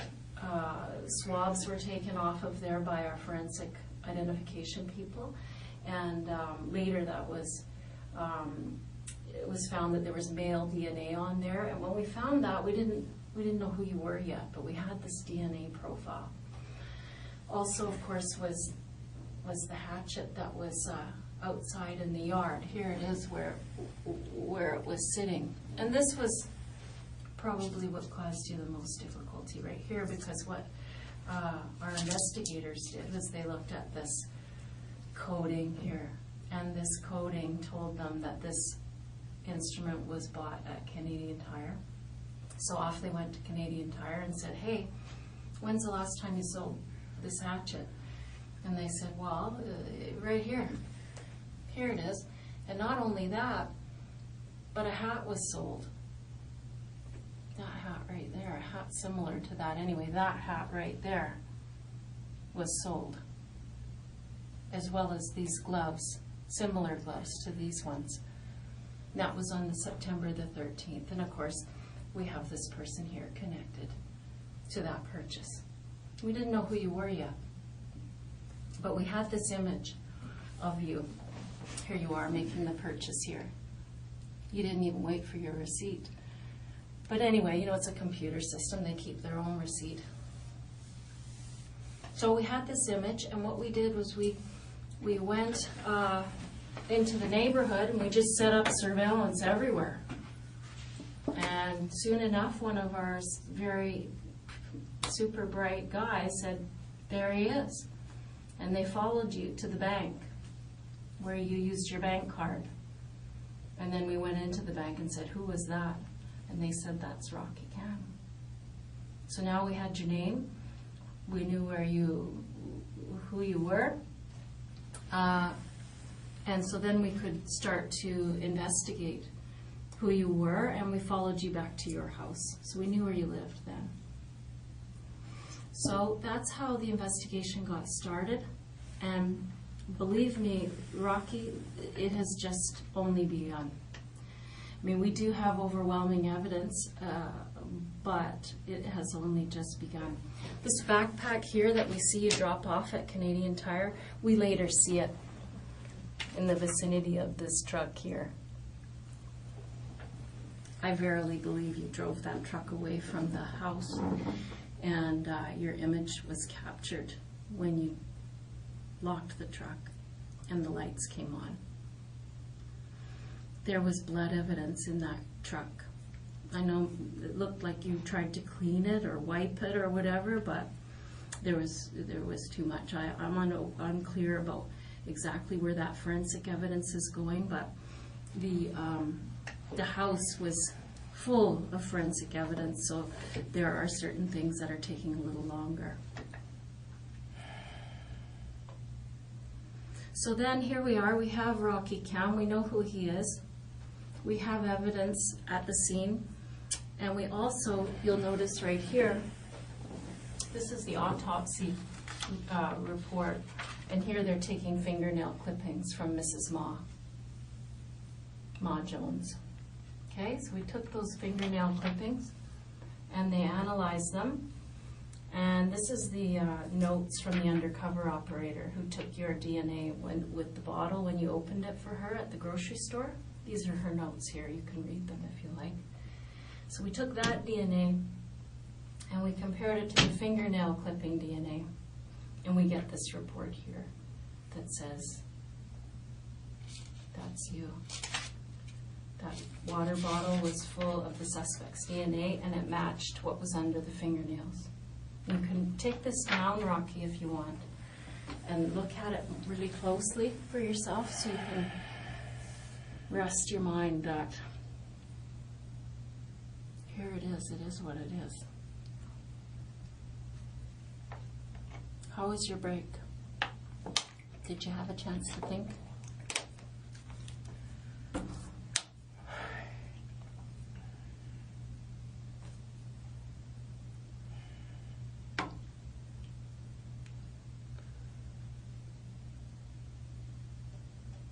Did you have a chance to think?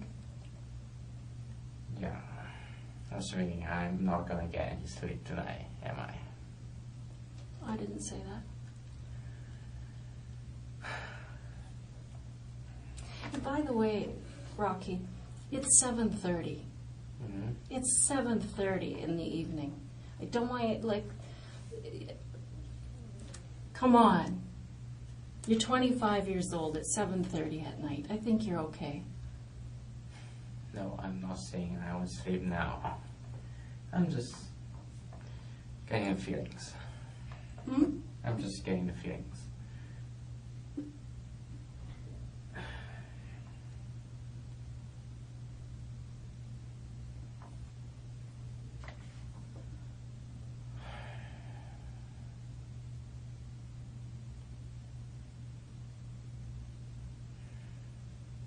It's a lot.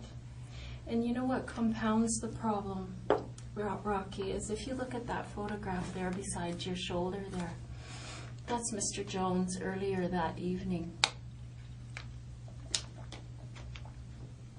You see him? He's all hunched over there. He's got a walker. He's quite disabled. That's another layer to this that really needs an explanation from you. You know what I mean?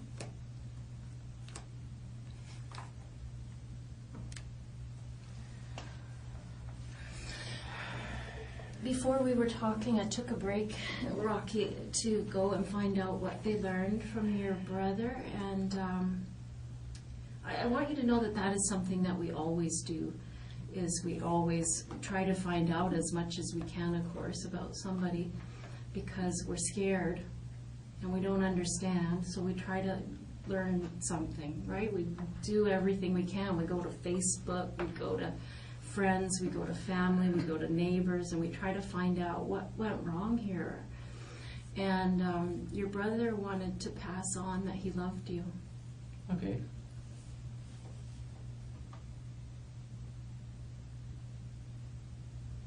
Do you love him back? Of course I do. Good. The reason I'm asking, you know, Rocky, is that this is a lot for a family to understand. And it's going to be as clear to them as it is to you.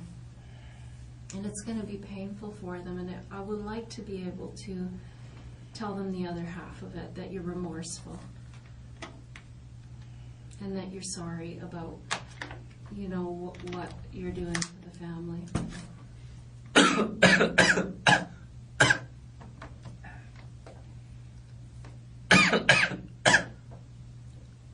You need the Heimlich? What? You need the Heimlich? You don't know what the Heimlich is? I don't know what that. It's when someone's choking, you give them a No, just down the wrong pipe. You understand where I'm going with that, Rocky, is that this is very painful. This is going to be very painful for a lot of people. And a lot of pain can be alleviated by seeing you do the right thing from here forward.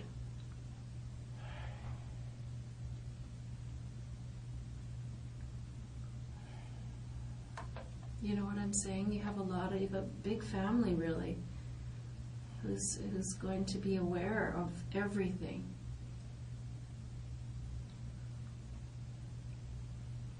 Are you worried about that? of course I am. Well, good. But you're gonna show it anyway. Well, yeah, I mean, that can't be helped. I mean, that is done. I'm sorry about that, but that is done. That is not my doing, hon. If I could go back and save you from all of this, I sure would. I sure would.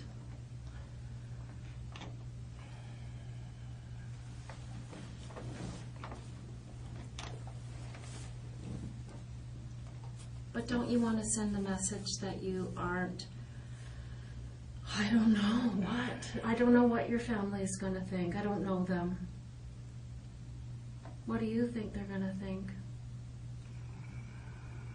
Family don't always know what they think. Yeah. It's hard. Especially, I don't even know. Well, that's good to know, because these things do happen, and the person in your chair often doesn't know why it happened. They often are confused by their own behavior. Some people are even scared of themselves, Rocky. You know, some of them don't even know if they are able to control themselves. I don't know if that's you, but What do I want you to tell me what happened. What do you know about why you did this? I mean, if it's confusing to you, just say. I mean, that's all right, that you don't understand every part of it.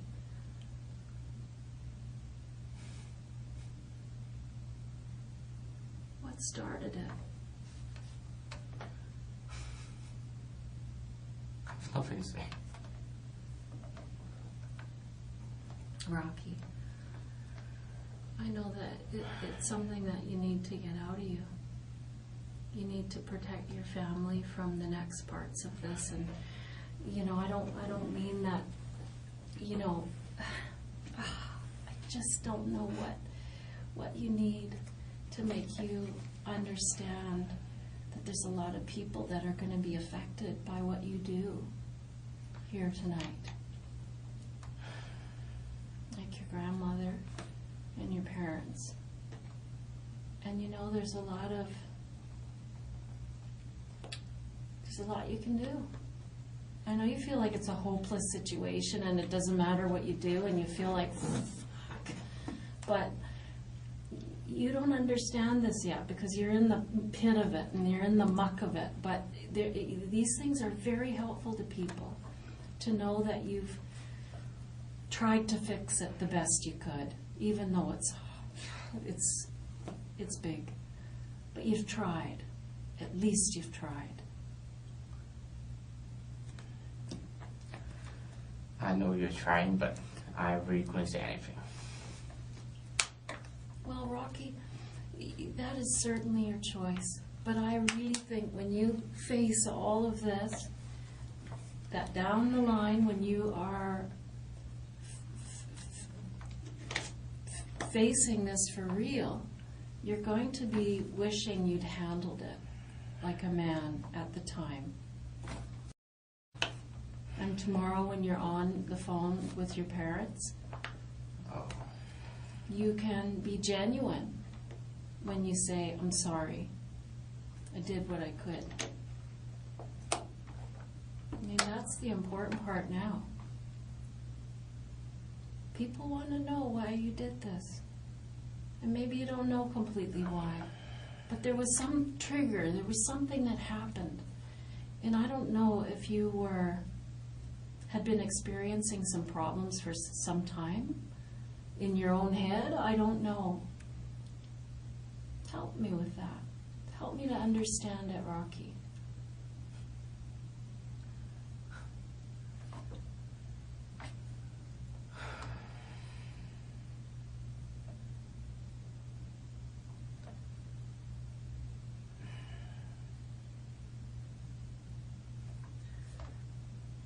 I really have nothing to say. How can that be, Rocky? How can that be? You don't trust that so well. I assume. How I don't trust what? I have nothing to say. I don't buy it. Yeah. You have lots to say. You look like you are full of things to say. Your face is twisted and you are anxious and you feel sick. I can see it in your face. Many people feel sick in police station. And while they are being charged and murdered. Yeah, it's big. I don't know what your plan is. What is your plan?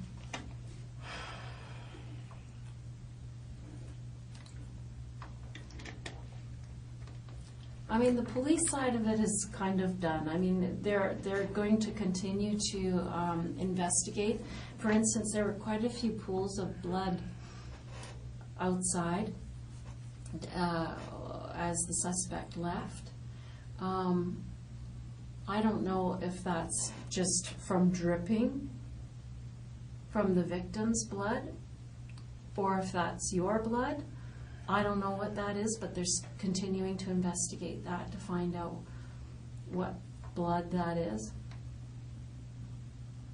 I saw you look at your wrist just now. Is that where it was injured? No, I'm just thinking the police earlier asked me about something about scars. Mm-hmm. Well, this is my only scar.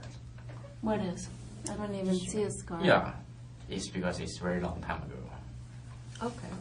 It's like, and I was, what, grade 7? I see a scar here. And here. Is it a scar? Yeah, I think so. Don't you think it is? Looks like a fingernail scratch to me. Where were you bleeding? Hmm? Where were you bleeding? Bleed? Bleeding? Blood? You were bleeding when you left that place. What? Well, you were scratched. I know that because Miss Mah-Jones had your DNA under There's her. nothing I could say.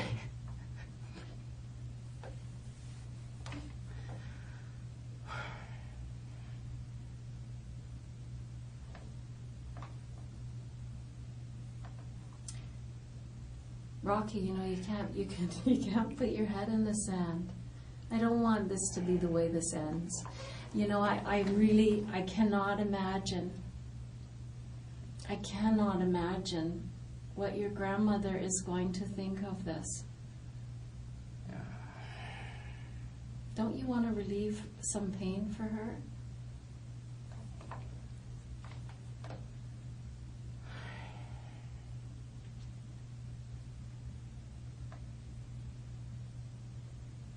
This is a big machine, and it's going to keep on going. We're going to keep gathering evidence, and it's not going to get easier or better. What can get easier and better is how your family feels about it, helping for them to heal, helping them to understand you, having them know that while you did screw up, you did the right thing. I'm not kidding, Rocky. It's a big deal to come forward after something awful. It's hard. What I'm asking you to do takes a lot of bravery. And I know that. And that's why I'm being very patient, and I'll sit with you as long as you need me to.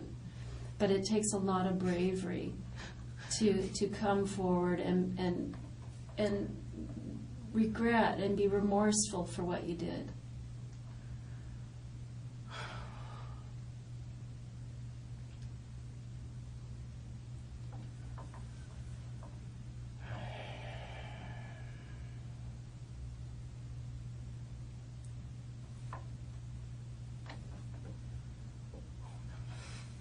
What's so funny? No, nothing is funny. Just, No. I don't know how to know what the English of that. But how to say that? Well, it's not because I smile because not because it's funny. I can do nothing about that. I could only sitting here and listen to you. Wait until you, well, lose your patience. I'm never going to lose my patience. Yeah. Or you feel sleepy. Anything. Really, Rocky? That's what you're thinking here? In the face of all this, that's what you're thinking about? I'm just going to wear this woman out. Who cares? Do you care so little about what has happened here? Do you care so little about what people are going to think of you? I'm being charged with murder here. Yeah, exactly. Yeah. Let's start treating it like it's a serious situation, shall we? For you to sit there and go, I'm going to wait for this woman to get sleepy. What? Really? That's your reaction to this? I don't want to do that. Do what? Like, disrespect you, but Well, you're not disrespecting me, my friend. You're disrespecting these people. You're disrespecting yourself. You're disrespecting your parents and your grandparents and your brother. That's who you're disrespecting. But mostly yourself. I'm going to sit here and wait till this woman gets sleepy. Yeah, I've axe murdered 2 people. I'm good. Is that what you're doing, Rocky? Come on. This old man right here is in a walker. What? You gotta explain that. That's gross. He was an elderly, old drunkard in a walker. Why did you do this? Why would you do this? You got to explain it. And if it's something that's going on inside of you and you're sorry about it, let's hear it. Because right now you look pretty cold. I'm going to wait for this woman to get tired. I don't really care. I'm laughing through this whole thing. I'm grinning away. I don't really care. I don't care what my grandmother's going to go through. I don't care what these people's kids and families going to go through. I'm good. I don't care that I'm a 25-year-old able-bodied man and that old guy is in a walker. I don't care. What was that? Are you implying you're out of shape? Like, so it's a fair fight? Is that what that was? Oh, look at me, I'm fat, I'm out of shape. So it's a fair fight for this old man? I don't think so, man. Is that really what you're bringing to the table? I'm an out of shape gamer, so it's a fair fight. No. It's disgraceful.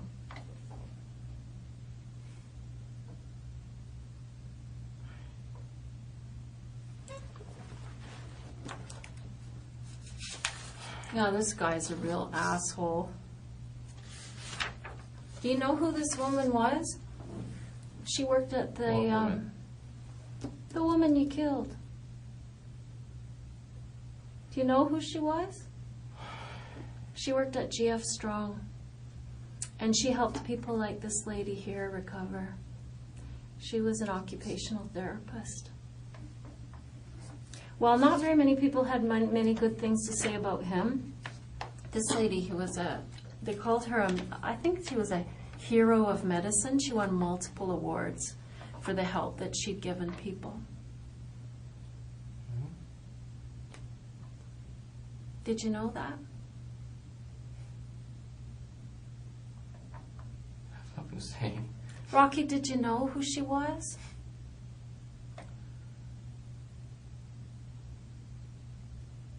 Why did you do that to her? People want to know. If something happened between you and him and she walked in on it, because I know that's how it happened, I know she came home with the groceries and pow! I think she was unexpected to you. I don't think you meant to hurt her.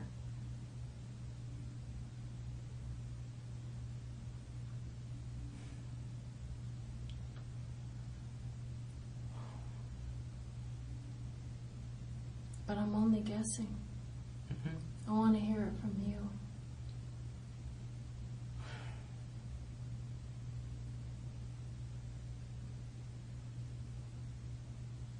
Was she unintended? Did you not expect her to come home?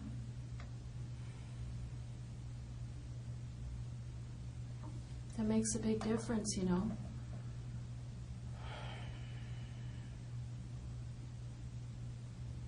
Well, that guy is old. He was a jerk. I could see you having a conflict with that man, and I'd understand that. But if this was unintentional, that's important. That's an important part of the story.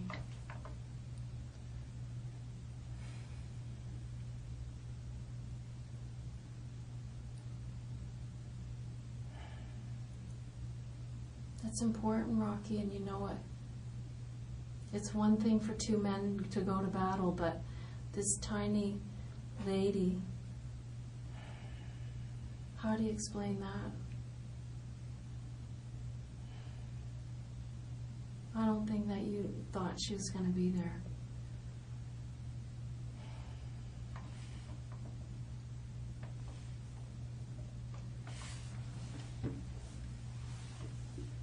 I think that was a mistake.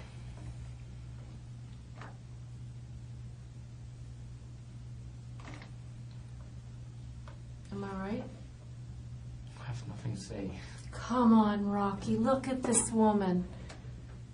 You're insulting me. I'm what? Say that again. I have nothing to say. What did you say earlier? I have nothing to Something about insulting you? Is that what you said? I'm insulting you? By implying that I want an explanation for why you killed this tiny lady?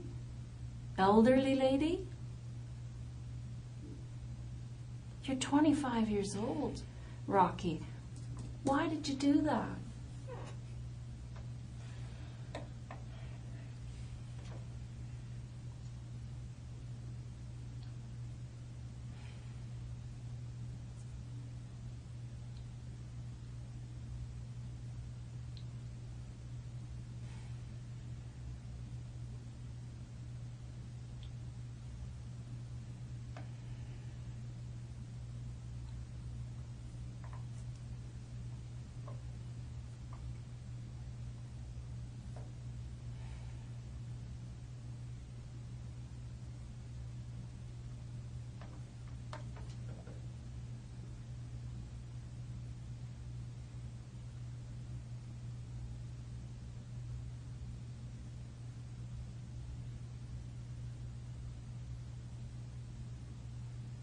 Why did you do that, Rocky? Was she accidental? There's all kinds of evidence that supports the idea that you didn't intend for her to be home.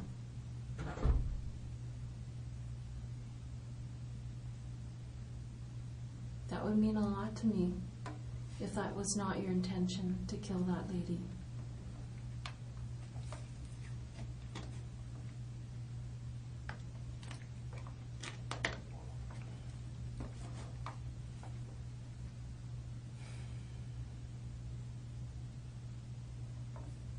What was her role in this thing?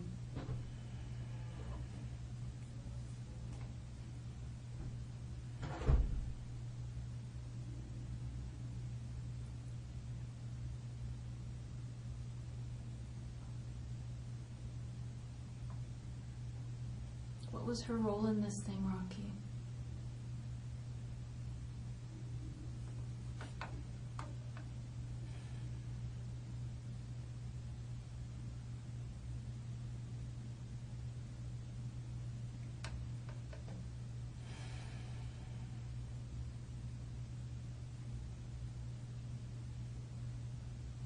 It's okay if you don't understand it yourself, you know. Because so far I don't really see why you do it. I don't understand the motive. They're not rich people. They don't have stuff. They live modestly.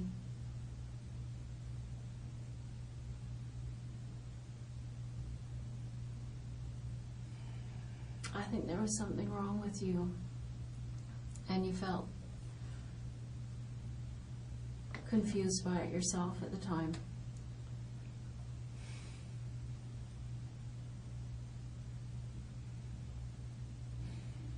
I'd sure like to understand it. I'd like to be able to explain it to people. People like her family.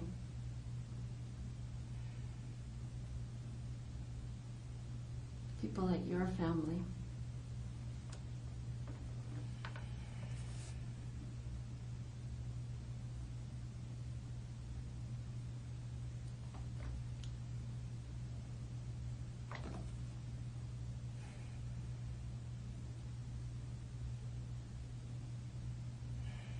There's no downside to this for you. Let me just have you look around the room one more time. There's no downside for you to say, whatever the reason was, I needed money, so I went in there. I have no idea. I was having I just lost it.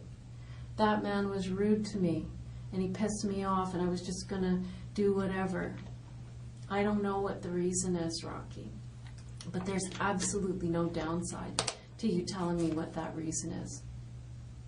None. Because everybody knows that you did it.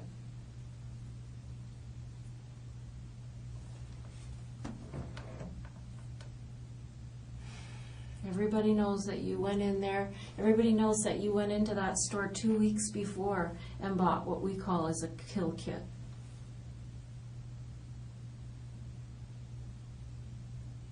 Without an explanation from you, that's a kill kit.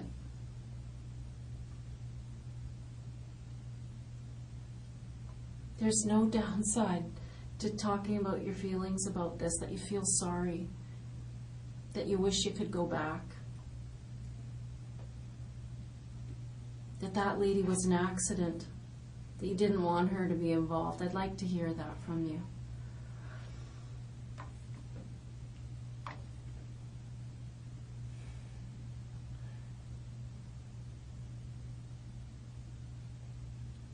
There's no downside, Rocky.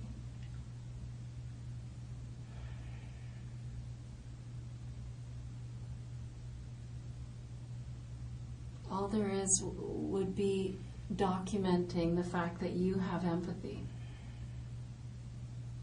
that you're taking the first steps towards being somebody who would never do this again.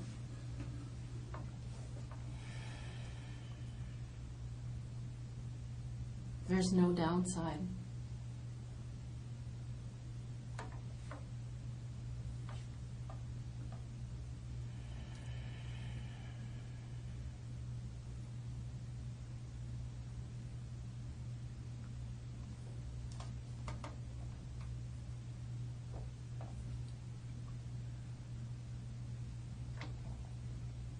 Do you hear what I'm saying, Rocky?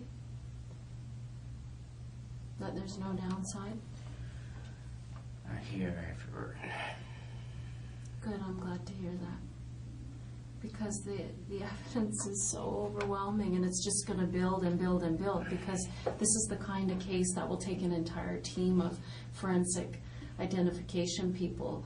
They'll be working on this case for months and months and months.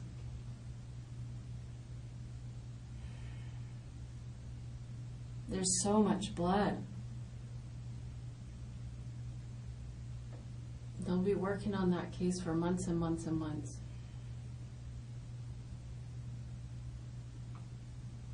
I mean, if this went in a way that you did not intend, there's no way you intended to leave that on the front lawn. You must have been panicked, Rocky.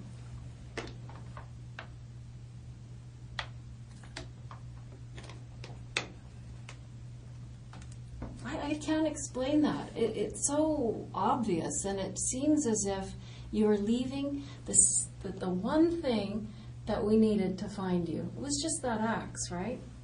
That's what led us to you. And you left it on the front lawn. Why did you do that?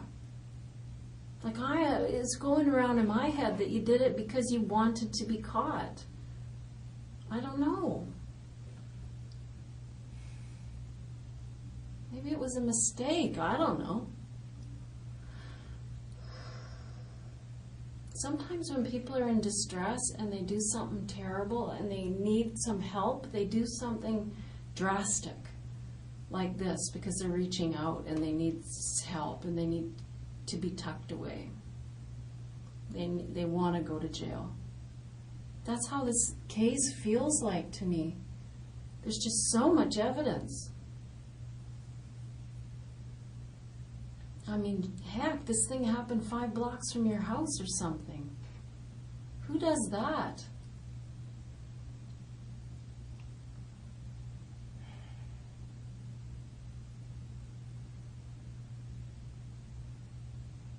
Did you want to get caught?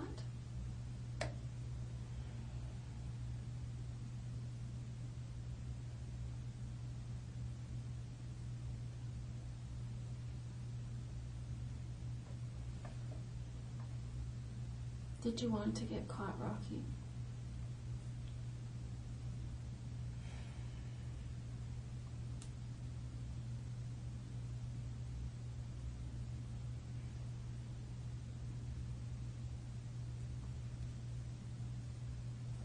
Why did you leave those things there?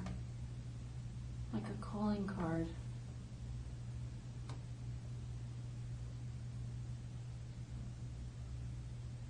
It feels like you're just screaming out for help with this thing. Like you wanted to tell everybody you're the most terrible person ever, like I've been hearing you say all night in here. I'm not smart, I'm not this, I'm not in good shape. And this was just another thing for you to reassure everybody that you were terrible. I can't say I'm handsome, right? What? I couldn't say I'm handsome, right? You couldn't? That's...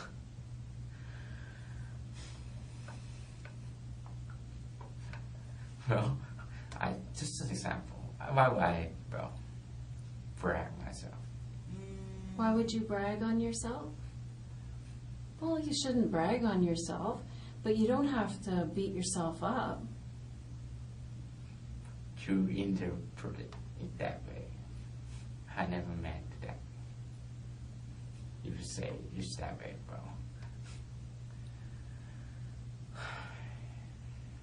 I think a bad opinion of yourself is part of why this happened.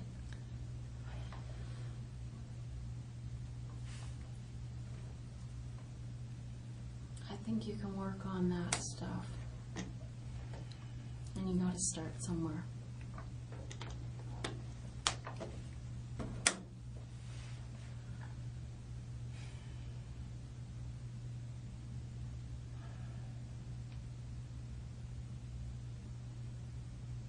Gotta start today.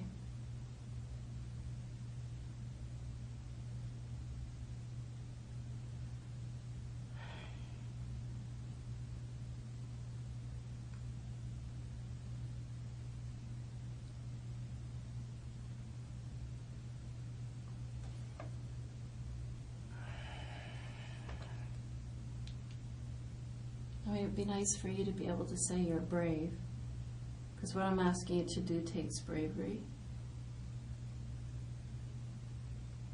To face people and say, I am desperately sorry. I will do everything in my life from this day forward to try to repair this. I know I can't do that. There's 2 lives lost, but I'm going to do everything in my life from this day forward to try to make this up in some way.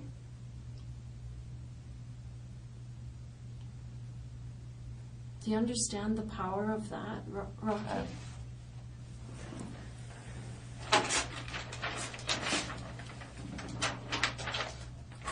Do you understand the power of what I'm saying? If you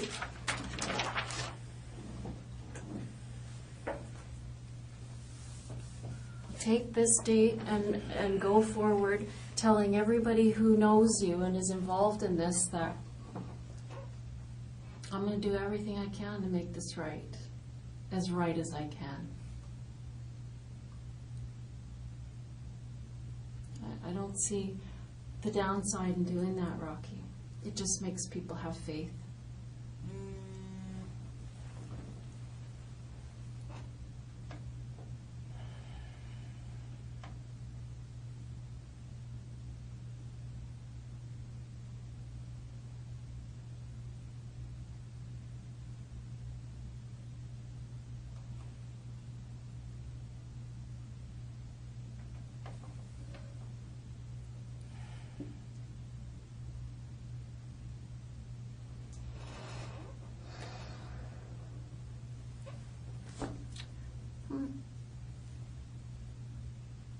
I want to ask you about this backpack and this sweatshirt. Where are they now, Rocky?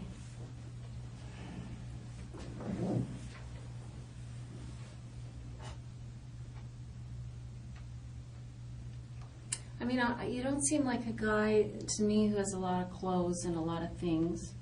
Somebody who has money and stuff. Where are those things today?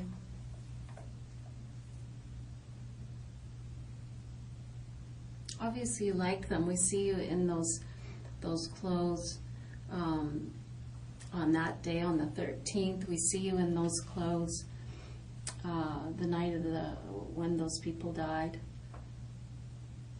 How come you don't have them anymore? Where are they?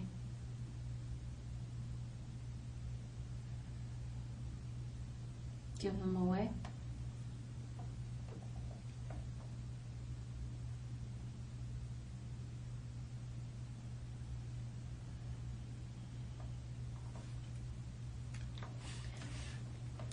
I don't know. What's your plan?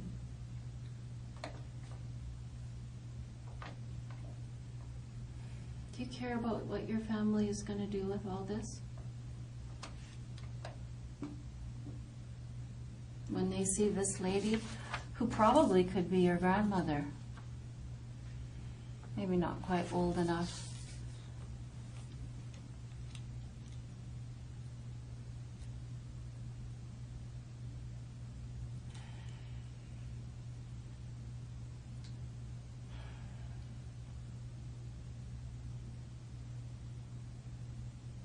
I don't know. It doesn't make any sense to me. I wish we could have some understanding of why this happened. I mean, this is what people are going to wonder about. Your hat is right here.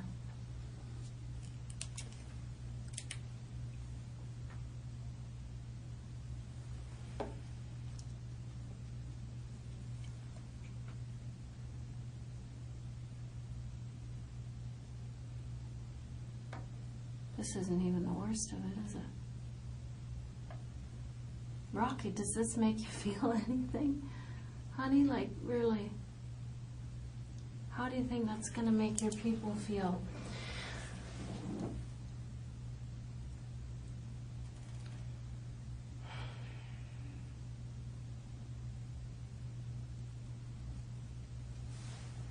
If you don't understand it yourself, that's okay, you know. I've said that to you before, but I mean, I don't know how you're looking at that and just, you're shrugging it off. How are you doing that? You feel anything? Do you feel any regret about that?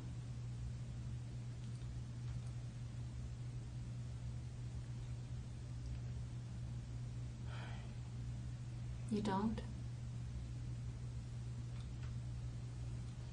Nothing to say. Ha ha ha ha ha ha ha. Sorry. That is a bad habit, my friend. You look at this. This is a bad habit. Yeah. I have nothing to say. Why not? There is absolutely no downside What do you want to know? whatsoever. What do you want to know?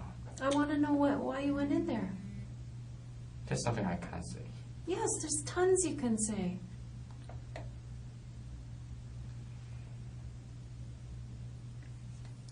Tell me how you feel about it today. About what? About this.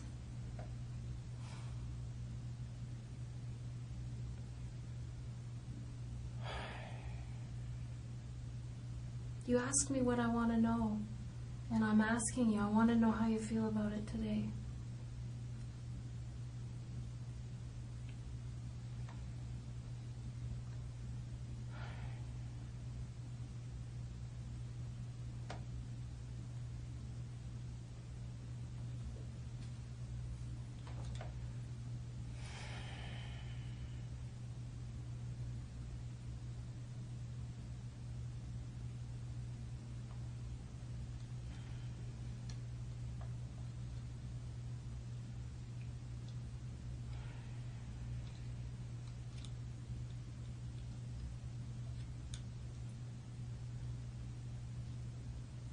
How do you feel about it today? You asked me what I want to know. That's what I want to know.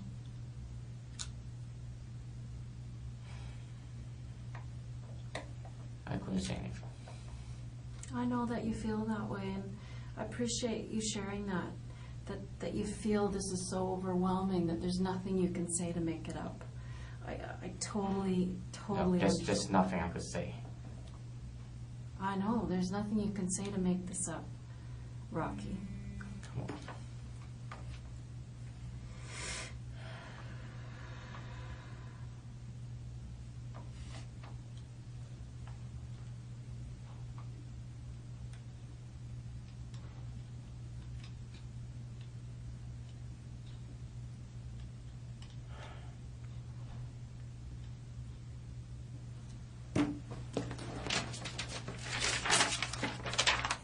I want you to look at that hoodie, that backpack. Where is that today? I know you had that with you that night.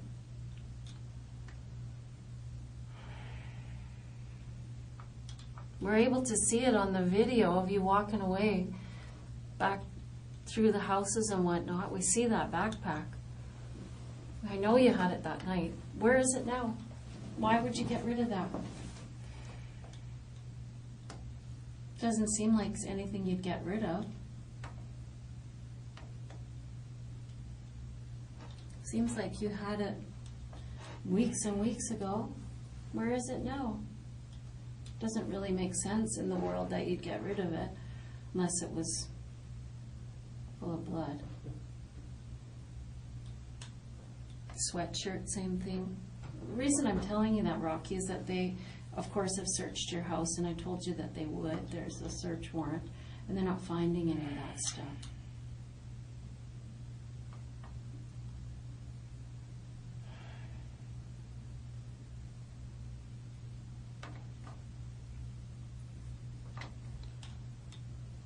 Rocky, when you say there's nothing that you can say about this, I know that it looks overwhelming and it feels overwhelming, and it is in terms of evidence and proving that you did this thing. You're very right about that. But I want you to talk to me about what happened.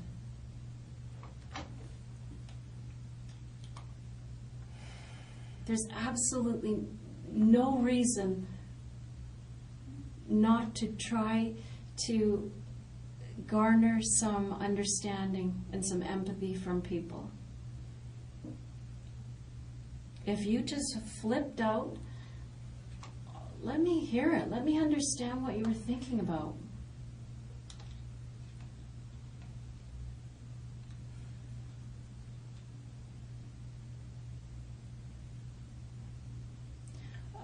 This opportunity is going to come and go. You know that? You are not going to have another opportunity to apologize.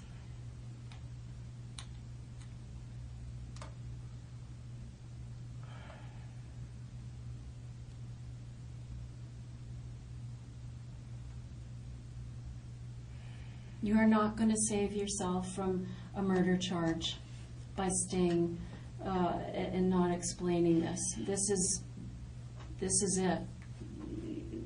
The evidence is overwhelming. There is no downside.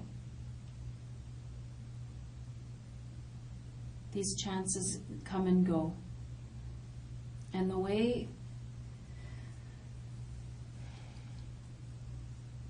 I don't want this to go forward the way it is, Rocky.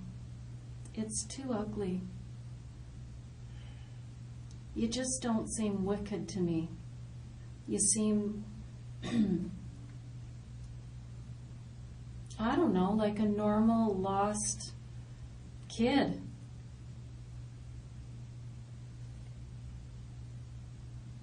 Is there something else going on I don't know about?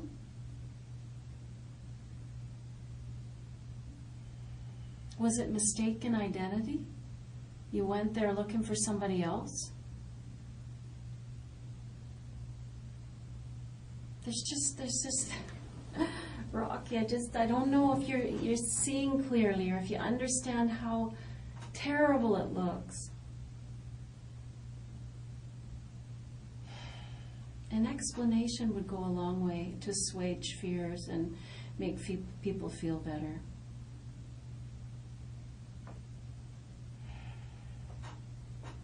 I mean, there's a lot of unanswered questions that we're going to answer, like about where that backpack is and where that sweatshirt is. We usually find those things. I mean, we don't need them. Look around you. I don't know what's holding you back. I don't know what your fear is. I don't know what you think will happen if you tell me what went on or why this happened. I don't know what you think is going to happen. The sky isn't going to fall.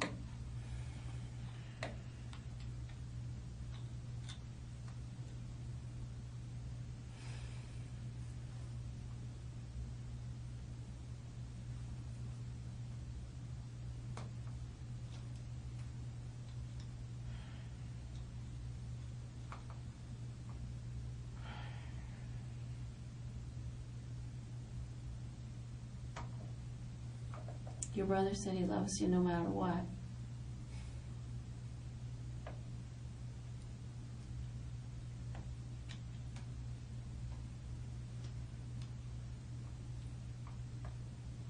I think your mom and dad and your grandmother would be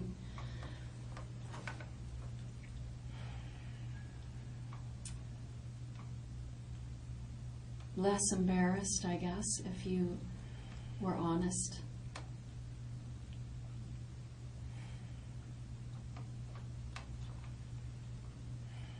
I know there's that pride thing, and that, it doesn't matter, that's going to be dashed a little bit. But in order for them to be able to say, well, at least we raised a son who is going to face his mistakes like a man, address something, do something for himself for a change, be independent, save the family that part of the embarrassment.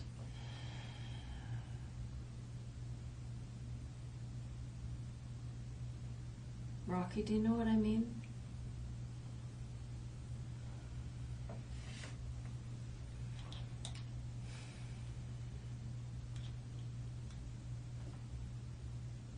I'll help you tell this story.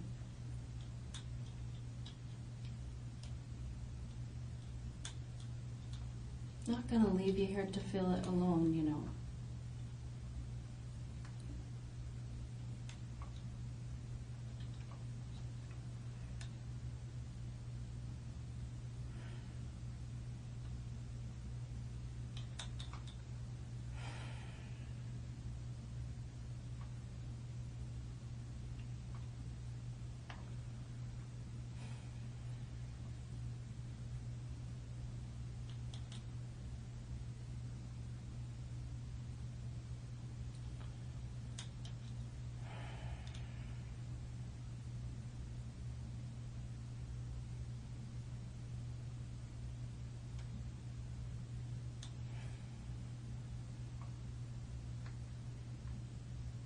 can tell that you want to talk about this. I really can.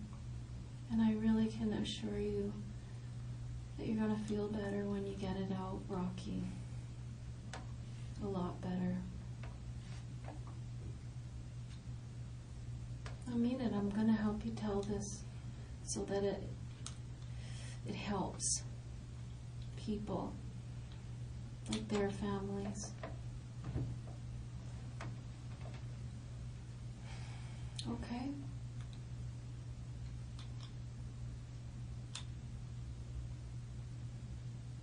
You're just looking at me like you're not sure, but you know what? You have to admit that from the start to the finish, I've told you the truth.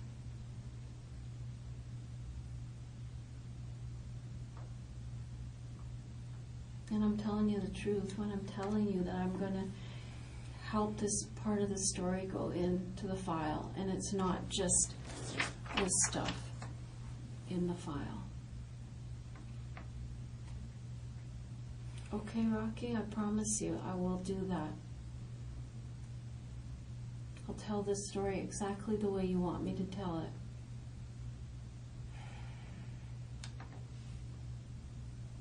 I can tell you're torn in half inside and it's a difficult decision, but there is no downside. I've said it 100 times.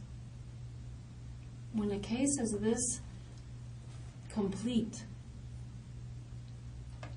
I don't know what you're protecting. What do you think will happen if you talk about this?